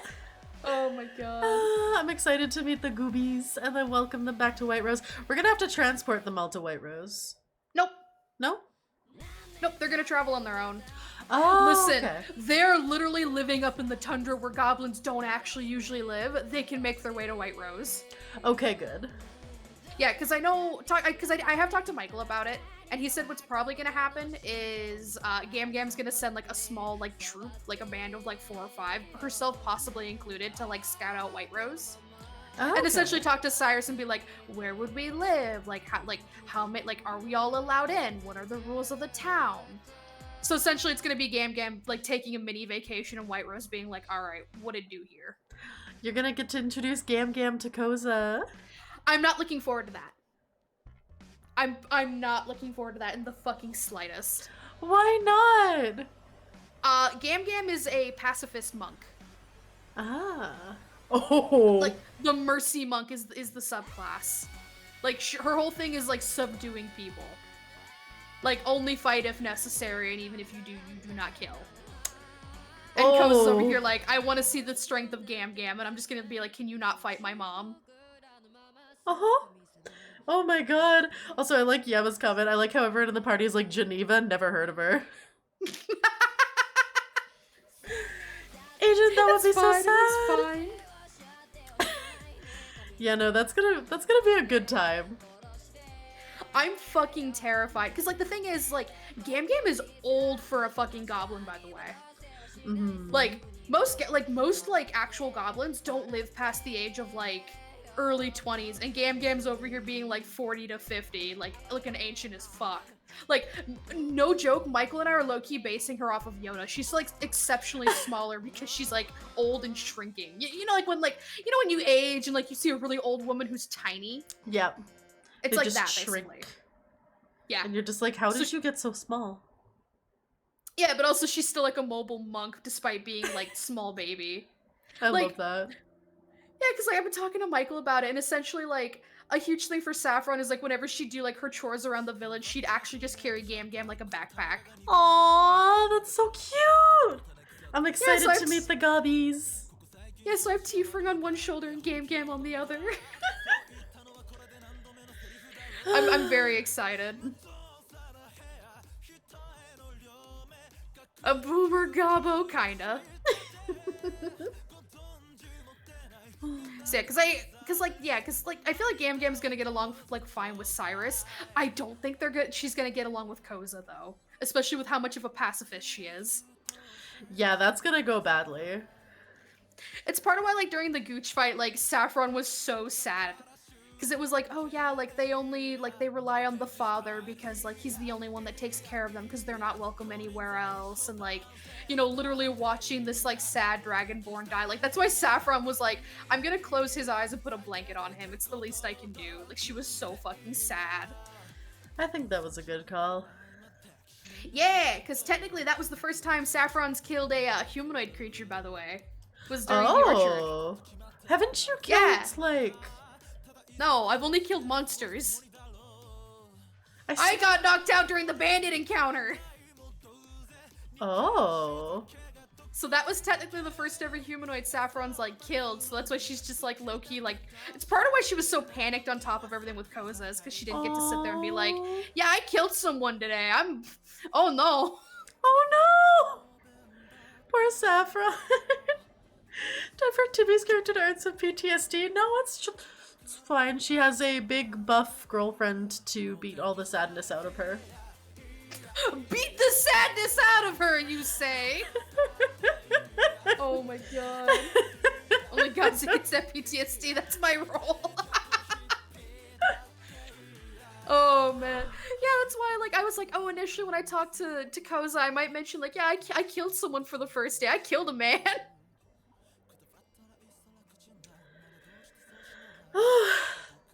That's why Saffron was showing, like, so much respect to the Gooch, being like, yeah, I'm gonna put an apple in his hand, I'm gonna, like, close his eyes, here's a blankie. I know you're being really serious right now, but going, like, the words, that's why Saffron was showing so much respect to the Gooch, is just...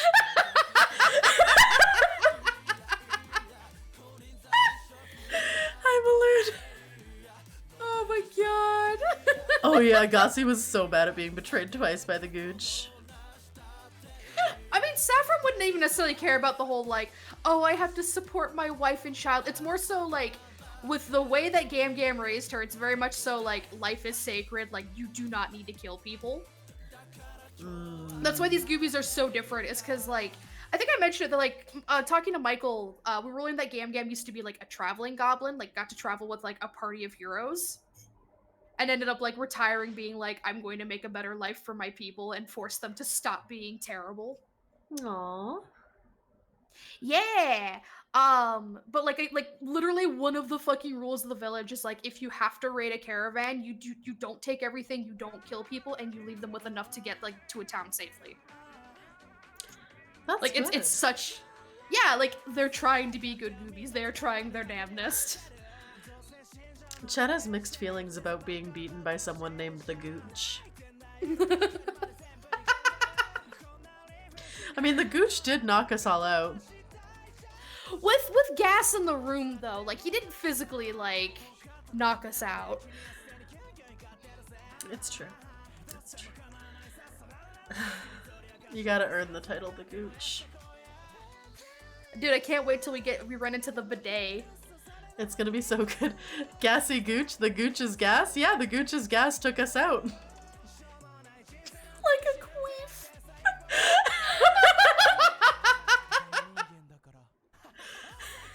Oh my god. No, the Gooch was Dragonborn. Yep. He was also slightly altered so that his breath weapon was that of a young blue dragon, was it? Yes. Yeah. Is a hot dog a taco or a sandwich? A taco. Depends if you're using a bun or like actual bread. If it's a bun taco, if it's actual like sandwich bread, it's a sandwich. I say it's still a taco because you're not making it into a sandwich. You're still holding it with the edges curled up in the middle of the bread. Yeah, but it's made using literal sandwich bread. No, Yeah. I don't know. Yeah. Mm-mm. Dude, gravy could be soup. Gravy could be soup. It would be really shitty soup, but it could be. Yeah, gravy, you got cereal. Shut the fuck up. Shut the fuck up. Don't you bring cereal into this, you bitch. I will hang up this call right now. If you get mayonnaise warm enough, that could be a soup. I'd rather drink it cold. Oh man. But yeah, fucking what was it?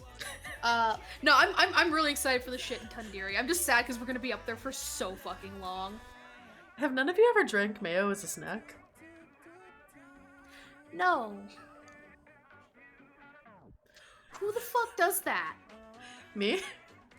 Rarely, not often, but like, yeah, no, I've just had like a little bowl of, like a little, you know, those little ramekins? I've just had a little ramekin of mayo before. You good? Yeah, I'm good! Are you sure? Yes, it's tasty! It's good! Uh-huh. Yeah, drink your mayo. Thank you, Chris. I don't think I'm gonna drink my mayo. I'm good. Thriller having a sauce for chips. Listen, it's good. You can have mayo just by itself, and if you add some hot sauce, it's even better. I've also made a mayo sandwich. It's fine. What the fuck? Why Why the fuck would you make like a mayo sandwich? Because I don't want to eat plain bread. Then make something else! Make a goddamn PB&J for fuck's sake! Sometimes you're just really craving mayo. Then make a ham and cheese! Sometimes you don't have any meat. Mayo sandwich is good. No, it's not. Thank you for the secret. Butter? I mean, mayo sandwiches are better than butter sandwiches. You're just a coward who can't appreciate mayo. I appreciate having other flavors in my life.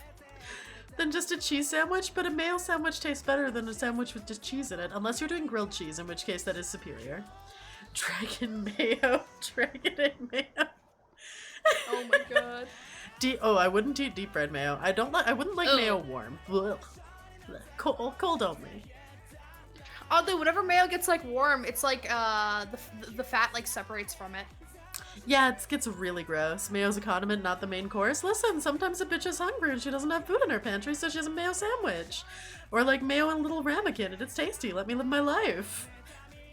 You know, I think you just eat straight mayo is still better than like my older sister likes to eat deviled eggs with chocolate pudding. What the fuck?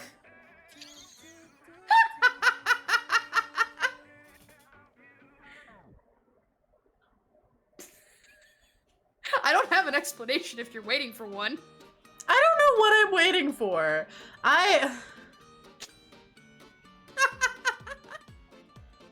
Ugh.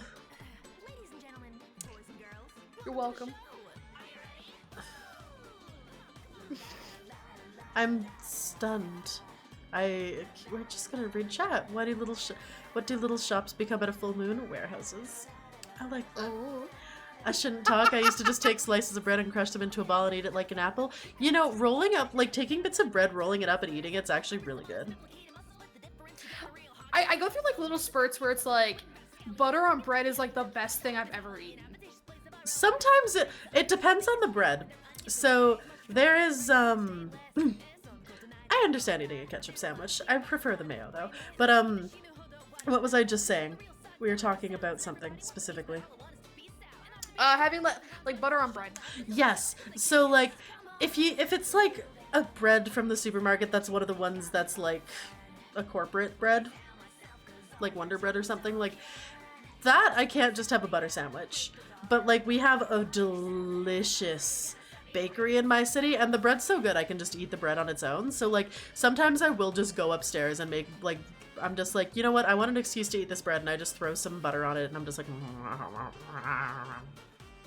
sometimes that butter sandwich just hits so good. Ooh. Yeah, like fucking I know me and Michael's like favorite bread is I really like Texas toast. Which all it is like higher end, thicker white bread. That's all it is. I need to like after you tell your story, I need to talk about Texas toast story. Oh no, I was just gonna say like I just like that with butter. Oh, you can go. So when I was working in a grocery store in the bakery section, there was a lady who comes up to me, and she's just like, "Oh, hello," and I'm like, "Oh, hey, like, how's it going?" And she's like, "Do you have any Texas toast?" And I'm like, "Oh, no, it wasn't Texas toast. No, it was. The lady comes up and she asks me, and she's like, "Do you have any toast bread?"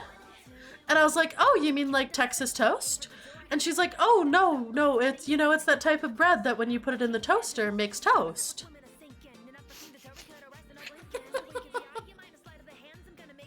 And like, I had to take a second. Because the first thing that popped into my mind was like, so, like, do you mean bread? But you can't say that to a customer. So I was just like, white or whole wheat? And she was like, "Oh, what white?" And so I walk her over to the bread wall and I just kind of stare at her.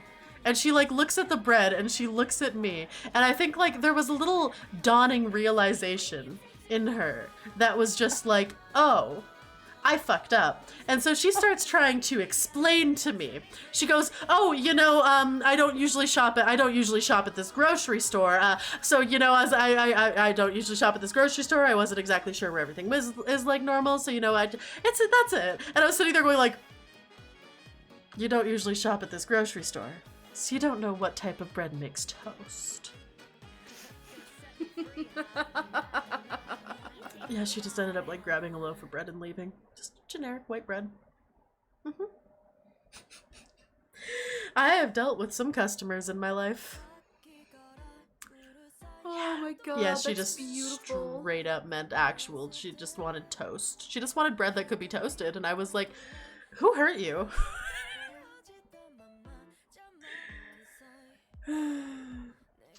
Also, I just reopened our fucking Discord call and I just keep staring at that image. It's a good image. I also like the screenshot of "I fucked your mom's shit lips." I fucked your mom's shit lips. And if I scroll up, there's Majima in a bunny suit. And depressed Shane.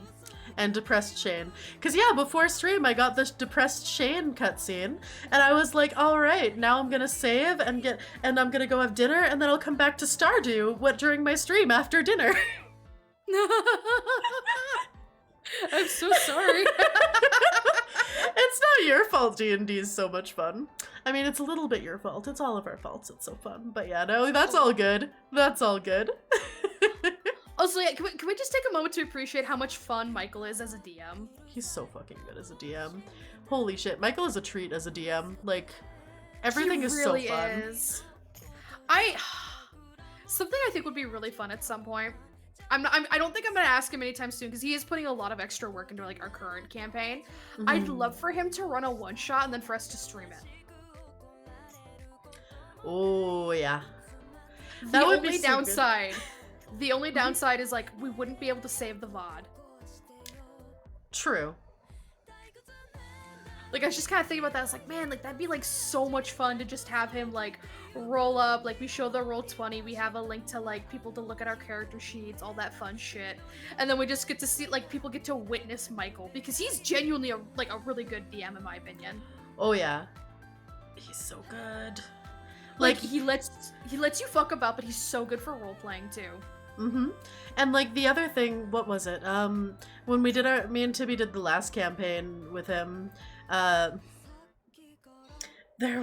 we actually would have people who would just ask to sit and watch the campaign. So we literally just had, like, people sitting in the Discord who were unable to talk just because they wanted to watch the campaign. Yeah, they just wanted to listen in. Mm-hmm. Like, they wouldn't say anything during the campaign. Like, I think once in a while someone would pipe up if something absurd happened. And they'd be like, what the fuck? That's really fucking funny. I'm so sorry. I just had to let you know. And then they just, like, remute themselves. Like, I think we had an audience of like, up to, like 8 people at one point. Yeah. Of just people being like, I want to witness. Yeah, it was kind of wild, the amount, like, that D&D server there was a lot of people in there at one point, with only a couple players, and it was just like, why are all of you here to watch? Hello? Is everything okay? I loved it so much. Like, as much fun as that is, I am really glad that we don't really have, like, an audience for our current one. I would not have the level of no shame that I do otherwise. That is true. I feel like it would be a little harder to be like, yeah, I'm a fuck red this session if my entire audience was sitting here. Like, I feel like getting an alcoholic wormtail fished out of my mouth with his tongue I'd probably be like, so I gotta go. Also on a side note, I want to appreciate the fact that, like, Michael knows what we want at this point, and he's given up on trying to fight it. He's like, no, I know what you guys want. He used to try to fight it. He had so many methods to try to fucking fight it. I think the thing that broke him was when you just, like, when he, like, forced you to describe how you fucked the king. He was just like, I was like, we can fade to black, and he's like, no, we're not fading to black. You want this, you're gonna fucking commit to it. And I was just like, you went into so much detail about how, like, Kitiara got on top of the king and started riding him. And Michael was like, no, we're done! We're done! We fade to black! He gave in. I was just like, you know what? I'm still gonna fuck your king. I'm sorry, you can't stop me. You can't stop me. And so I was just like, you know what? I took like a minute and I was like, all right. And then I just went for it. I think peak for me in that campaign was still when I called the king a pathetic virgin to his face, told him I'd help wingman him, and then walked out. It was so good. Like, Michael was so furious. He's like, you can't just call my king a pathetic virgin. And I'm like, I think I just did. I'll do it again if you'd like. Oh, I do have favorite dice Like, sets. I had this, like, weird hot and cold relationship with the king. It was so great. He loved my character too much to, like, your charisma was insane. And he just loved me too much. And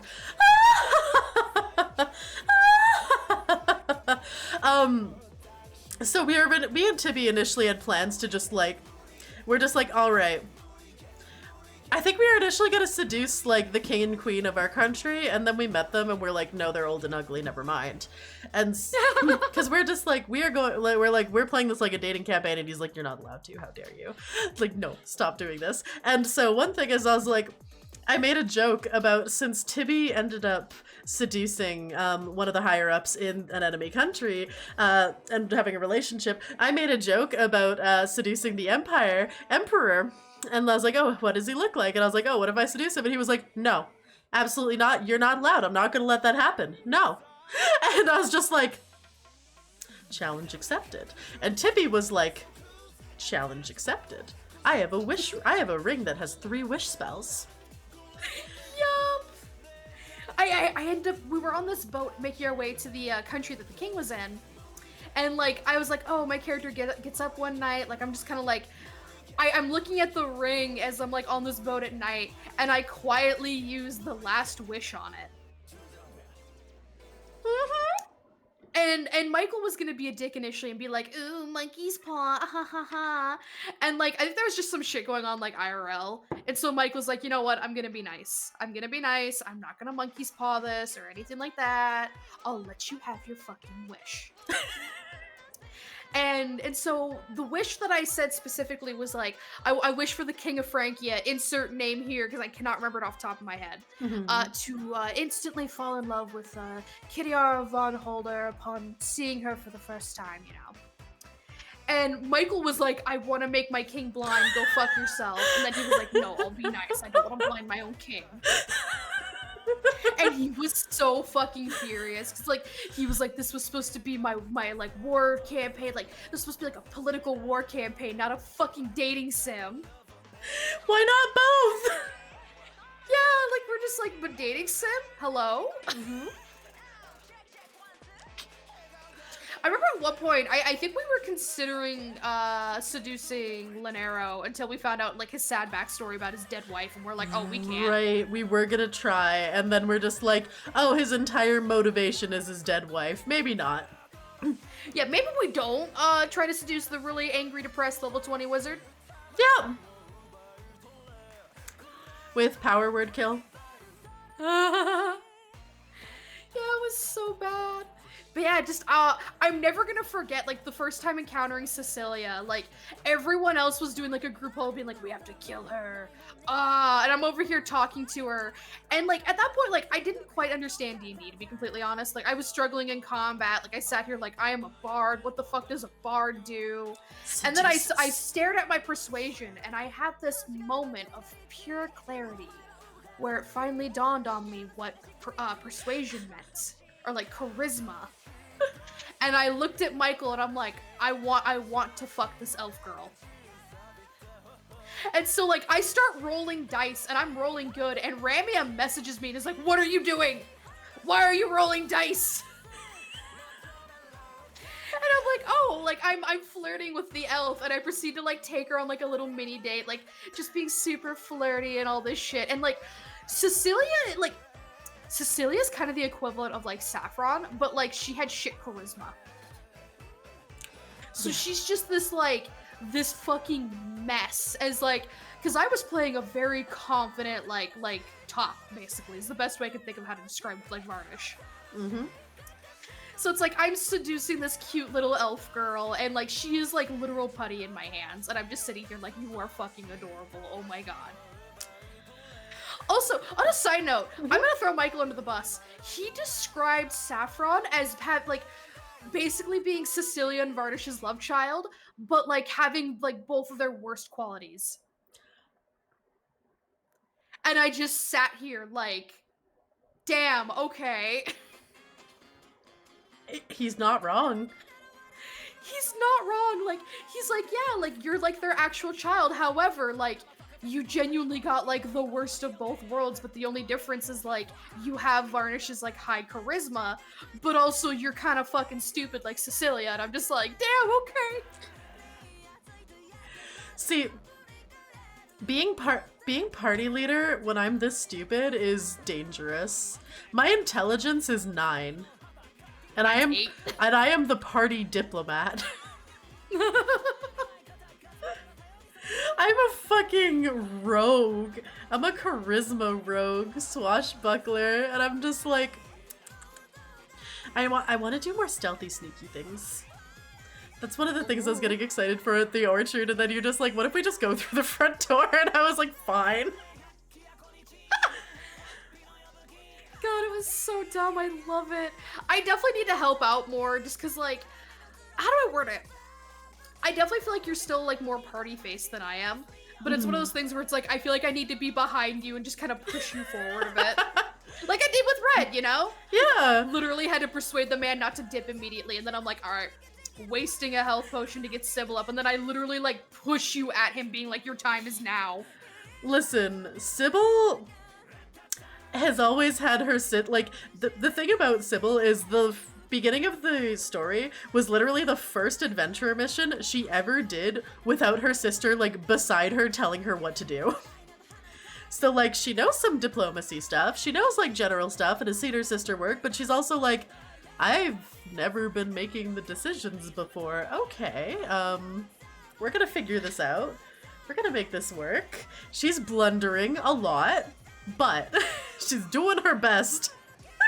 I think at some point, I have been tempted to ask Koza, like, oh yeah, like, how do you be a leader? Because I know at some point, like, I feel like you and I kind of take turns on who's, like, pulling the reins. Yeah. And so that's why I'm like, I might just straight up ask, like, Koza, like, okay, how do you be leader? How do you take charge and whatnot? And I feel like I'm not gonna get an answer that's useful to me. Mm-hmm. It's gonna be something like, yeah, you just force people to do what you want. And I'm like, all right, well, I don't have that option. You just be stronger than them, so they're forced to follow you, or you break them if they step out of line. Saffron's gonna, like, look down at herself and be like, I don't think I can do either of those things. God. I'm really looking forward to the next session, though. I'm excited to see how just, like, fucked everything is. I'm excited. Chat, can you tell we're excited? We're excited about D&D right now. Can you tell we're having a fun time with this campaign? Because it's fucking fun. And yeah, I do need to do a D&D one-shot at some point. On stream. Yeah, because I know, like, if Michael's given enough time to prep, like, he could probably throw something together, too. Like, dude, he could throw the Tarask one-shot at us. That sounds dangerous. He's run that one-shot 3 fucking times, and it's ended, like, differently each fucking time. One of which was a paladin riding it off into the sunset. Ooh. That sounds great. Yeah, I might ask him to write the one-shot and that we do on stream. Yeah, because, like, as long as it's on, like, we'd have to stream it on, like, a Thursday, Friday, or Saturday, but, like, I'm sure he'd be happy to, but at the moment, like, I also don't want to ask him, because, like, since his IRL D&D is, like, fucked, he's like, alright, I'm just gonna put all my energy into, like, our campaign. Oh, yeah. So fair. Yeah, I'm so fucking excited for everything. Good night, agents. Sweet like, dreams and sleep I'm well. sure you could probably tell, but, like, I do know some of the things for Tundiria since it's very my character focused. I do, and I'm like, I both want to know, but I'm also like, I'm fine being surprised. Surprise turns are great. I'm just excited to see the movies. It's gonna be really fucking funny, because, like, most of the goblins do know common, but, like, just innately, like, it's just gonna be me and fucking Gossamer talking goblin, and you just get to sit there and listen to the gibberish. Yeah, my character's just gonna be sitting there like... Just gonna be staring forward, being like, I don't know what's happening. You have comprehend... Who had comprehend languages? I have tongues. Okay. I'm gonna be sitting there going like, tongues. So, like, Michael was planning on getting me, like, armor from Koza at some point. I thought he was gonna wait until, like, the next, like, sword shard upgrade. But he wants me to get used to, like, doing two-handed shit with my sword. And so I've been looking at my Eldritch Invocations, because when I get the armor, he's gonna let me change out my, Shadow of Armor's invocation right away, instead of waiting for a level up. Just because, like, it's literally, like, I'm not gonna be getting use out of it. As soon as I don armor. And so I was talking to him about it. And I was looking through the invocations I want, and there's one that's making me laugh really fucking hard. Because what it does is you get to read all writing, no matter the language. So you're just like, I'm literate. Yeah, like that, like Michael's like, if you go with that, it's gonna be Tiefring giving up on teaching you how to read and just giving you magical means to be literate. Oh, that is so funny. You know, yes, I think I might take the 4 days that we go up to Tundiria while we're in the cart to have you teach me some basic shit. Like, you know, mostly gonna be swear words. Swear words, hello, goodbye. Like, yeah, that touristy shit where you're like, hello, goodbye, where's the bathroom, food, swears. Yeah, like, I feel like I could probably teach you very basic Goblin, although, I think 90% of the Goblins will speak, like, Common at least half decently. Okay, good. Because that's another rule for the village, is, like, only the 100%, like, fluent in Common Goblins are allowed to leave. Like, the village and all. Okay, so I won't be completely lost, just mostly. Just mostly, yeah. Dude, I'm gonna like put Gam on your back at some point and be like, you gotta carry her for a minute. Okay. I'm just also imagining giving goblins uppies with my dark arm. Dude, I keep picturing, like, so you know how, like, I can yeet myself into the air if I use all my ice blocks at once? Yep. I really like the idea of just doing that as a fucking party trick. That would be fun. We're gonna... yeah, I feel like once we get back from Tendiria, we're gonna have to give Chad an update. Oh, 100%. Dude, I feel like you'll know what I'm freaking out about the instant we see it, because it's gonna be pretty quick once we get to Tendiria. I'm gonna be in so much danger. Why? Why? Chris knows. Chris knows what's up, because I fucking caved and told him. Stop taunting me with this! Now I want to know. Dude, I was even funnier. I'm still not gonna get over when you're like, yeah, wand of fireballs, and me and Chris are just side-eyeing each other as we both know you're not getting a wand of fireballs. On stream, we're just like, yeah, wand of fireballs, and we're both messaging each other like, bruh, this hurts.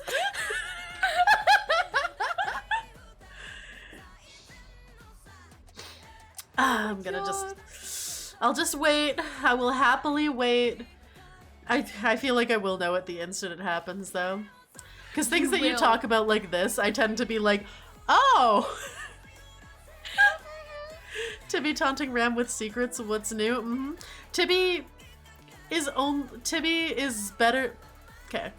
Tibi can keep secrets from me when it's about me. Otherwise, Tibi does not. Tibi's just like... What if I just tell everything? Mwah. Oh. And then there's me out here being like, some secrets, some not secrets. Hey, what if I leak these things? And Tibi's just like, bitch. Bitch. Yeah, because, like, the thing is, like, some of the shit that I know, like, Michael has explicitly been like, you don't get to talk about this. And I'm like, I don't get to talk about it, okay. Mm-hmm. That's fair. Like, technically I wasn't even supposed to mention the dance till you drop, but it's such an insane fucking encounter. Like, it's so fun that even Michael was, like, biting at the bullet. He's like, the instant you leave town, I'm doing this. It was so fun. It was so fucking fun. Oh my god. I don't think I've ever had a D&D fight that was as fun as Dance Till You Drop. Yeah, like, I remember when he ran it for the one-shot for, I think it was Cortez, Trollson, and, Alec. And, like, the thing is, like, they got the basic rules of, like, oh, you have to roll performance before you do a thing. None of them were playing charisma characters, might I add. So it was worse for them. And then, like, they got to the point where it's like, oh, they took out the enemies, and Michael's like, and they're like, yeah, like, we're done with this. And then Michael's like, oh, you didn't dance, you're taking damage. And they're like, what? Combat's over, it's just us. And Michael's like, dance till you drop, motherfucker.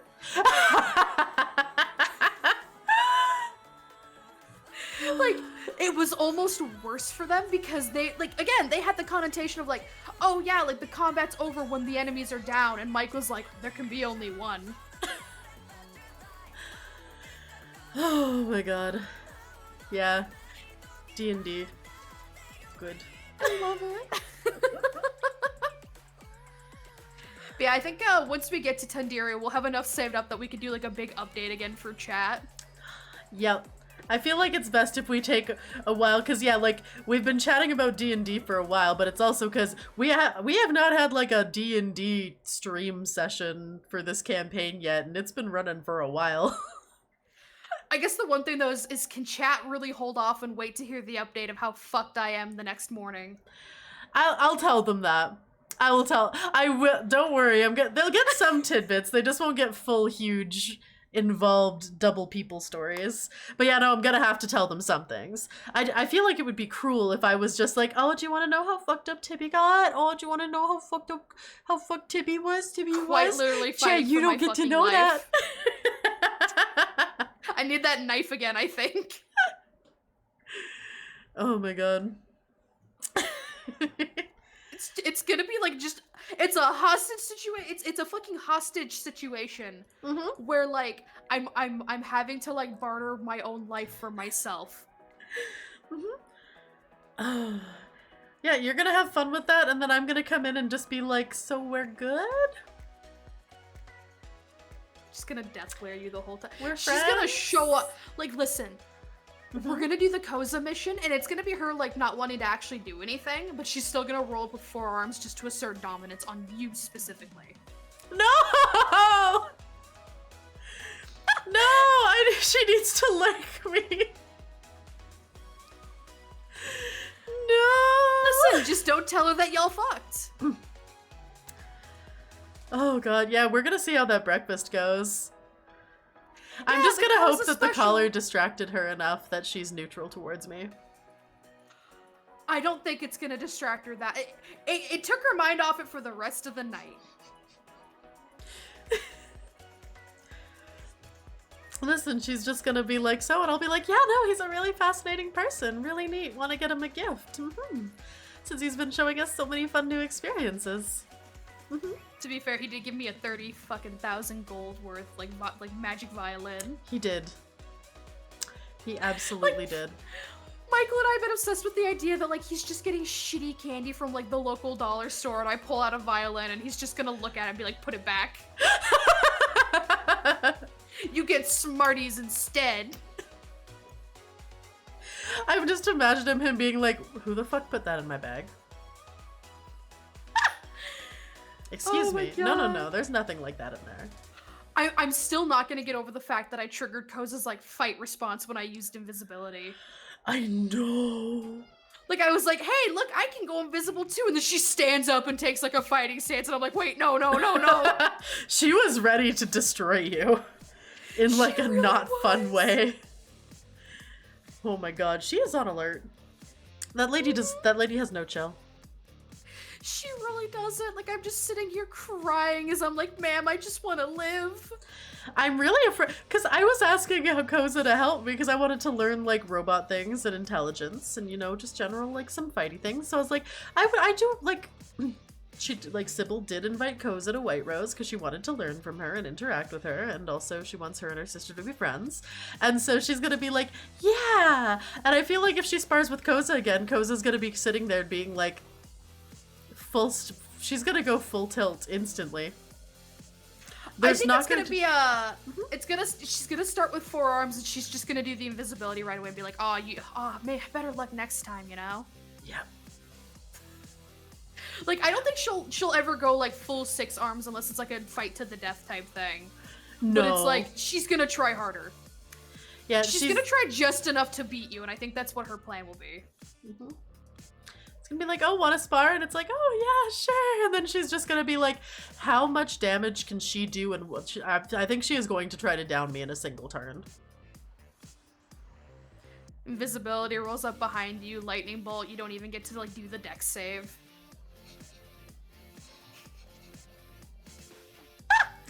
I'm literally danger. gonna...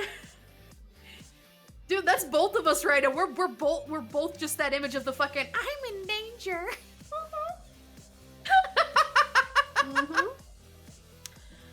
Oh, dude, if you're gonna show up for family breakfast, you have to actually partake of the breakfast this time. You're not gonna insult Koza, are you?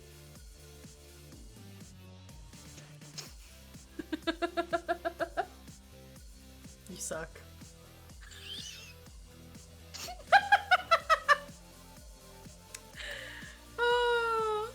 Turns invisible, last words, nothing personal, kid. I think it is personal, It was actually. very personal. What's wrong with the family breakfast? Oh yeah. Koza can't cook. Koza cannot cook. Koza's cooking is disgusting. Also, she's Yeah. going to kill me. Yeah, like It's gonna be an interrogation over The awful. Koza specialty is an omelet that has burnt salty fish in it. It's egg and fish, like all mixed and cooked together in the same pan, might I add. Yeah.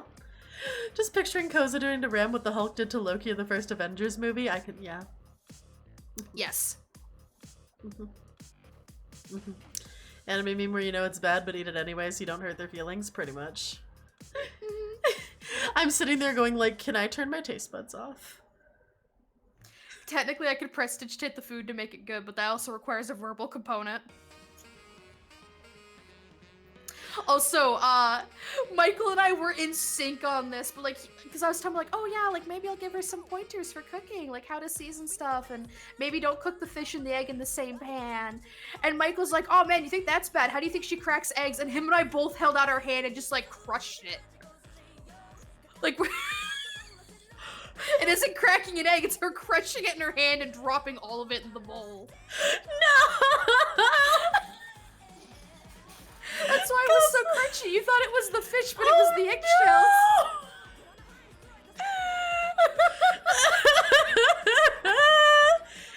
eggshells. Eggy shell. Oh god, no wonder it's so sharp.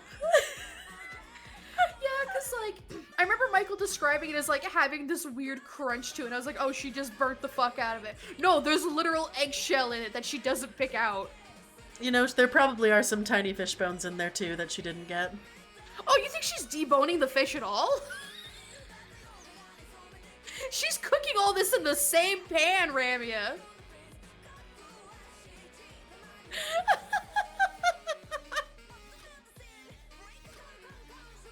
Oh boy.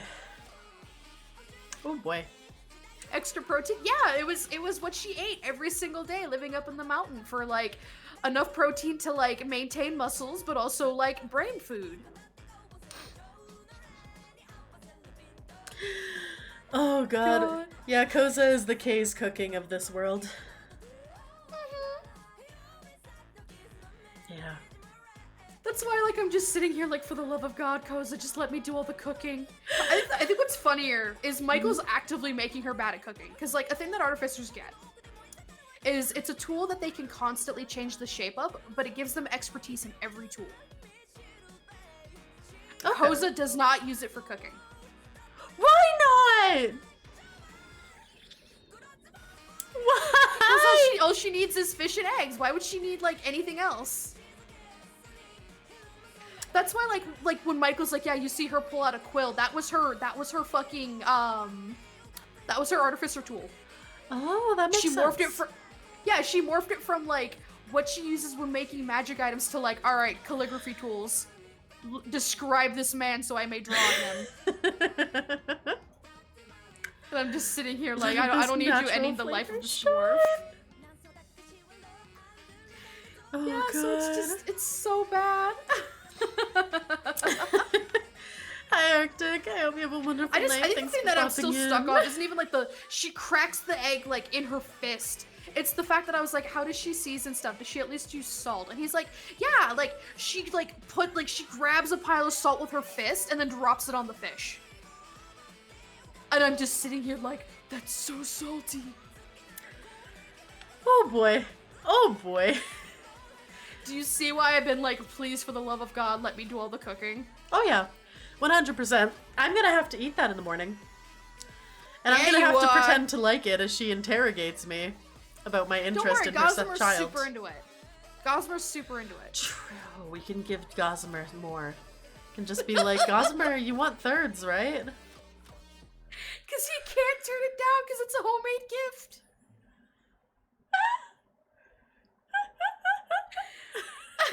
And next, a pound of salt. Is that a typo? Nope, says pound. Oh my god. Yeah, Gossie's gonna have a lot of protein. Mm-hmm. Oh my god, I'm excited to see how the interrogation goes and if I can somehow talk my way into her liking me again. It's gonna be very difficult. Gossie, what if we give you all our food? Anyway, yes? Yeah, we're gonna give you all our food. You really like Koza's cooking. You know, you ate all of it. Mm-hmm. What were you about to say? Oh, I was gonna say, your goal should be to get back on neutral terms with her. That is my goal. That is absolutely my goal. Oh, man. I'm laughing at, like, because I asked Michael, I was like, man, I was so enamored with everything else, but, like, I told her about how, like, technically I beat you two in the dance till you drop, like, Red's encounter. I'm like, was she proud of me at the very least? He's like, oh, she's very proud. She thinks you're at the top of the totem pole now. And I'm just like, I don't like the way you described that. And he's like, yeah, just wait until next time y'all go to fight. And I'm like, I really don't like that. With D&D, is there an ability or skill you stop using because you constantly roll bad with it? No. No. You really have to keep using pretty much everything. Sometimes you go, hey, this is your strong suit. Can you get me a discount at this shop? I'm good at deception now. Ooh. I get to be a cutie patootie when I ask for discounts. I like how Michael was fucking, like, internally laughing when we were at, like, the exotic goods shop, and I wasn't even bartering for, like, anything other than, like, your knives. He's just like, I can tell you're panicked. Who are you? Who are you? Who is this? I don't think you understand. Tibi will go full ham and barter for everything. Every single thing. Yes. Oh, I absolutely jail dice that roll badly. They have to be put in timeout until they come back and roll correctly. You can't do that virtually, though. Nope. Most you can do is change your dice color, which I'm glad I did that for mine. Like, my dice color is, like, the fuggliest shade of gray now. Mm-hmm. But, like, honestly, I've rolled pretty good with them since I swapped. I'm gonna have to play around with it, because I am just like, damn, the dice are just not in my favor. Yeah, I feel that. I'm just gonna have to go through and, you know what? Let's choose a sad gray blue and see what I roll. 15. 15? That's not bad. I'll take it. We'll stay with sad gray blue for now. Woo. I'm never gonna forget during the throwaway session when Michael was having me roll like back-to-back fucking general like charisma and persuasion shit. The lowest I rolled was an 18 on 4 rolls back-to-back, and he was so mad. I rolled 2 nat 20s during that. Oh, nice. That's why I ended up fucking Koza instead of just getting a cheeky little smooch from him. Because Michael's like, you know what? I can't argue with the dice. Get in there. Oh, glow-in-the-dark dice are nice. Also, I wish I could find the YouTube video because one guy just whipped his dice across the room with how bad they were rolling. There was a cursed dice. One group I used to play with, they had this dice. It always rolled ones. Like, it was cursed. It was it was awful. So they took a sledgehammer to it, and when they shattered it, do you know what was sitting face up? Just the little shard, the perfect shard of the one was sitting unblemished, just face up. Aww. Where they sledgehammered the dice. Oh, that's so bad. I think my favorite thing is I love roll because like Michael and I will fuck around sometimes. Mm-hmm. And it's like, oh, he'll be like, oh, you can ask the dice questions about stuff pertaining to D&D, which something I rolled, and I think he's letting me keep it as a joke. Because I was like, oh, like, why is Koza interested, like, in saffron, you know? And it's because I rolled really high on being exotic and erotic, I guess. I am an exotic little bunny lady. Anyways, every time we go to roll for stuff, Michael likes to use his metal dice, but I will use the cursed hematite. And he started asking me, like, why do you use the hematite? They hate everyone. And I'm like, because I feel like these dice are the most honest to me. Like, I don't constantly roll absurdly good with them, you know? But it's like, I roll, it's very middling dice. Mm-hmm. So it's like, whenever, like, because Michael and I have ruled that, like, if the dice roll a 10, it's a, I don't know. That's fair. I roll that a lot with the hematite dice, or it's like, it'll be wavering up and down. It's like, oh, I roll a 12, and it's like, maybe yes. I roll an 8, maybe no.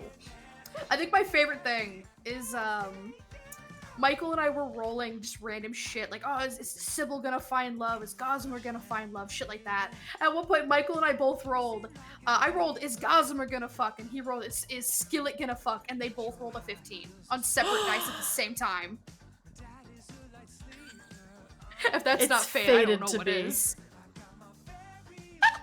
Skillet and Ghazi endgame. Absolutely. I'm never gonna get over the fucking, like, none of these relationships are fucking good. They're all toxic.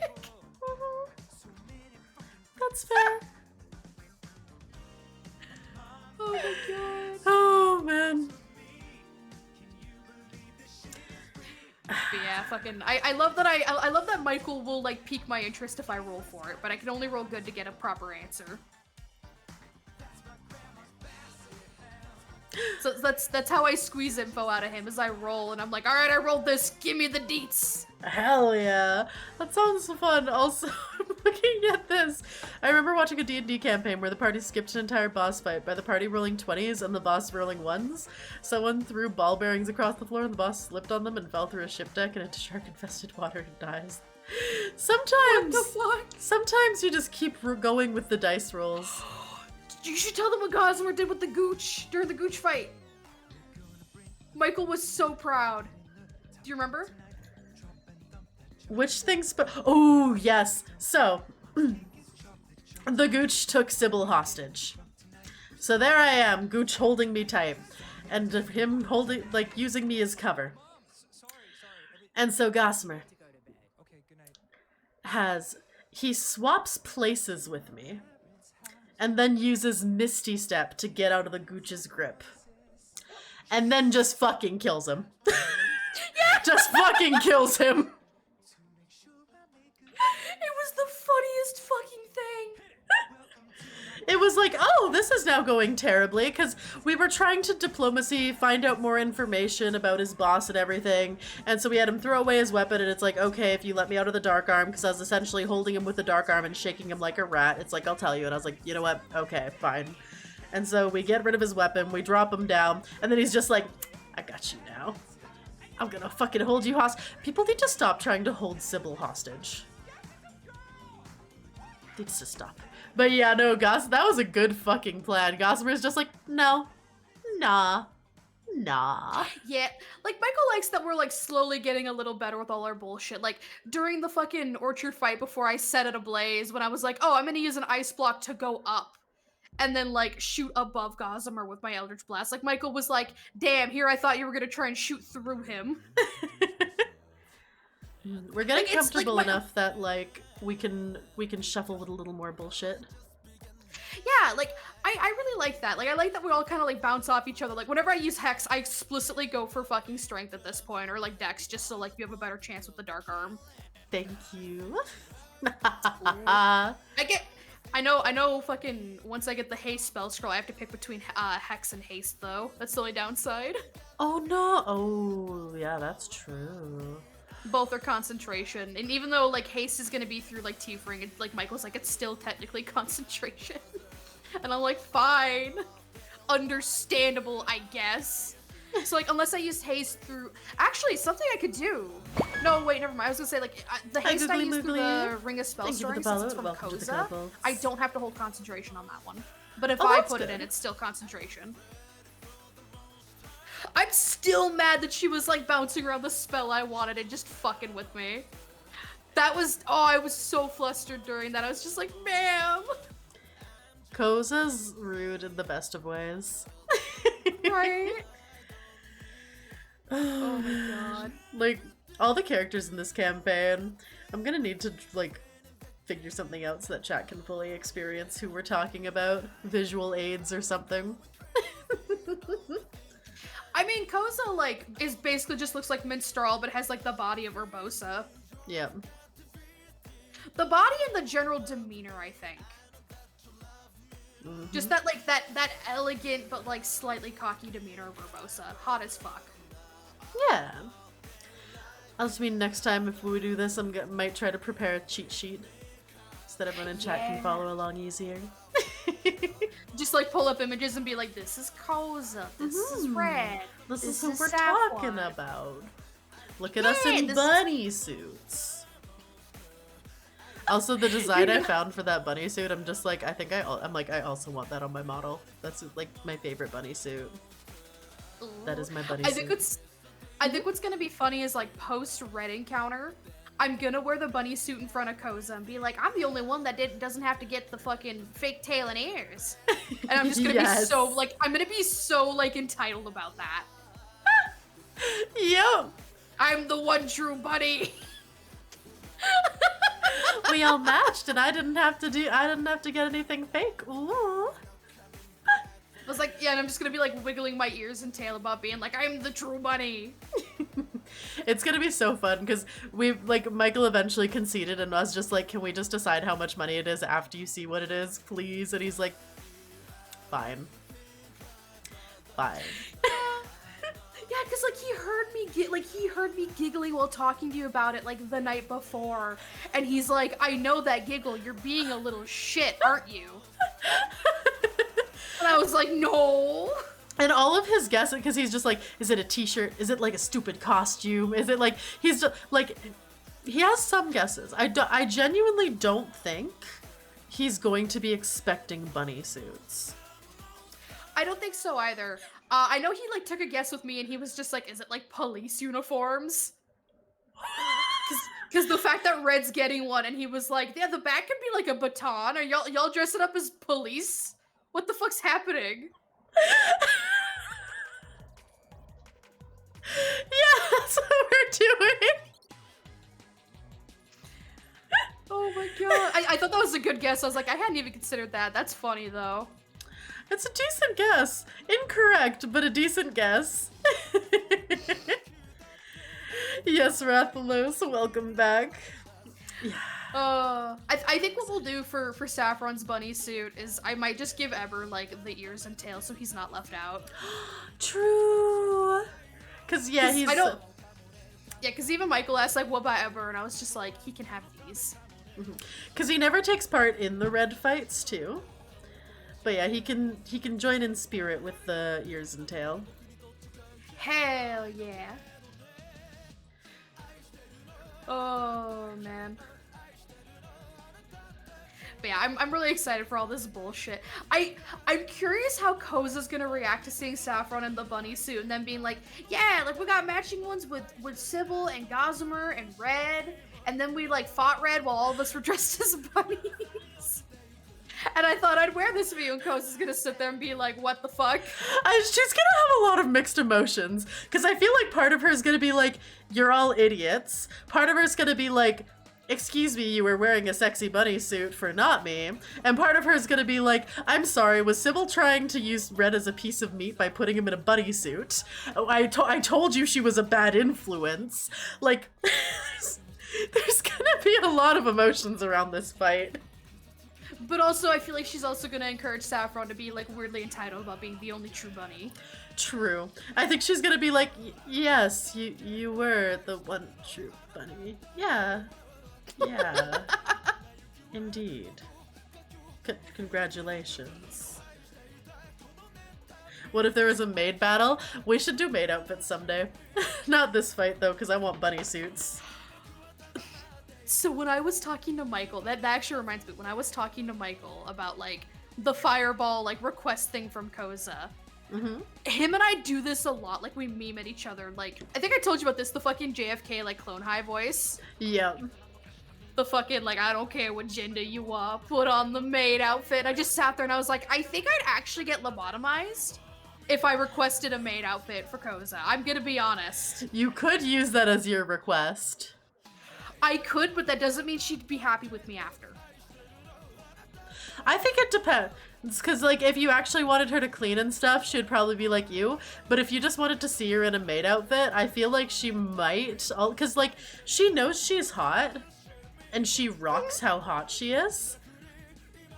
So that's the one thing where I'm sitting there going, like, there's a chance she might just, like, pose and, like, throw her hair over and be like, yeah, you find this hot, don't you? Saffron's just gonna be standing there being like, bustle woman. Also, I think I don't know if I told you this. I told Chris this, and I'm low-key really mad, but also I think it's kind of cute.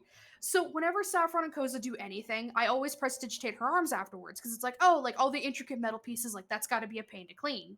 And I was like, yeah, like I was talking to Michael, but I was like, yeah, like, I bet she thinks it's really cute that Saffron does that. And Michael deadass looked at me and was just like, she also knows prestidigitation, but she thinks it's cuter when you do it. And I'm just like, bruh. Like, I've just been sitting here like everything's a lie, but I'm not gonna stop now. It's just like, oh yeah, no, like, oh, that's so thoughtful. I definitely couldn't do that myself. Yeah, like, I was just sitting there and I was just like, I've never felt so betrayed before. You're just gonna see her like, use it someday and just be, like, heartbroken. Yeah, like, I'm gonna sit there and start sobbing, being like, you could do this all along. You lied to me. You lied to me. How could? I never lied. I I mean- just never told you I could do this. Yeah, because it's gonna come up at some point. Oh, yeah. Because like, yeah, Mike was like, yeah, like she makes sure not to use it in front of you, so you keep doing it because she thinks it's cute, and I'm just like, man. Aww. My God. Fucking sobbing in the corner. My one purpose. Don't worry. Don't worry. That isn't your one purpose. Your one purpose is pet. Pet. Pet. Not even like, oh, cooking, or like, oh, she really enjoys your company. Just pet. Pet. You It's are not her pet it's now. property. It's Property. True. Right. Because that was an actual like discussion I had to have with Michael. Is he was like, all right. Whose name is gonna be on the dog tag? And I'm like, what do you mean? And he's just like, well, you're gonna have to like pick. He's like, is your name on the dog tag or is Koza's name on the dog tag? And I was like, why would that matter? And he's like, do you want to be property or a pet? And I'm like, I feel like I could move into a relationship being property. I feel like being a pet, that's a lot harder. That's fair. That's fair.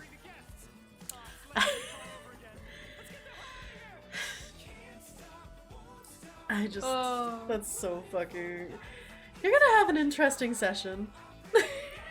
I'm gonna be fighting for my fucking life at the start of the next session. That's what's gonna fucking happen. I feel like I have to start the next session off with like, what the fuck Saffron's doing, because I'm sitting here like, I'm literally gonna be like arguing about the collar. It's gonna be like, oh yeah, like why are you even bothering to take it off? And it's like, ma'am, I need to exist.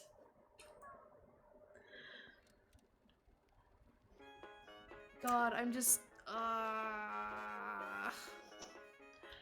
Maybe not. But also, classy she hats. offers a magic item in turn I don't for it. I'm like gonna that. fucking cry. I think next session, I'm sitting there going like, if all of us are together next session, like, I can't decide if you're gonna be worse in the doghouse or if she's gonna keep shifting to Sybil. Oh, she's gonna be shifting to you the whole time. I can guarantee that. Because the thing is, like, I do think I'm technically out of the doghouse with the collar and leash. 100%. Like, I'm good. But it's like, Sybil, on the other hand, like, Koza's just gonna be slowly turning to look at you every step of the way. Hey, I think something I do want to do next session is, like, before we leave for the Koza mission, I do need to go check on the custom gift I'm getting made, just to make sure it's, like, still good to go. Okay. And then also probably, like, have you do the fucking reservation and be like, listen, I will try to deflect as best as I can. Okay. Worst case scenario, I got the collar and leash, I guess. Because even if Koza, like, still physically has it, it's one of those things where it's like, I think it's gonna be like a certain thing for Koza when Saffron is the one who's like, all right, we're doing this. It's gonna be... Because even the way Michael worded it, he's like, there's something especially extra on top of it when, like, the submissive one is like, all right, here is the collar and leash, compared to like her just putting it on me without saying anything. I choked on my water. But yeah. You're welcome. You're welcome. That was a... Yeah. Listen, there is indeed a dungeon in our D&D campaign. And we do have a dragon. Listen. I appreciate that Michael lets us run a dating sim in his serious campaign. I appreciate that a lot. Right? Because, like, we both, like, went into this telling him, like, yeah, we're gonna be hoes. And now we're both over here, like, Because Michael's just sitting here like, yeah, y'all are gonna be hoes. Yeah, totally. Listen, you don't understand how called out I felt when, like, he was like, listen, the instant you find an NPC you're even mildly interested in, it's game over for you. And I'm just like, motherfucker. It's true, like, I'm sitting here going, like, how am I ever gonna find an NPC I'm more into than Red? Like, it won't be worth Like, it. honestly. Like, honestly, he's the best!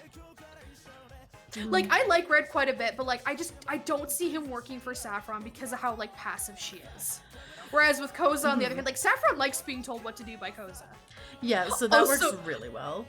There was one small moment earlier, like pre-fucking everything up, when Koza was like talking about how strong she used to be, you know, like this is like leading into the uppies thing. When Saffron stood up and was like, "All right, Koza, stand up," and she's like, "I beg your pardon." I'm just like, please stand up. Like when Michael like borderline cut me off and she was just like, "You should try it, me." I'm just like, oh no. Yeah. She's like, did you just give me an order? Yeah, because that's the thing is, like, I genuinely have to ask or do, like, suggestion type stuff, because it's like, if I straight up tell her to do something, she's not going to. Not because she doesn't want to or anything, it's just to be defiant. Good night, we Coyote. Sweet dreams. God, I'm crying in the club. Listen, you decided to go for the big buff woman who turned out to also be mildly scarily controlling. But it works for Saffron. Kind of into it. It works for Saffron. Saffron's into it. It's the type of fictional thing where you're just like, yeah, sign me up. It's one of those like fictional things where it's like, I like this in fiction. In real life, I'd be like terrified. So it's great for a D&D campaign. Yes. Y'all want to play BDSM Dungeons and Bad Dragons? Let me live my life. Listen, let me hoe vicariously through my character. Plus, it's I don't know if it's like a personal thing that I personally really like, but like, I like how weirdly possessive she is, where she's just like, what do you mean this dwarven man asked you to come take a look at his gooch? Describe him in detail. Like, I'm just sitting here and I'm just like, oh, very nice. I feel like that relationship works so well with Saffron. Right. And it all started with, man, I don't think I could fuck Red's mom. Cause like I was into Koza. I got her. I was like, I'm gonna get her to move to White Rose. Oh my god, hot buff lady. All right, let's see who can seduce her first. Oh ho ho ho! It's a challenge. Like it was literally me and Tibi being like, we're fighting. We're fighting for this. We're gonna see who ends up on top. Like, may the best woman win. And then I fucked Red, and I was like, well, I can't fuck his mom. Nope. Yeah, and it's like, because I know, I can't remember who I was telling, but like, I was like, oh yeah, the unwritten rule we have of like, once an NPC is in bed, like that, they are off the table for everyone else. It's like, I concede, you have your victory, I will back the fuck off from this NPC, have a good night. Yep. Yeah, so now that's why I was just like, instead of being into Koza, she's just like, you remind me of my sister. You guys are gonna be great together. I can learn a lot from you. Hello. So Saffron's like playing a harmonica while chained in the basement, being like, I remember when I used to be an adventurer.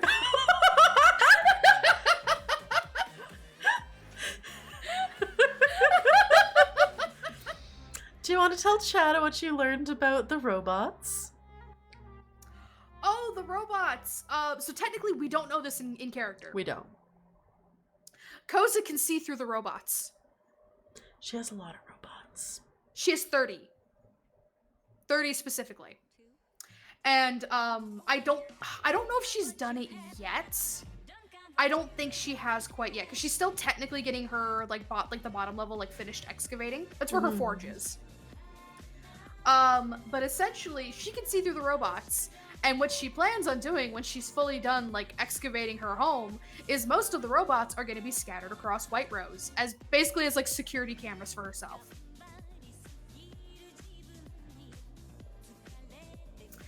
And I'm just sitting here like, damn, and she only has 2 monitors, and I made a joke to Michael, being like, oh, like, is Saffron gonna always be on one of those monitors? And he's like, oh, just when you're in White Rose. And I'm just like, sir?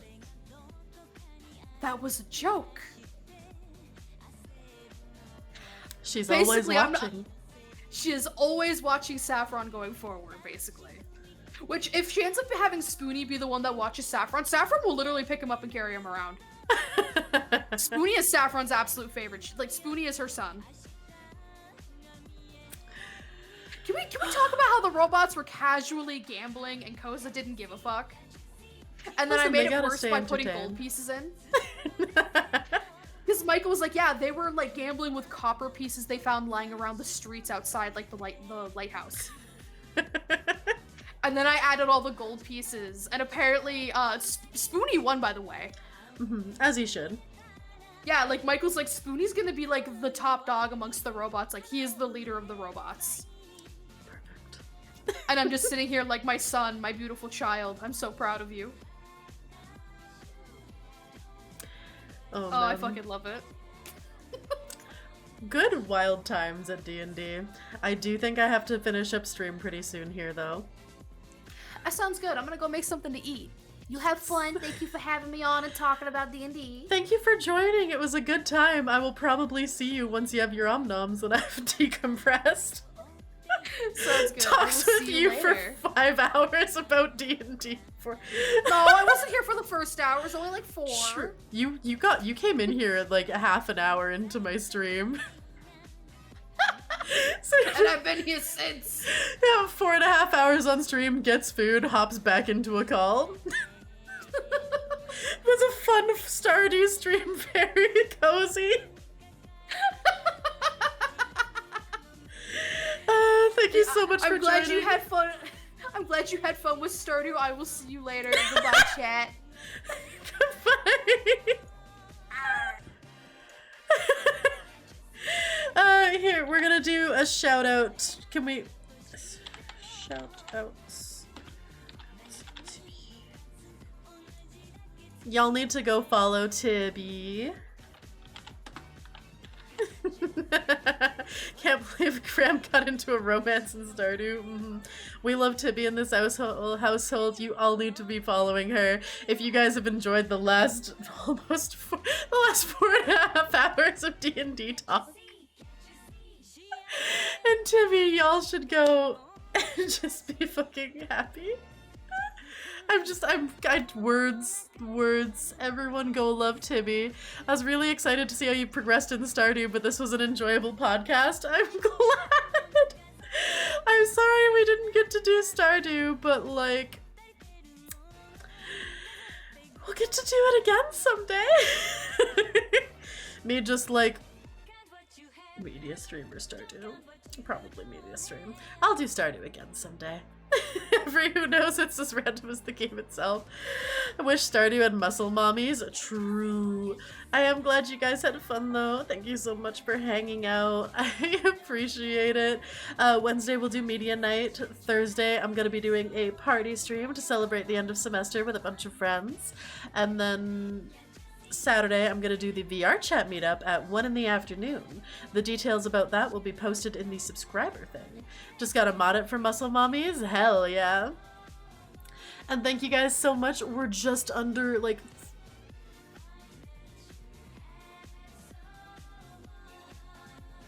I don't know fractions.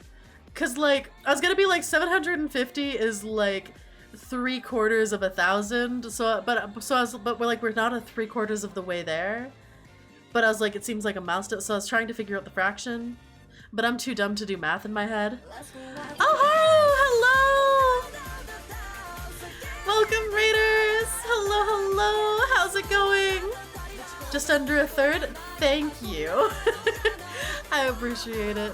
How are you doing? Welcome, Raiders. I am Ramaya, a water dragon, and I was supposed to play Stardew today, and then just ended up spending 5 hours talking about D&D with Tibi. How was your stream? I hope you had an amazing time. Haru raid. We're just chatting for a little bit before wrapping up stream. Thank you guys so much. Math sucks. Math is awful. Math is scary. How was your stream? What were you doing?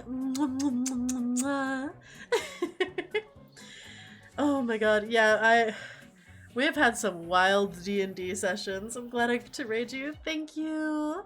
I appreciate it a lot. Now I'm just like, do I end or do I do like a little start? Do I do like 1 day of Stardew? 1 day of Stardew.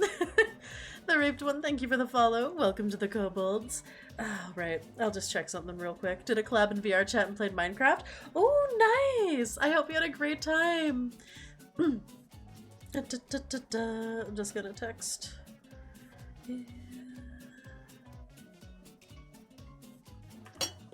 Yeah, we'll just do one day of Stardew. We'll do one day of Stardew so we can all catch up. Give the raiders something to enjoy before I log off.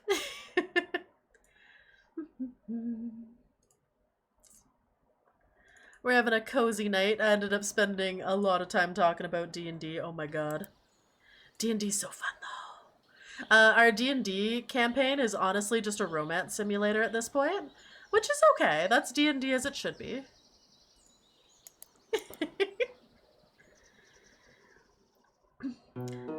Happy to meet you, Nose Japan. I'm happy to meet you too. Thank you very much for sharing your community with me. I flirt with imaginary characters because I can't do it in real life. It's true.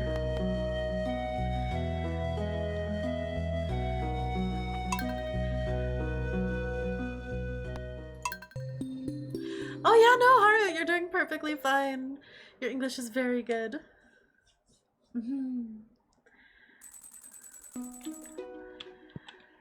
I'm trying to regain my Japanese skills. I've forgotten them so badly. I want to go back to Japan in the spring, so I'm like, oh god, I need to get back.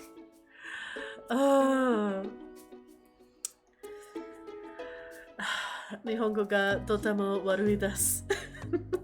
Stardew Valley, I play a bit. Do you play Minecraft? I've never actually played Minecraft. This is actually, I'm on my very first playthrough of Stardew Valley as well. Somehow I completely skipped these very comfy games.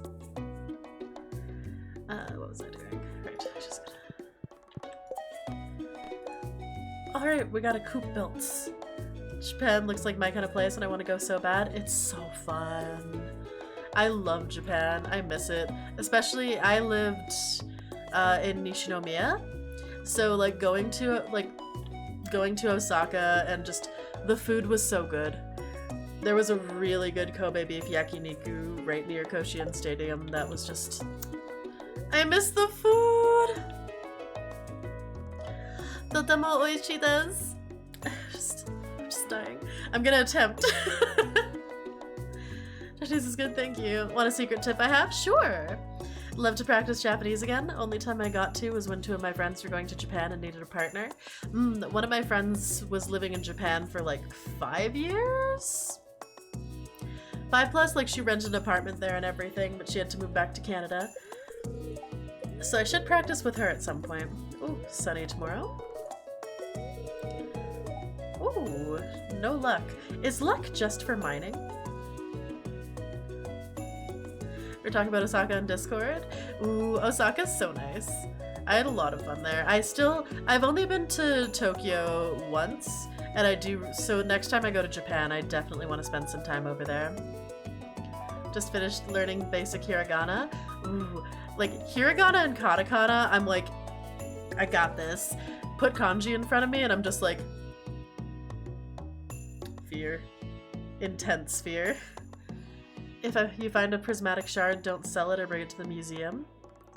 Once you can go to the desert. Oh, okay. Been to Tokyo and Kyoto, but not Osaka. Kyoto was really pretty too, but it was very busy. I also really want to go to Ryokan. Brother spent 2 years living there and then in exchange. Ooh, that's fun. Hi, Atlantis Wolf. Alright. Oh, just...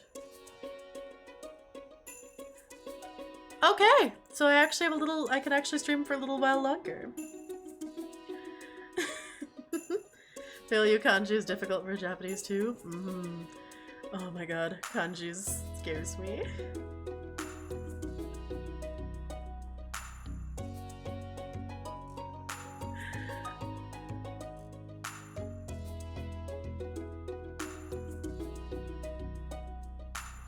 The only foreigner between Canada, Australia, US, and Britain that can speak Japanese.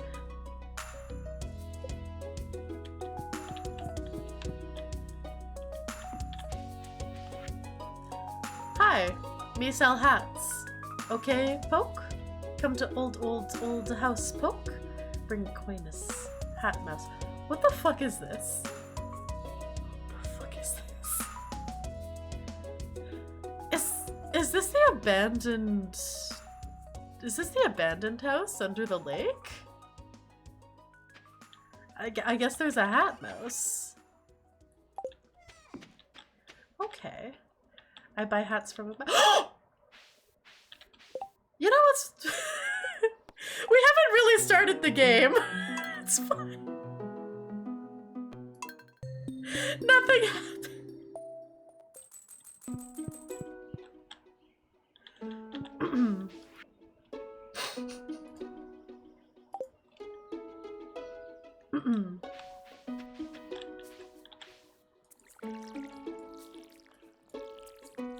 Lorian, hello, good morning. Can we get a shout out for Lorian? What did you do? I may have axed a cauliflower, and I refuse to lose that much money. Absolutely not.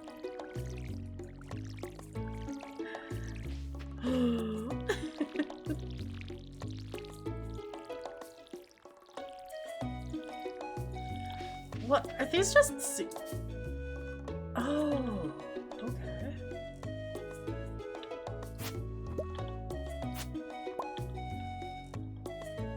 Alright, that's the first time I've had kale. Kale. How are you doing? Love the sweater? Thank you! I love this outfit, it's so comfy. Synth, thank you for... Thank you, Synth, for that, wonderful clip. It's true. Welcome to 5 hours of D&D talk and 10 minutes of the scheduled game. Shh, this isn't even the scheduled game. This game I scheduled was Faith. I have a chicken coop now! Let's go. Zeno, thank you so much for the 3 gifted subs. Thank you, thank you. I appreciate it. I don't know why that gave me a heart attack, but it did. Thank you. Why am I like this? Alright, I'm gonna organize some stuff.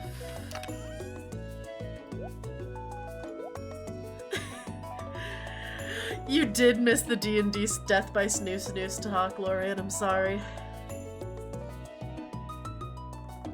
Oh, I should probably keep the kale. Maybe I buy more kale. The kale grew in like a day. What the fuck? Does kale normal? I'm pretty sure I bought the kale like 2 days ago in game. Probably because everything was so calm and peaceful and no one was trying to scare you with sound alerts the whole stream.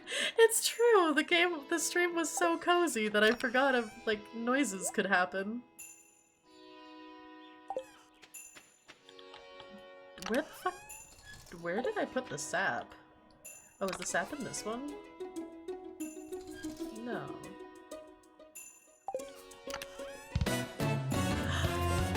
Zeno! Thank you so much for the 5 more gift subs! Thank you, thank you! Alright, less scary reaction. Thank you. Can we get some hearts in chat for the sub bomb? Mwah, mwah, mwah. Thank you. I appreciate it. I have lost all my sap. Oh, it is down here. Okay. Overshot the 777 I was trying to hit. I can't math. Oh! Oh, you overshot it by 1. Listen, we'll pretend it's 777, you know? Lucky slots. Thank you, thank you. I should craft some stuff.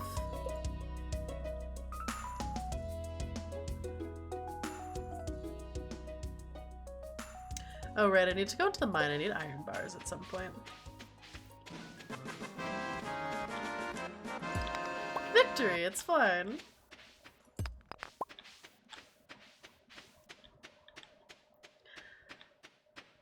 Hey Merrick, how's it going? I hope you're doing well. I don't think there's anything I needed to do today in Stardew. Oh, do I have a new challenge? Raising animal. Oh, right, I forgot to collect that this morning when I restarted.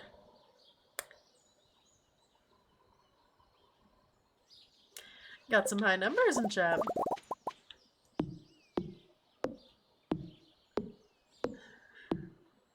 Heidi Gem medium bean works for me. I feel like everyone's I'm like sitting there going, man, the conversations we had about D&D had such a high degen level. I swear we do things other than just romance people in D&D and sleep with them. I swear our D&D sessions are more than that.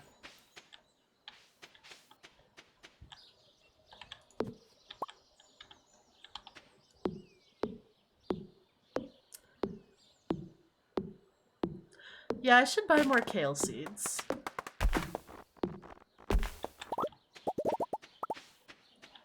We're gonna go foraging first, though.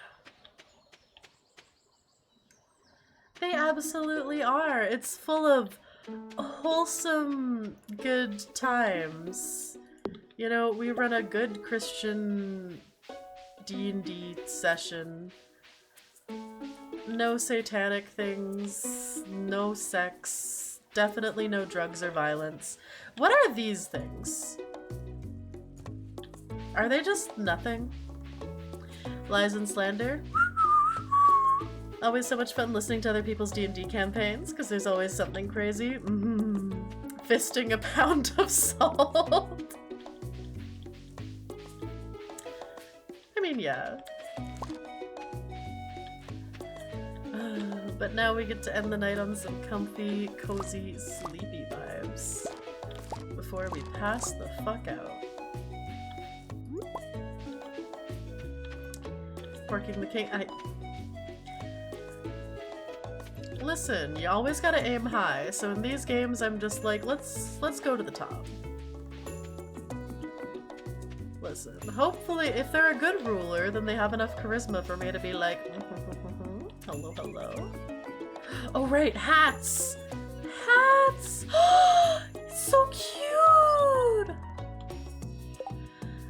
One-shot campaign where you confuse the DM by beating the boss before we got the item needed to defeat it. Totally no ass slapping that ended up being a slap to the balls. It's part of the C-Takes new definition. Hi, Opoke. Did you bring me coins? Good, me sell hats. How often is this? How often is the mouse here? I don't think I need a hat. You're cute, but I don't need one. I'm guessing at some point you can go down and clean up the beach. What do you have to do to get down there? Mouse is always there now? Okay. Alright. So that's all the harm. Oh, hey! How are you doing? It's the bitchy one.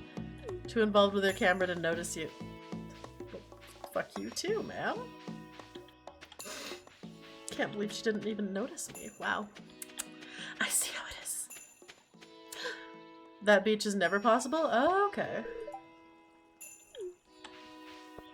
Keep going. Listen, I need to look through the trash without being judged.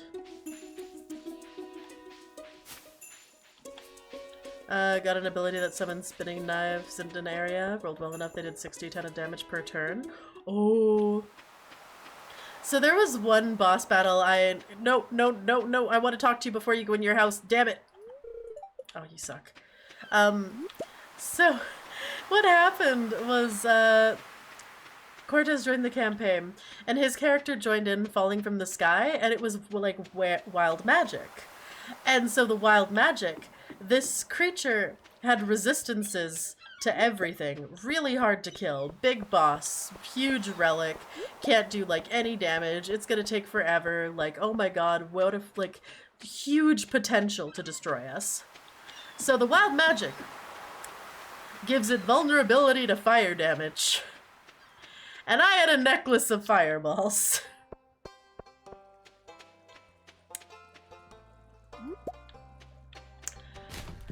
We fucked that boss up.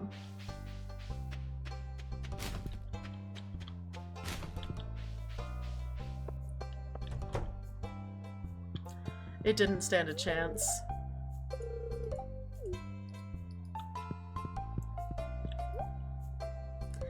Play the game sometime. Mass Effect Legendary Edition in my library. Ooh, nice. Okay, kale. 6 days. There's no way that was 6 days. There's no way. I just planted this.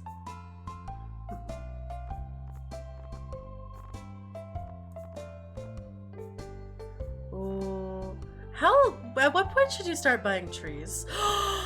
I forgot. I need to go buy. Oh fuck. You know what? We're okay. We don't need to buy anything here right now. Thank you.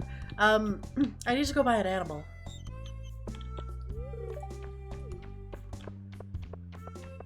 I forgot. I need to see how much it is for a chicken.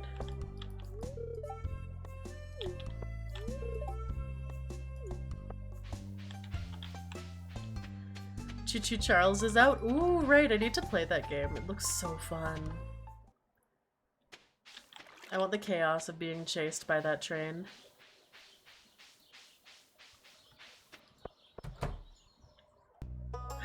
No! Are you not open on Mondays? Wow.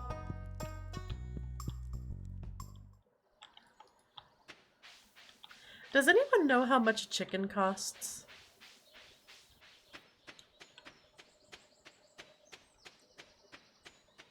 You know what? Fine. I will go sell some shit.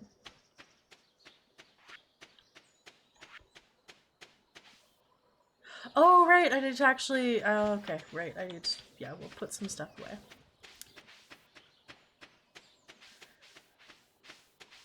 I forgot I had a sardine for the one challenge.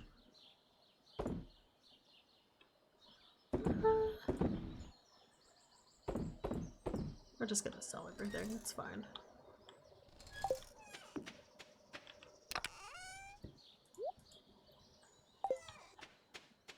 Also need to play Happy Humble Burger Farm. True. Oh, only 800? Okay, so I could afford chickens. I could almost afford 2 chickens. I should be able to afford 2 chickens once that goes through. Hi, Ruby! Have something for me? Oh?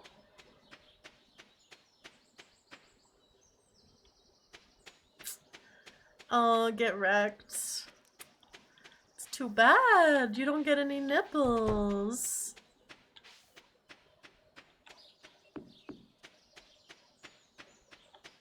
Ain't that just a shame?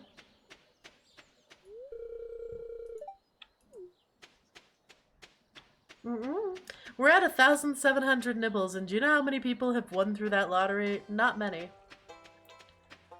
I think we're still at like 5. No nipples either. Oh my god.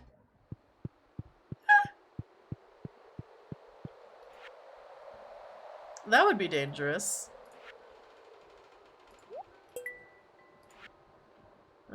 Which was the crap pot?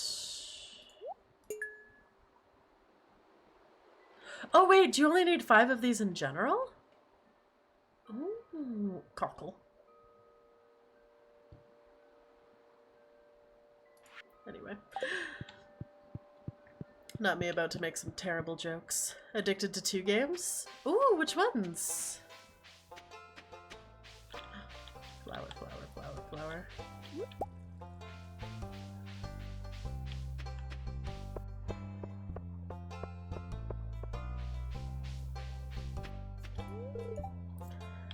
He's an all-star quarterback. I couldn't have guessed by the fact that you still wear your jersey as if you peaked in high school.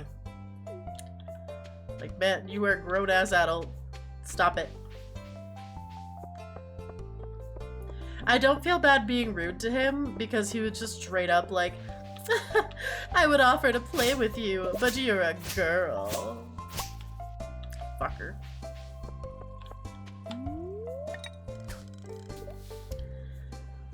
Hey, Spoolin.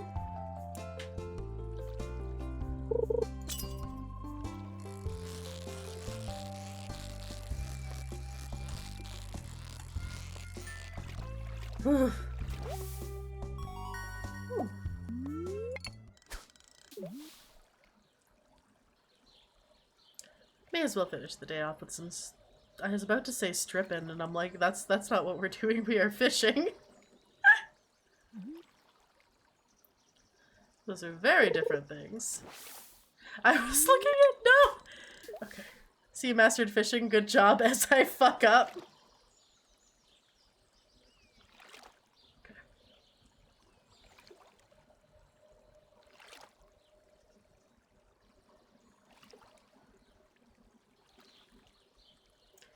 All right. Damn it. All right. Just. All right. We should go seduce Sebastian. Chat, I love my trash emo men.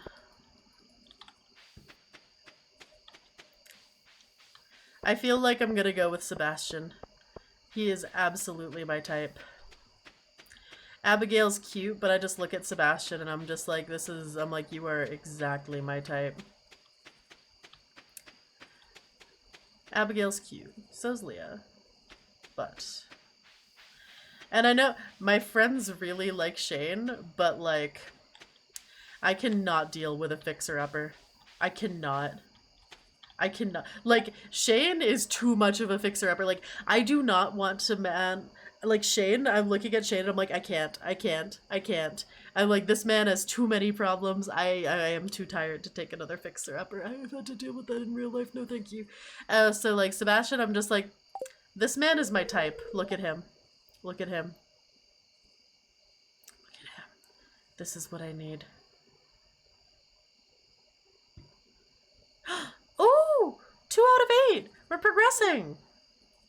He likes fish, right? I got a thanks.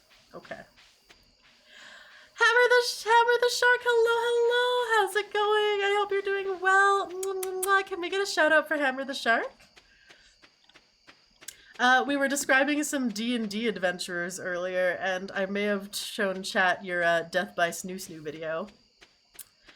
So, because Tibi may have gone after Muscle Woman, who may have taken her down to 1 HP in the fashion. Because Tibi's character likes to live dangerously.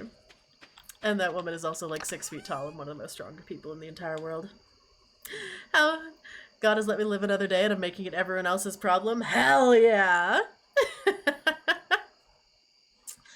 It's good to see you. I hope we're having the best day. I'm gonna plant... My camera's like right where some of this is, so I'm just like, oh no. We have a little energy left. We can chop down a tree. Let's chop down one of these trees. This is getting crowded. Playing WoW because I'm a nerd? Hell yeah. Listen. I stream as an anime girl. I am an anime girl on the internet. I am also a nerd. We appreciate nerds in this household. Everyone here is watching me too, which means they're also nerds.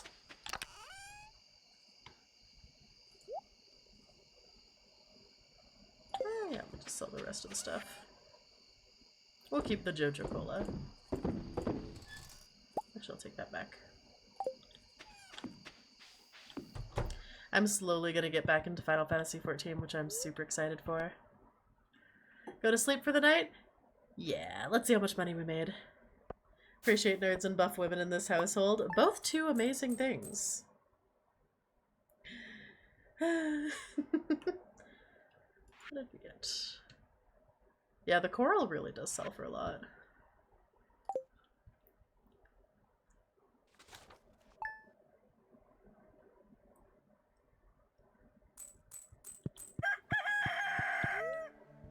Alright, weather. Gonna be clear and sunny tomorrow for the flower dance. The event will take place in the forest starting between 9 AM and 2 PM. Don't be late. Ooh.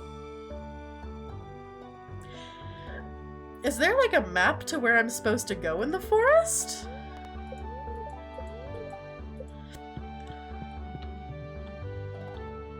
The forest is very vague. Dear Rama, tomorrow we're all getting together for the flower dance. If you can find a partner, you might even want to participate in the dance yourself. There's a little clearing beyond the forest west of the town where we hold the dance. Arrive between 9 AM and 2 PM if you're interested. Do I have to ask people early to do the flower dance? Can I ask Sebastian to be my flower dance partner? Good night, Ruby. Sweet dreams and sleep well. Automatically go to the place needed for it? Okay. Alright, we got cauliflower.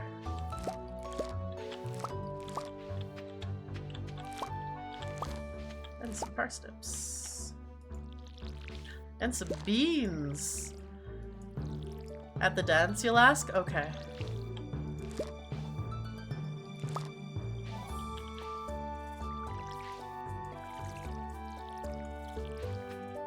I may have bought a lot of cauliflowers. I was supposed to give one to someone.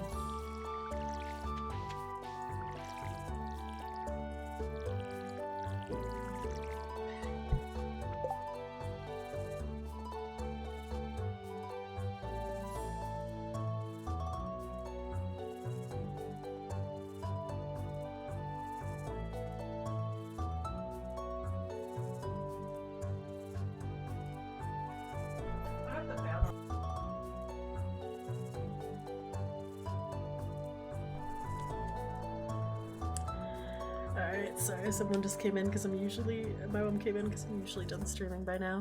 But it's all good.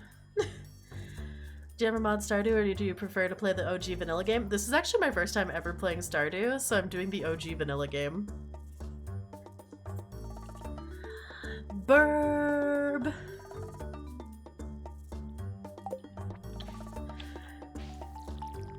Good night, Burb. Sweet dreams.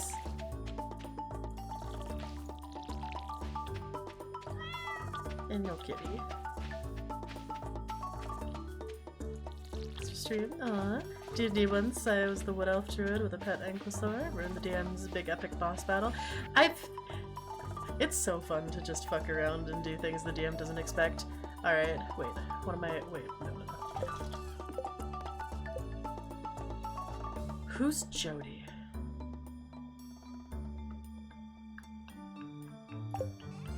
Okay.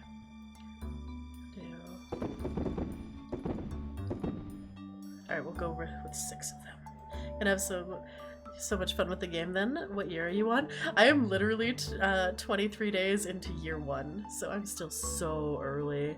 Reminds me of the old SNES Harvest Moon. The person who made Stardew was a fan of Harvest Moon. Oh right, I was going to... So when I have 2 grand, I think I'm gonna upgrade my axe. Jody is Sam's mom? Ah, okay. I just need to remember... Oh right, there's a map. I'll look at the map later. What was I? Oh yeah. Sorry, when I get more money, we're gonna deal with that.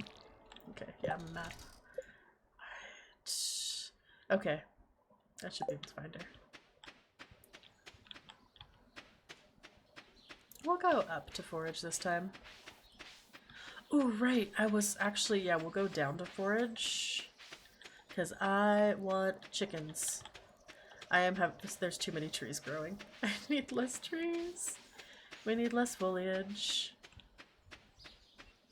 I should really finish clearing off my farm one of these days. I also need to build a silo before winter so that I can harvest all that grass.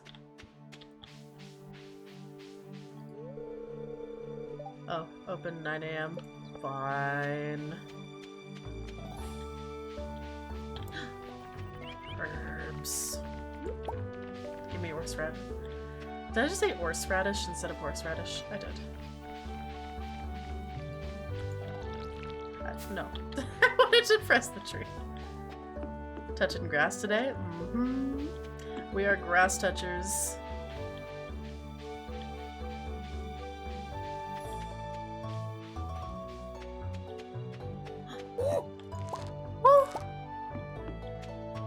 Hi, Panda Man.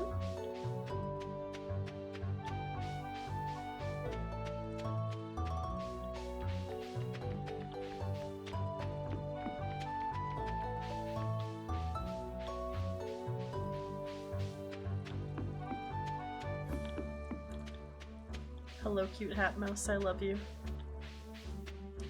I should talk to the wizard every day. But yeah, what is this? Can I deal with it? Can I do something with that? I hate that I can't walk through it. Comfy farming is going so well. I just went wildly off track from where I was going. Rocks are stuck. Boo. Okay. Understandable. Annoying, but understandable. If you have nothing important to tell me, leave me be. Fuck you. I'll talk to you if I want to. Can't stop me. Sometimes I like to deforest the entire forest. It's relaxing. I can see that, especially if you need resources. Just clean it all up.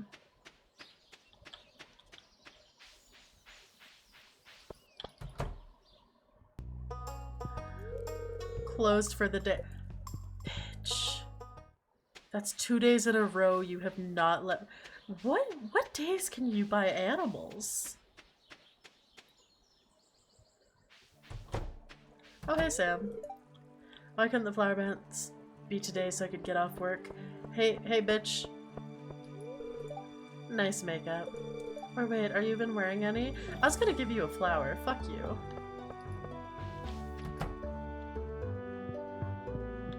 Oh, is Jody not home? Damn it. I owe Jody a flower. Or not a flower. What the fuck do I owe Jody? I owe Jody a cauliflower. I could always check the wiki.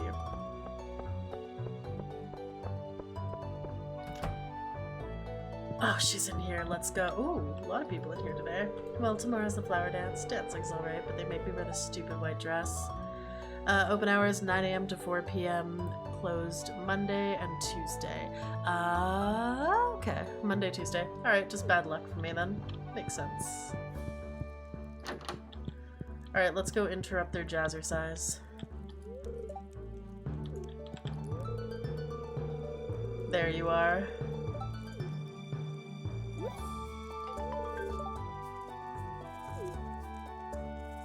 What are you giving me? Ooh, 350! Damn! You know, I'll take that for a cauliflower.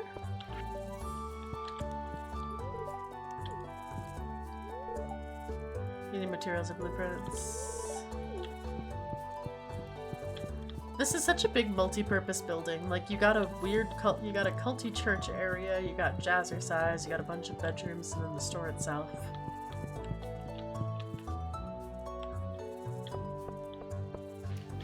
Robin has a shop you can buy a phone from, so you can call into the store without walking all the way there. Oh.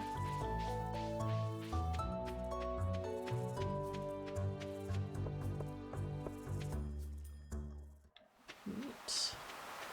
Now, when you say a shop you can buy a phone from, do you need to build a certain building or something? Love that cult energy. Mm-hmm.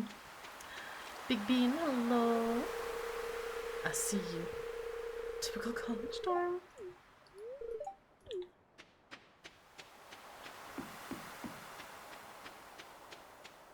Furniture item? Oh, okay. Oh, I should check out her shop then, maybe.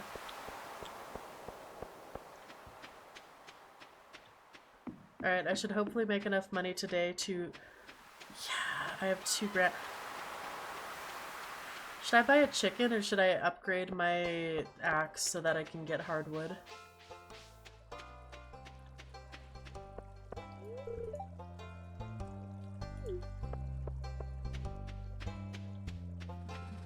Decisions. See, I'm just gonna double check. Chicken, it'll be worth it. Let's see the shop in general. Oh, how far in the mine do you have to go down to get iron ore? Okay, copper axe. I probably don't need a copper axe. I don't need hardwood, I just want it. Because then I can knock that off the quest list in the community center.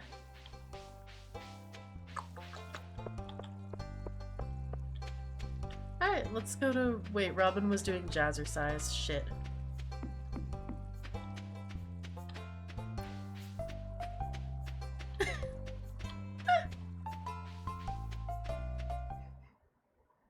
I see you dotting me. she's jazzercising. Alright, we'll just do some fishing instead.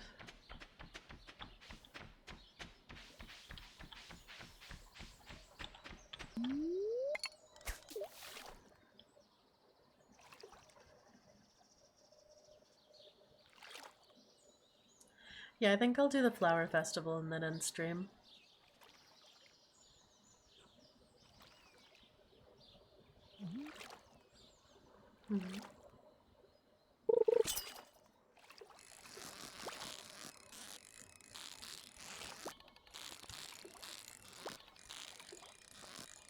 Nope, stop. Whew. Alright, we got it. We got a chub. I mean, it's no hardwood, but...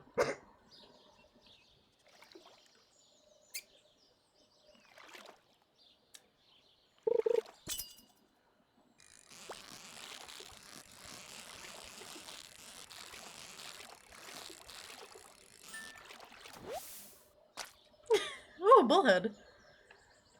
Too easy? Mm-hmm. Okay. I think... Fish tank.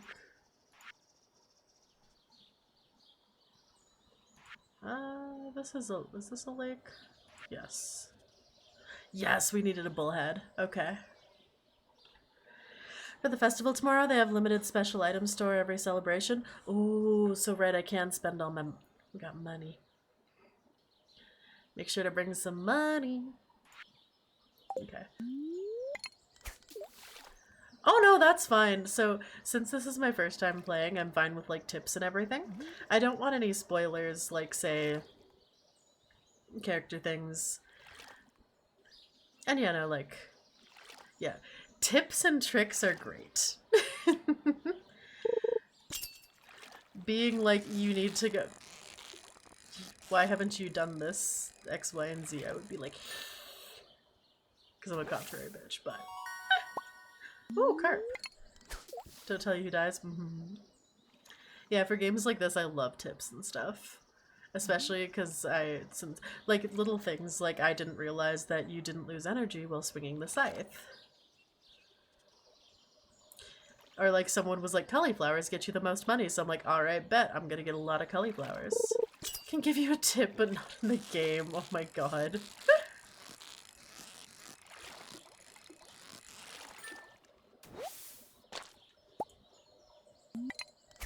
Oh, I was actually gonna stop fishing. Oops.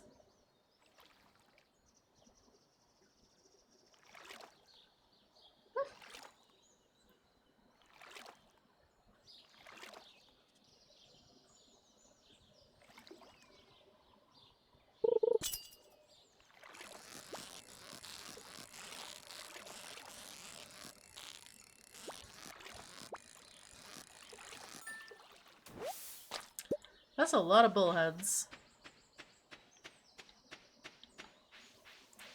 When's my hubby gonna come out to go fishing?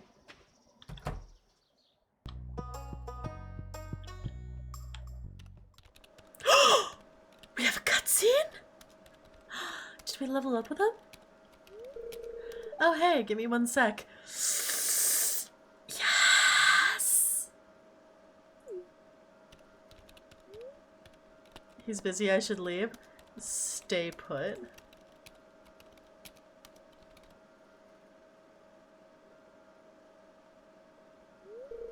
Okay, sorry about that. I just needed to finish what I was working on.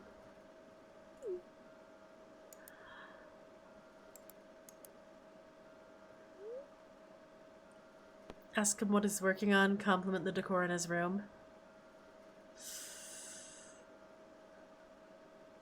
What are you working on? I do freelance work as a programmer. Ooh, he's really up my alley. Hi. Hey, we can be computer nerds together.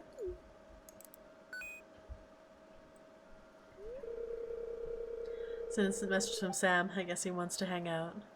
You guys can play League of Legends together. He's got 2 computers. It's true.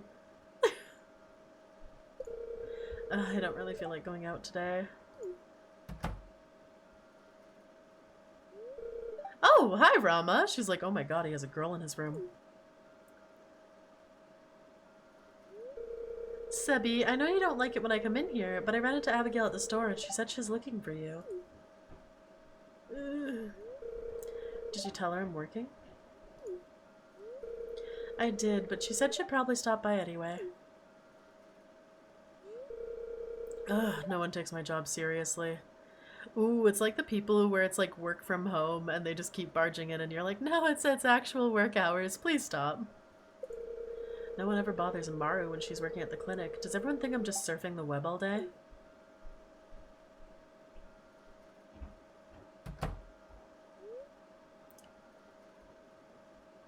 Ask him about his career goals. Ask him why he doesn't want to see his friends. Because he's working. Career goals. I think you have a very serious job. Well, I'm trying to save up so I can move out of here. Probably to the city or something. You know, if I'd gone to college, I'd probably be making 6 figures right now. But I just don't want to be a part of that corporate rat race, you know? Well, and I guess I just feel more comfortable hidden behind the computer than dealing with people face to face. Oh, he is relatable.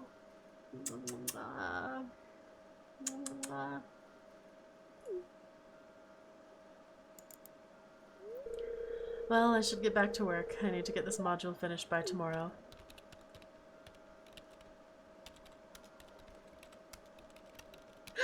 We got a cutscene. We got a cutscene. I vibe with him. I'm allowed into his room now. Oh my god, hello. I love you. How's it going? I don't love you yet, but that would be weird. Tomorrow's the worst festival of the year by a mile. Just wait and see how stupid I look during the flower dance. I cannot wait. What was I gonna give him? He likes fish, right? Would you like my chub? No. Do you want a chub? Does he like fish? Does he like fish, chat? Freelance programming pays really well. Also, most places can care less and less about a college degree from programming. Can enter the room of anyone with a 2-star relationship? Okay, no. Do I have anything he likes? Does he like... Is there anything here he'd like?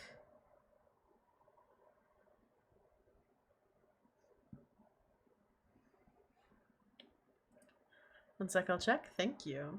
Can offer him your you can't offer him your chub while he's working. I mean, he left his desk. That's the best time. Giving him that chub, that's for after hours. Okay. You know what? We'll just put that away for now.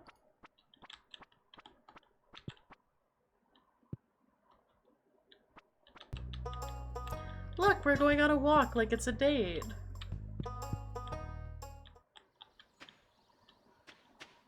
Put your chub away. Boo.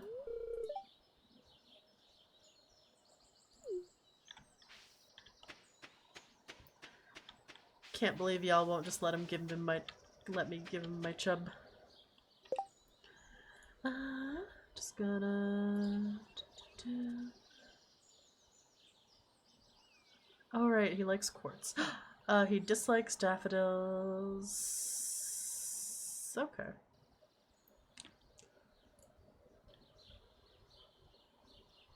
I think he might be neutral. You know what?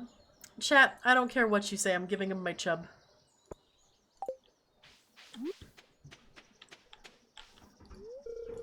Oh, never mind. The game's like, damn bitch, you're too horny. You're not allowed to play. You're not allowed to give him gifts anymore. No offering your chub on stream. Fine. I'll behave. Remember watching a stream where people playing multiplayer? The amount of jokes for Willie's old rod and who could catch the biggest chub was eventful. Chub-locked. The game said no, you may not give him your chub. Oh. So yeah, fuck it, I guess we'll just chop wood. Kept whipping my sword in front of people? Do they get mad when you do that?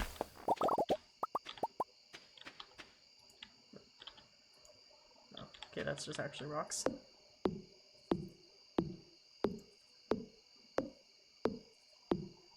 No, it's just funny, fair.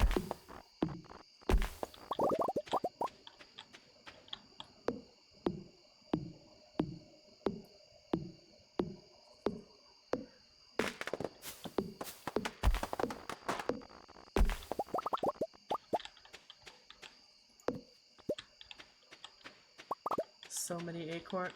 Hey, out of my way. Likes flounder and quartz, loves void egg, sashimi, pumpkin soup, obsidian, and frozen tears. How edgy do you have to be that one of your loves is frozen tears?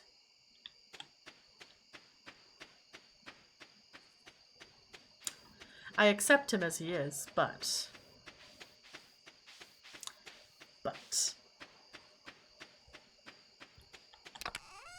Alright, I will put cauliflower in here. Alright, I need a bullhead. Oh, I forgot to give my bullhead to the thing. Shit. Oh, I got a gold star carp. Hello? Do I need a gold star carp for the fish tank? No, that's not night fishing, that's lake fishing. Nope. Sweet. We're selling the gold star carp. And the silver bullhead, and I guess we'll, you know what? I guess we'll just sell our chub. Tragic, I know.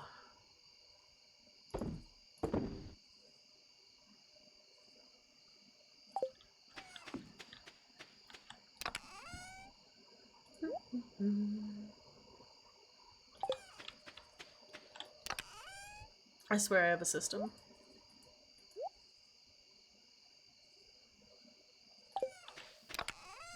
We'll put the blue jazz in there. Damn, was a nice chub.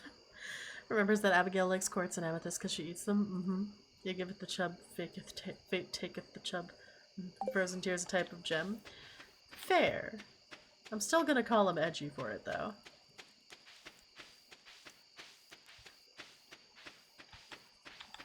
I really need a silo.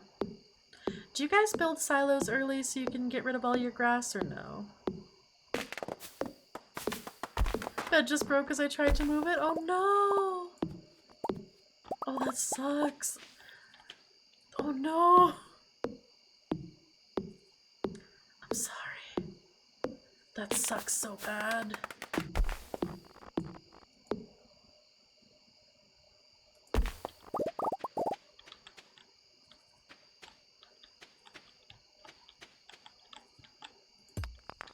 I hope you can get it fixed easily. One of the support beams just came right out of the headboard. Oh no. That's not good. What is right here? Oh, I have 14 out of 20. Okay. You know what? We should probably... I only have 14 health. It's fine. We'll go to bed. Or 14 energy. I watered these, right? Pretty sure I did. Wonder how an Ouroboros VTuber would be? Probably pretty cute.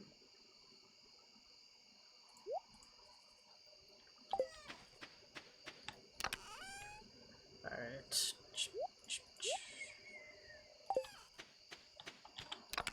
We'll just put the bullhead in here for now.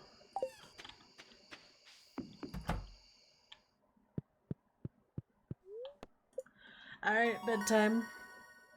Oh, level 3 farming, water can proficiency, hoe proficiency. Listen, I need to use that hoe proficiency in D&D. A bee house. I can have bees. Oh my god, I can do bait. Good. Money, money, money. Always sunny in a rich man's world. I'm rich. Alright, clear and sunny tomorrow. Hip to fuck bees?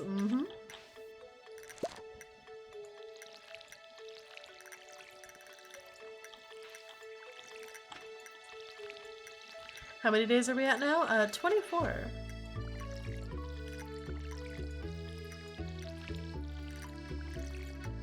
But yeah, we'll do the harvest festival and then I'll end stream.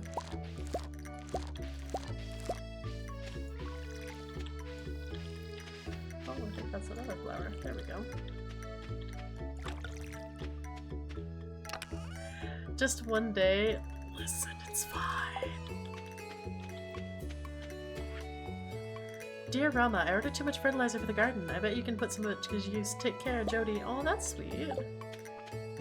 We'll go put that in our flower area. Okay, I desperately need gold parsnips. You need 5 gold parsnips for that one thing.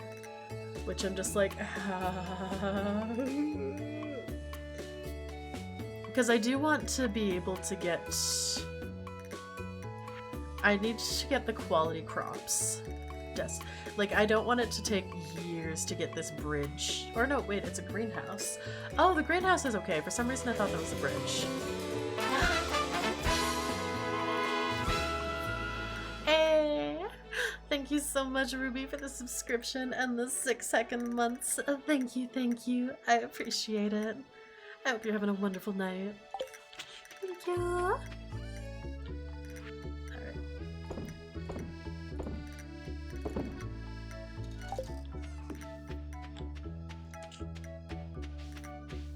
Alright, I may as well try to use... we'll take out some trees.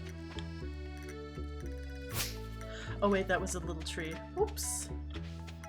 But yeah, we'll chop down some trees, use up our energy. Before the start of the thing. Not fixing the bed, another support beam went bent when it collapsed. Oh no, I'm sorry. That's not a fun, unexpected thing. At least I know what I'm getting myself for Christmas now. Get yourself a very nice bed. I hope the support beams of the next one don't collapse on you. Morning, Psycho.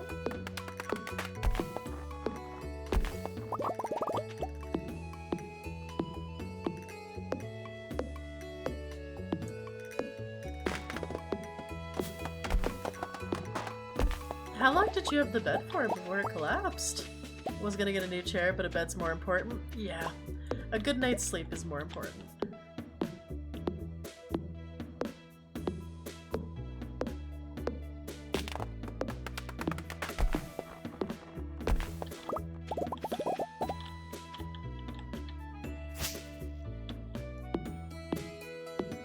For 5 years, don't buy cheap IKEA.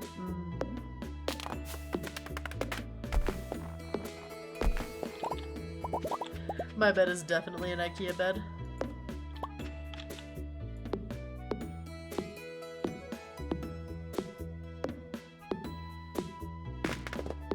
Slowly but surely clearing the farm.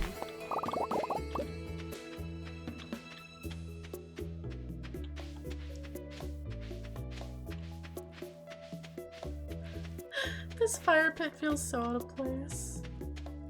I'll bet it was freaking horrid by the time I finally switched out. Still have pictures of it somewhere. Oh, no, not you.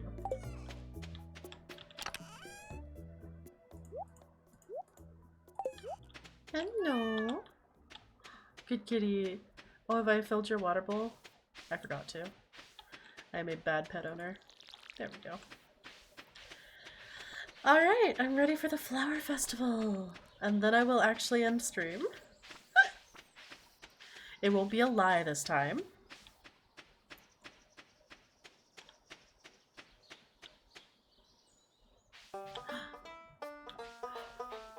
Oh, that's why this... Oh, so this bridge is a festival bridge that they only leave up for a little bit? That's fucking weird. Okay, that's fine. That's fine. Seasonal decor, seasonal plant, tub of flowers, recipe for the tub of flowers, daffodil, dandelion, a rare crow. Collect all of them, 5 of 8. Ooh, a wallflower. Oh, ceiling leaves.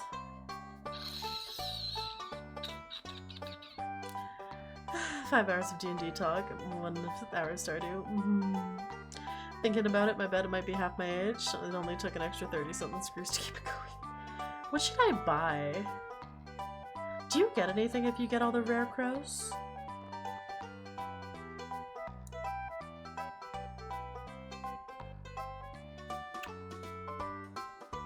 I think it's better to buy the tub of flower. I think there's an achievement but nothing else. I don't think I need the rare crow.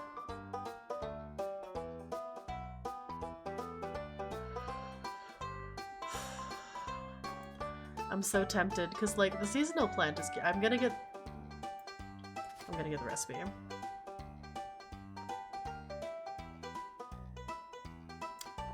I don't think seasonal decor.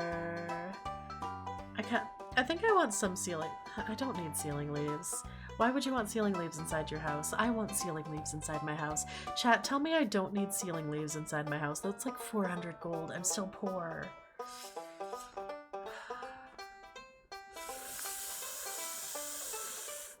I'm resisting. I am a woman of will. I'm stuffed. Have you tried the red jelly yet? Yama, why are you being a bad influence? Wore my best shirt for the dance. This sort of thing doesn't happen very often. Hi Rama, glad to see you here.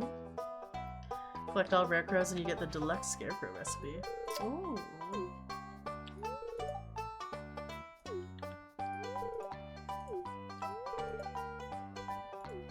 Ancient fertility rituals, okay. Excellent sauce. Malice of life, hockey, a sweet wine, a brabbling brook, warm air. Did I mention wine?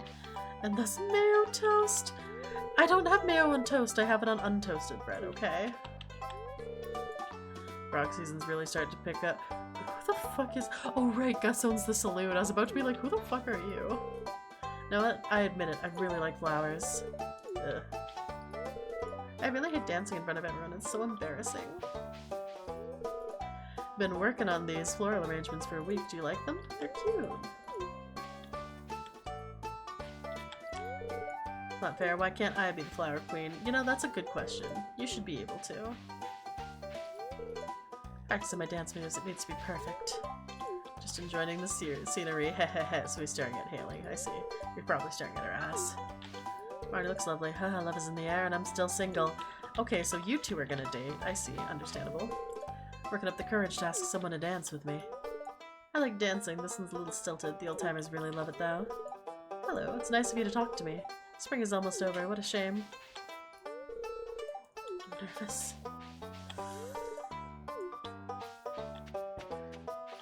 Chat, would you buy any of this?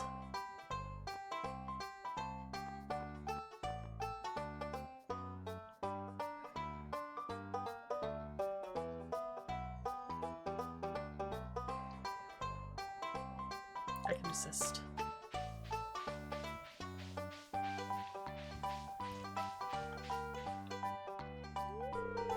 Well, should we start the dance now?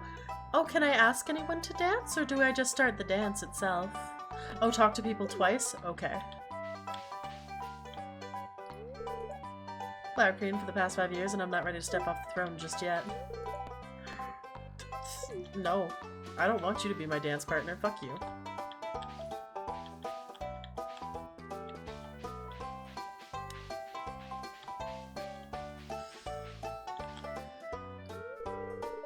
Mom makes me do it.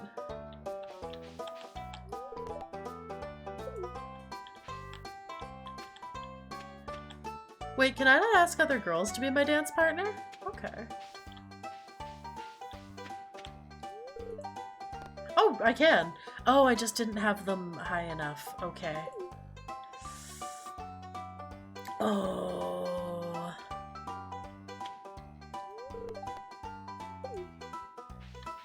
Shit. Oh, fuck. Okay.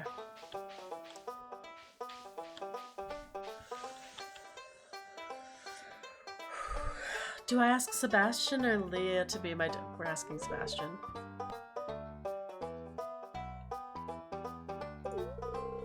No, there's someone else I want to dance with.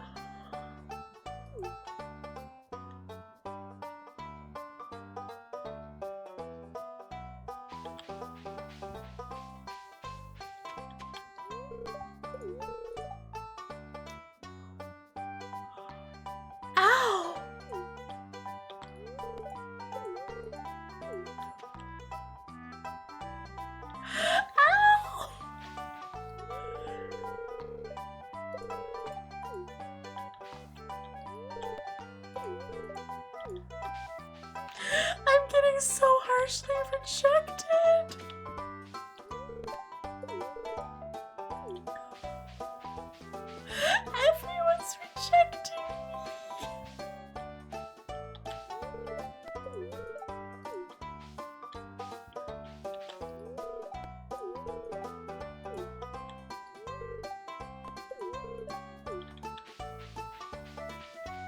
How many hearts do you need to be the dance partner? She's gonna say no.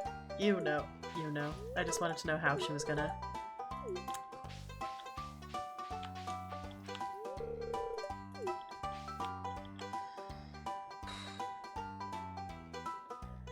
Ask people to dance to get no. Group pointing and laughing. They'll refuse unless the player has at least 4 hearts. I guess I'll just start the fire dance, or the flower dance, alone.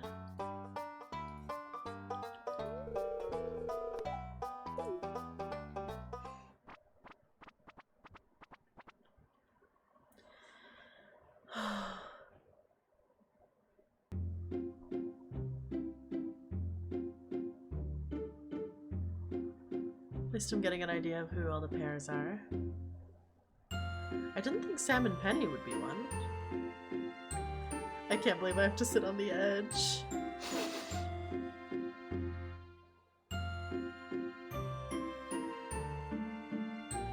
Worst they could do is say no, right? Yeah. No. You.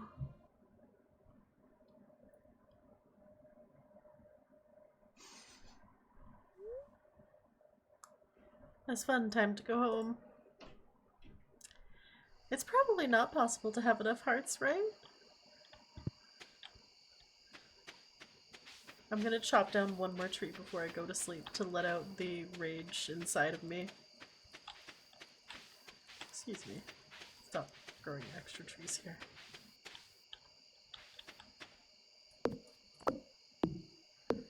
Very hard in the first year? Oh, okay.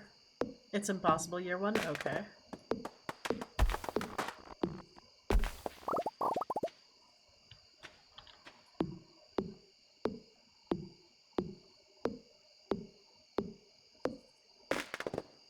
What am I at? 29? Okay, yeah, I can do this too. Okay. Everything's fine. Oh god, let me out. Free me. Okay. Next time I go into the mines, I'm gonna make some energy bars.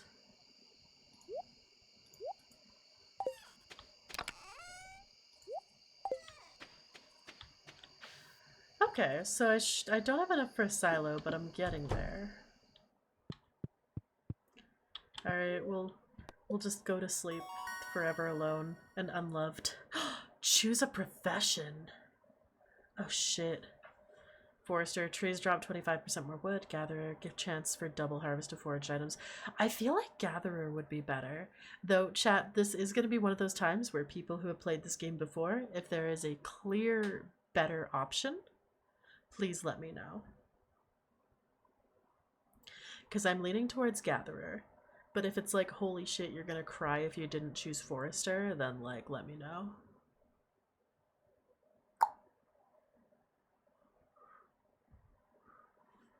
I'm gonna drink some water.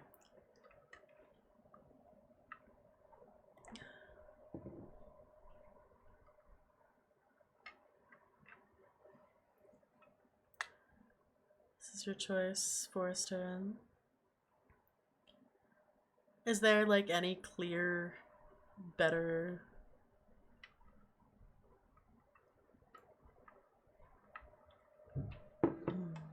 Trust your gut. It's been years, so I can't recall.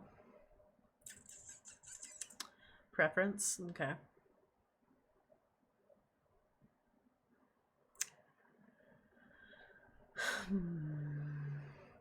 Because that would be a lot more wood. But Forester makes building a little faster due to supplies. That's fair. But Gatherer means more money.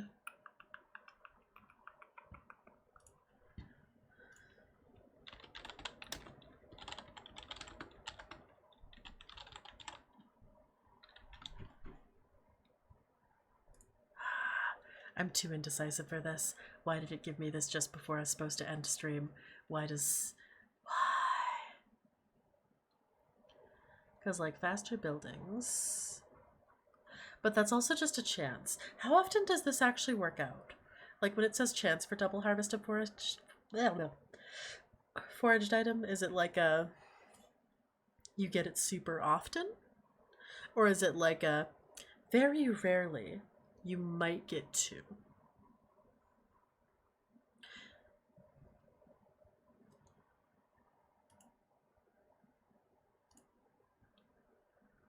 I think since this one's a chance, Forester.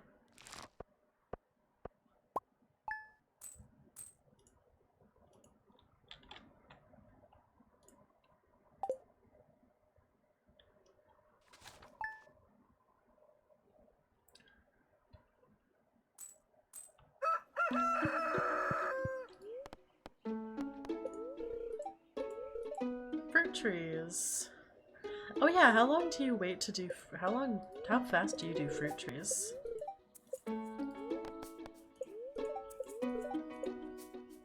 Wait, what did it say? This is rare. The spirits feel absolutely neutral. Okay. I need to exit before I start another... I really need to start before I do another day. Chat, I was ready to keep going.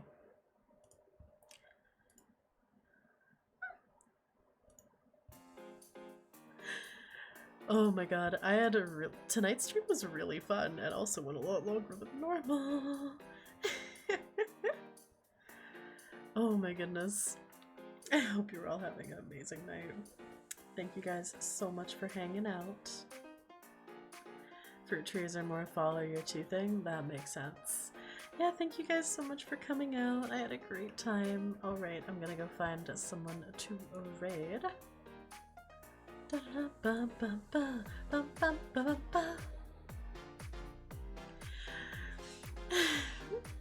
Stardew can be addictive and it's a wonderful night. I'm glad I did get a little bit of Stardew in, because I love D&D. I had so much fun with the D&D talk, but I'm also just like...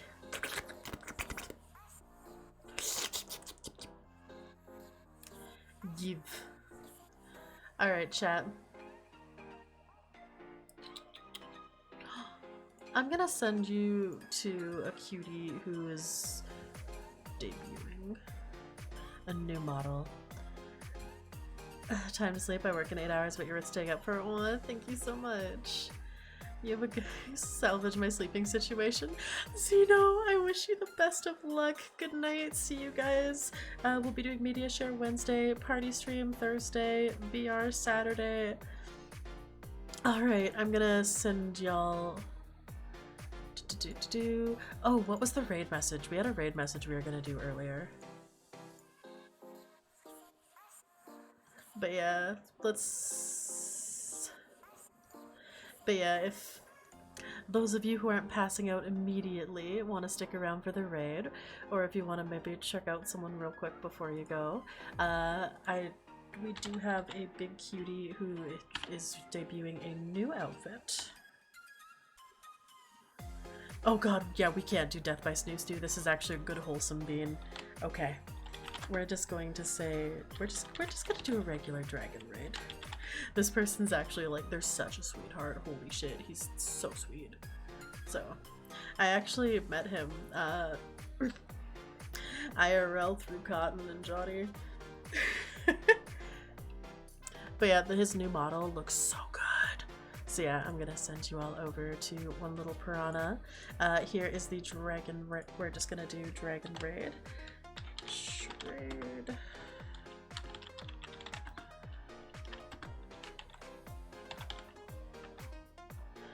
And then there's hearts if you don't have the emote. So I want to do a dragon raid. Please go send him some love. He is debuting his model.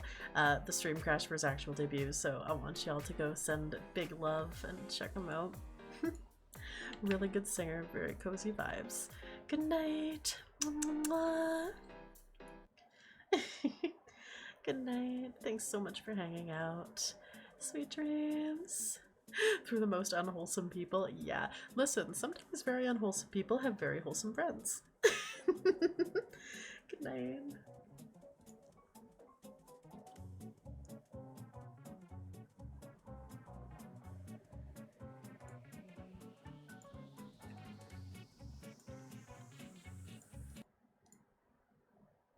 copyright, but if it was up still,